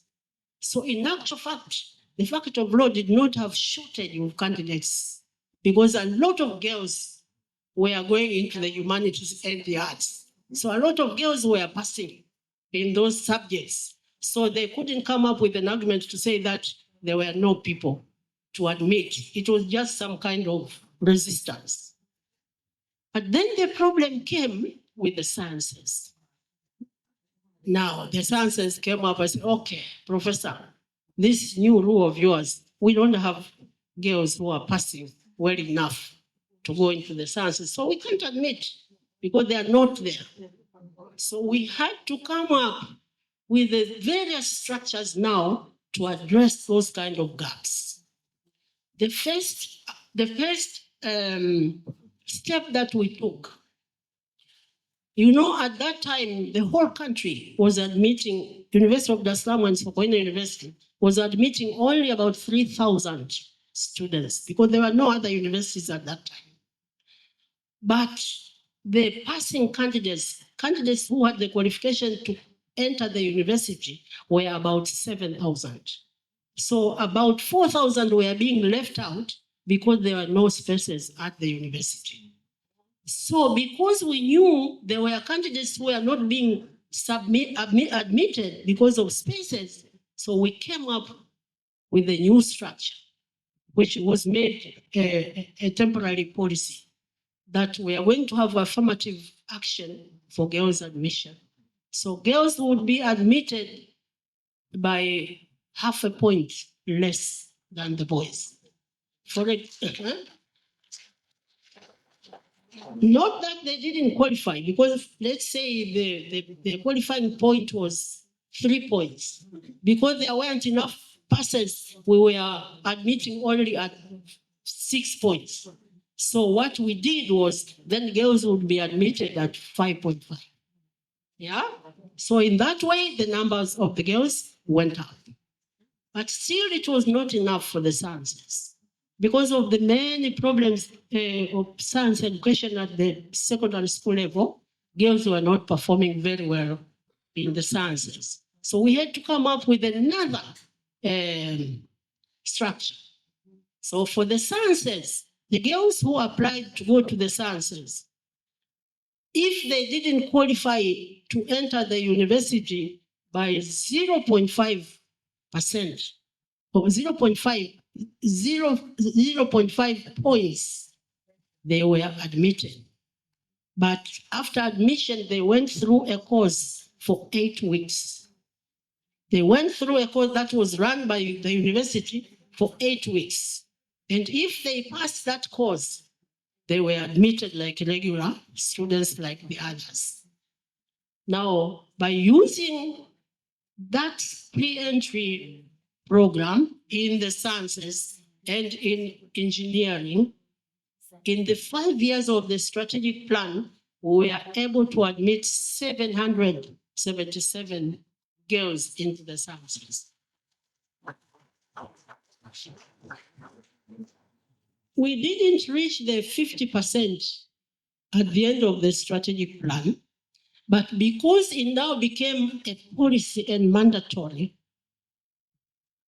today, as I speak, the admission for girls at the University of Dar es Salaam is 48%.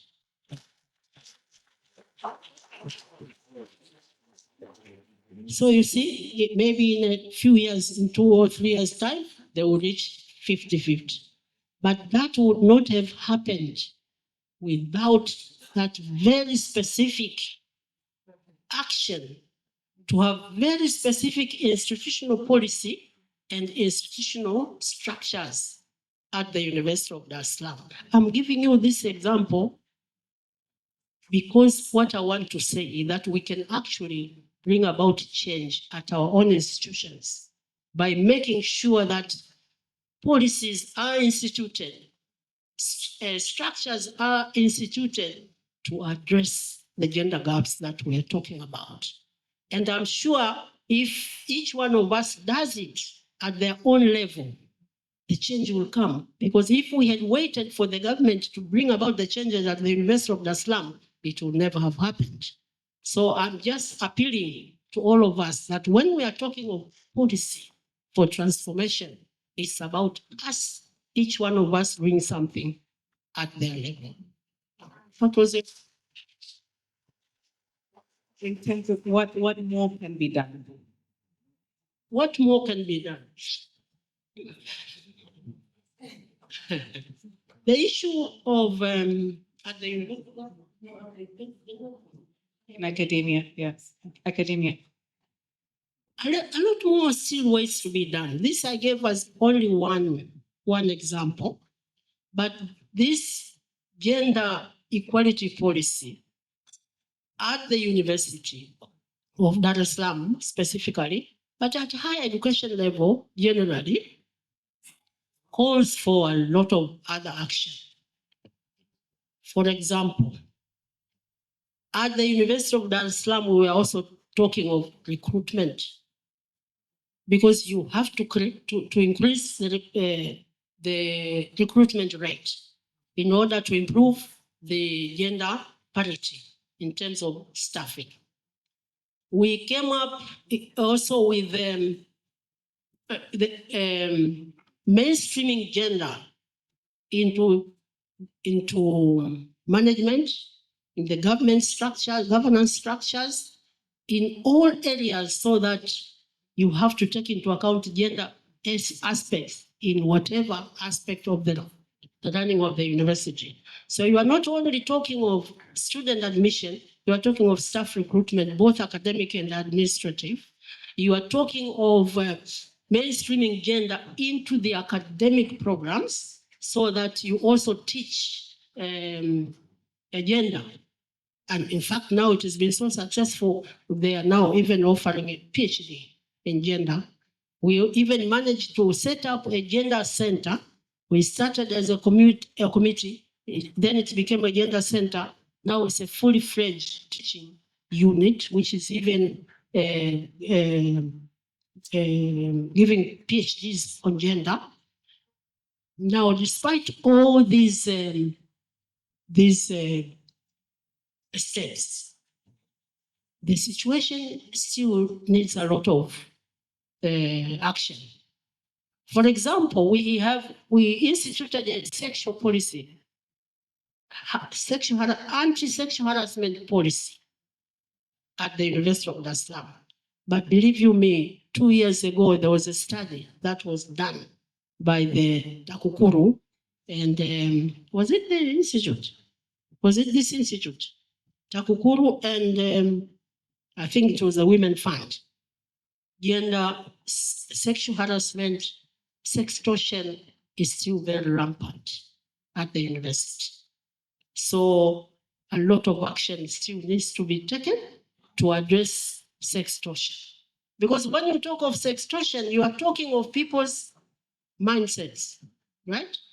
People's cultural backgrounds, people's personal behaviors, people's disregard for human rights, because sexual harassment, it has a lot to do with the violation of human rights. So this is an issue that is still a big challenge, which needs to be taken care of.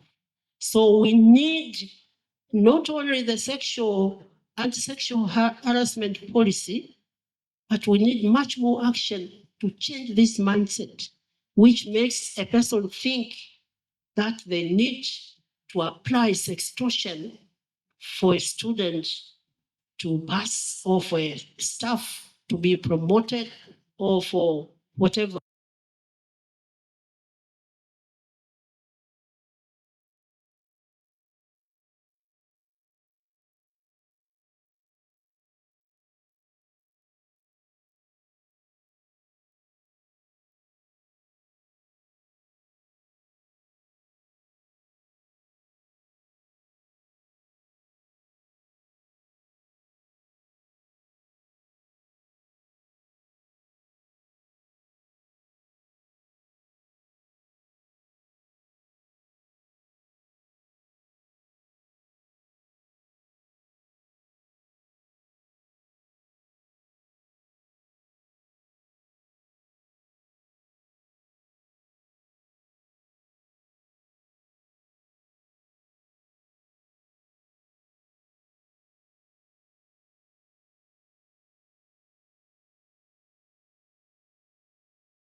who have the qualifications.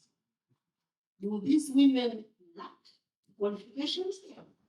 Or is it some other forces that are coming in between to push out, to still push out the women and just go with the men? Now, what are these things? What are these forces that is keeping the women out? So we need to challenge the appointment process. I know, for example, when members of a board are appointed, right? Normally, the institution would send recommendations. They'll say, we are sending we have a board of 10 people, so we are sending these 10 names, yeah, as recommendations for appointment for the appointing authority. Then the appointing authority appoints whatever number is required by law. The same happens, I think, when let's say a managing director or a PS or whatever is being appointed. I think there is a system of sending names being recommended for the authority, appointing authority to appoint. Now, whoever sends these names, why do they skip women? We have to find out. We have to find out how come out of all the women around, they cannot find women to be included in that list.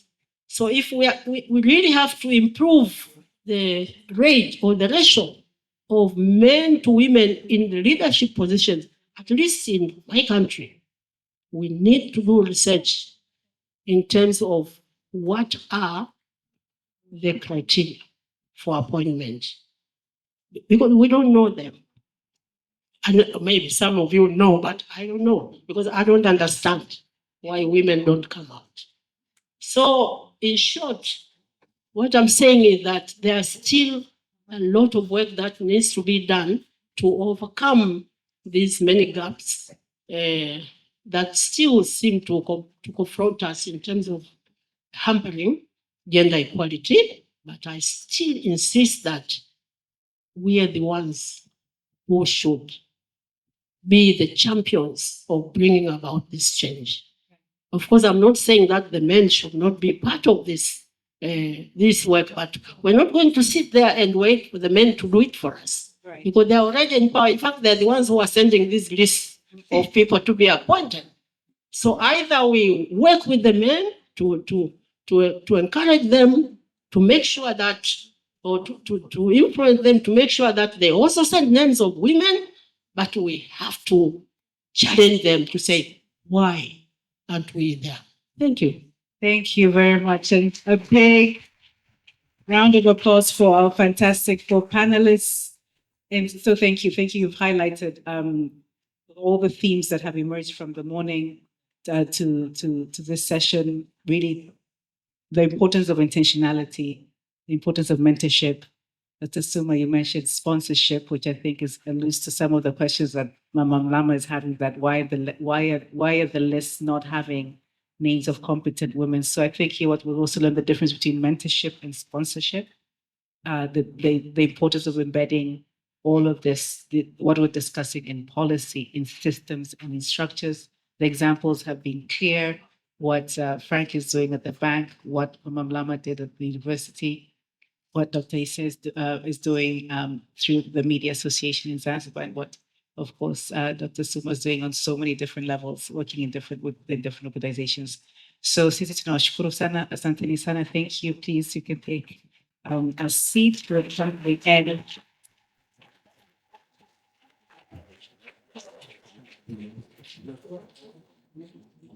And we're quickly wrapping up.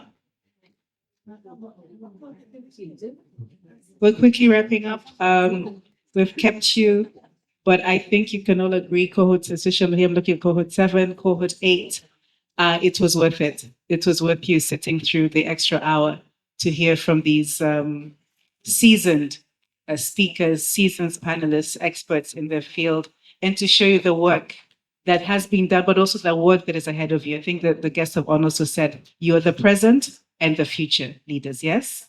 Yes. So now, as we come to a close, I'd like to call up Ambassador Begum Taj, who has been sitting very loyally with us from the morning. Ambassador Taj is a vice chair. She's a chairperson for Uongozi Institute Board of Directors, and she will be giving us a few closing remarks. Karibu sana, Ambassador.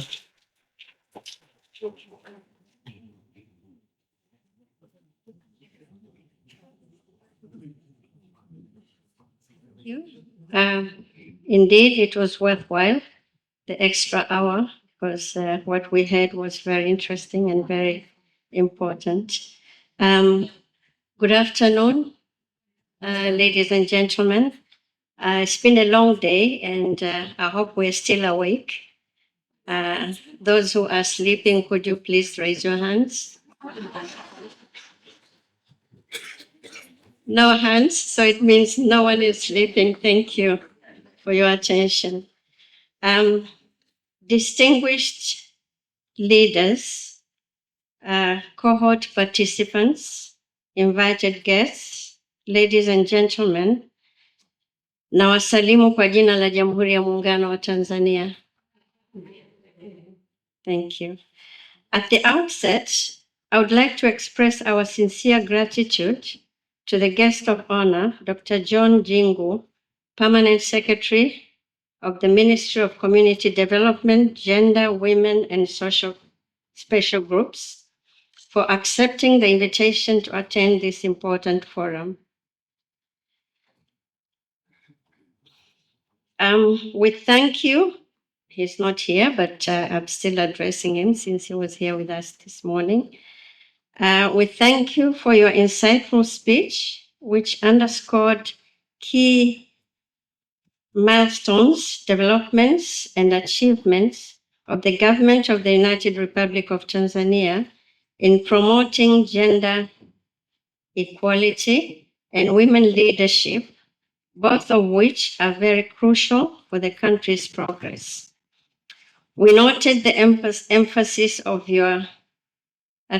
which you attributed to networking.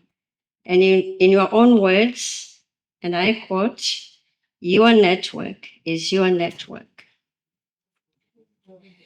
I would also like to extend our sincere appreciation to the keynote speaker, Dr. Linda Mkube Nkono, Chief Executive Officer of the Nelson Mandela Children Fund, for her remarkable, powerful, and eloquent speech. Your insight and leadership skill serve as an inspiration to all of us as we continue to forge our leadership roles. The challenges and opportunities that you have shared are very, very instrumental in enhancing the leadership role of women. We appreciate your reminder of the importance of the concept of Ubuntu. On a personal note, I can relate to your father's commitment and resolve to educate her daughters. I went through the same experience. I'm talking about the 60s. Fortunately, now it's embedded in our policies and laws. Education of the girl child, there's no escape of that. To the panelists, I thank you very, very much for your thought-provoking, I'm mixing pages and my eyes are very bad. So excuse me. To the panelists,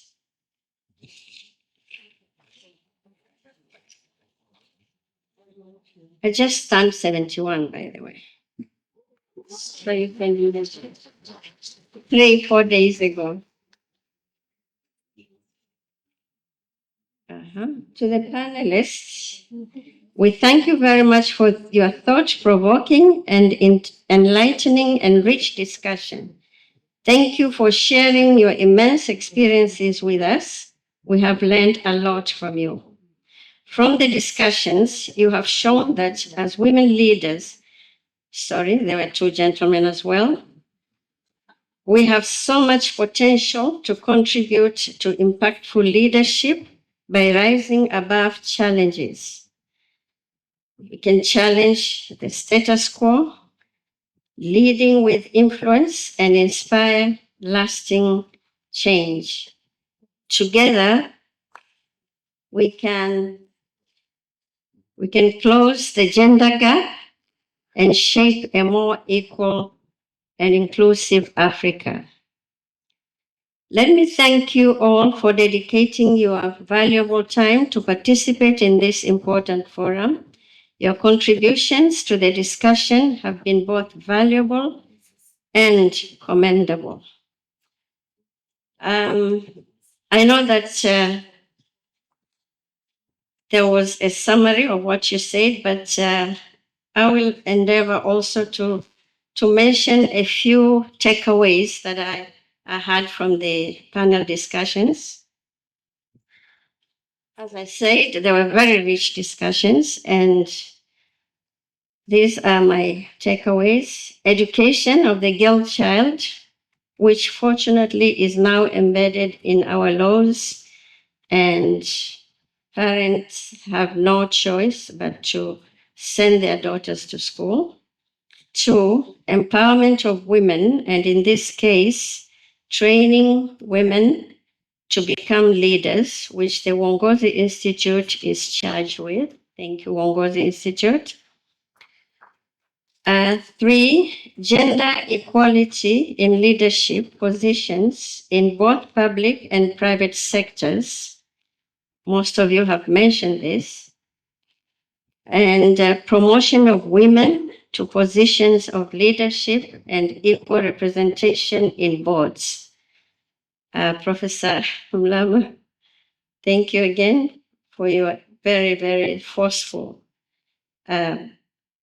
speech on this particular subject. 4, some of you paid tribute to women for their ability for multitasking, and in many cases, women being the providers in their families and communities. Mr. Abdurazak, you mentioned about balancing, and I wish to tell you that I once had a discussion, I won't say an argument, with a colleague, and I mentioned about how we can balance our roles both at home and at work. And she said, no, there's nothing like balancing. We just have to juggle. We have to juggle with these roles. It's not easy to balance. My fifth takeaway is gender balance in the classroom, Professor Mlama. Specific actions and policies had to be instituted to enable parity and creating awareness. Now, to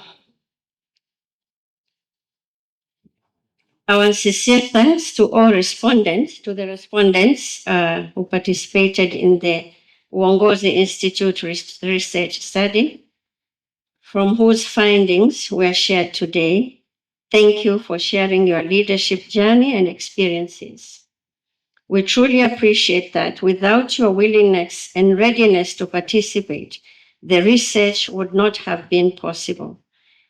It will not only provide valuable insights into leadership aspects and attributes, but also serve as a reference for current and aspiring leaders. Congratulations once again to all women leaders of cohorts 7 and 8 who joined this special program. We hope that after completing it, you will demonstrate your leadership potential and be an agent of change in your organizations and communities at large. I wish to thank the governments of Tanzania and Finland, the European Union, the UN Women for their continued support of this program. By the way, there was a mention about who's contributing more, and unfortunately the CEO was not in the room, but I can assure you that the Tanzania's government is bigger than any other contribution to this program. I don't know the percentage, don't ask me about that. Let us keep the ball rolling and continue to advancing women's participation in leadership roles in Tanzania and Africa. I wish you all a wonderful afternoon and evening. Thank you for listening.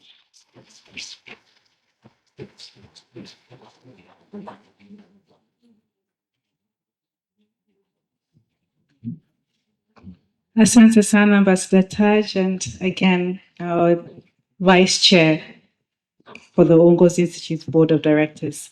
So we've come to the end of our event.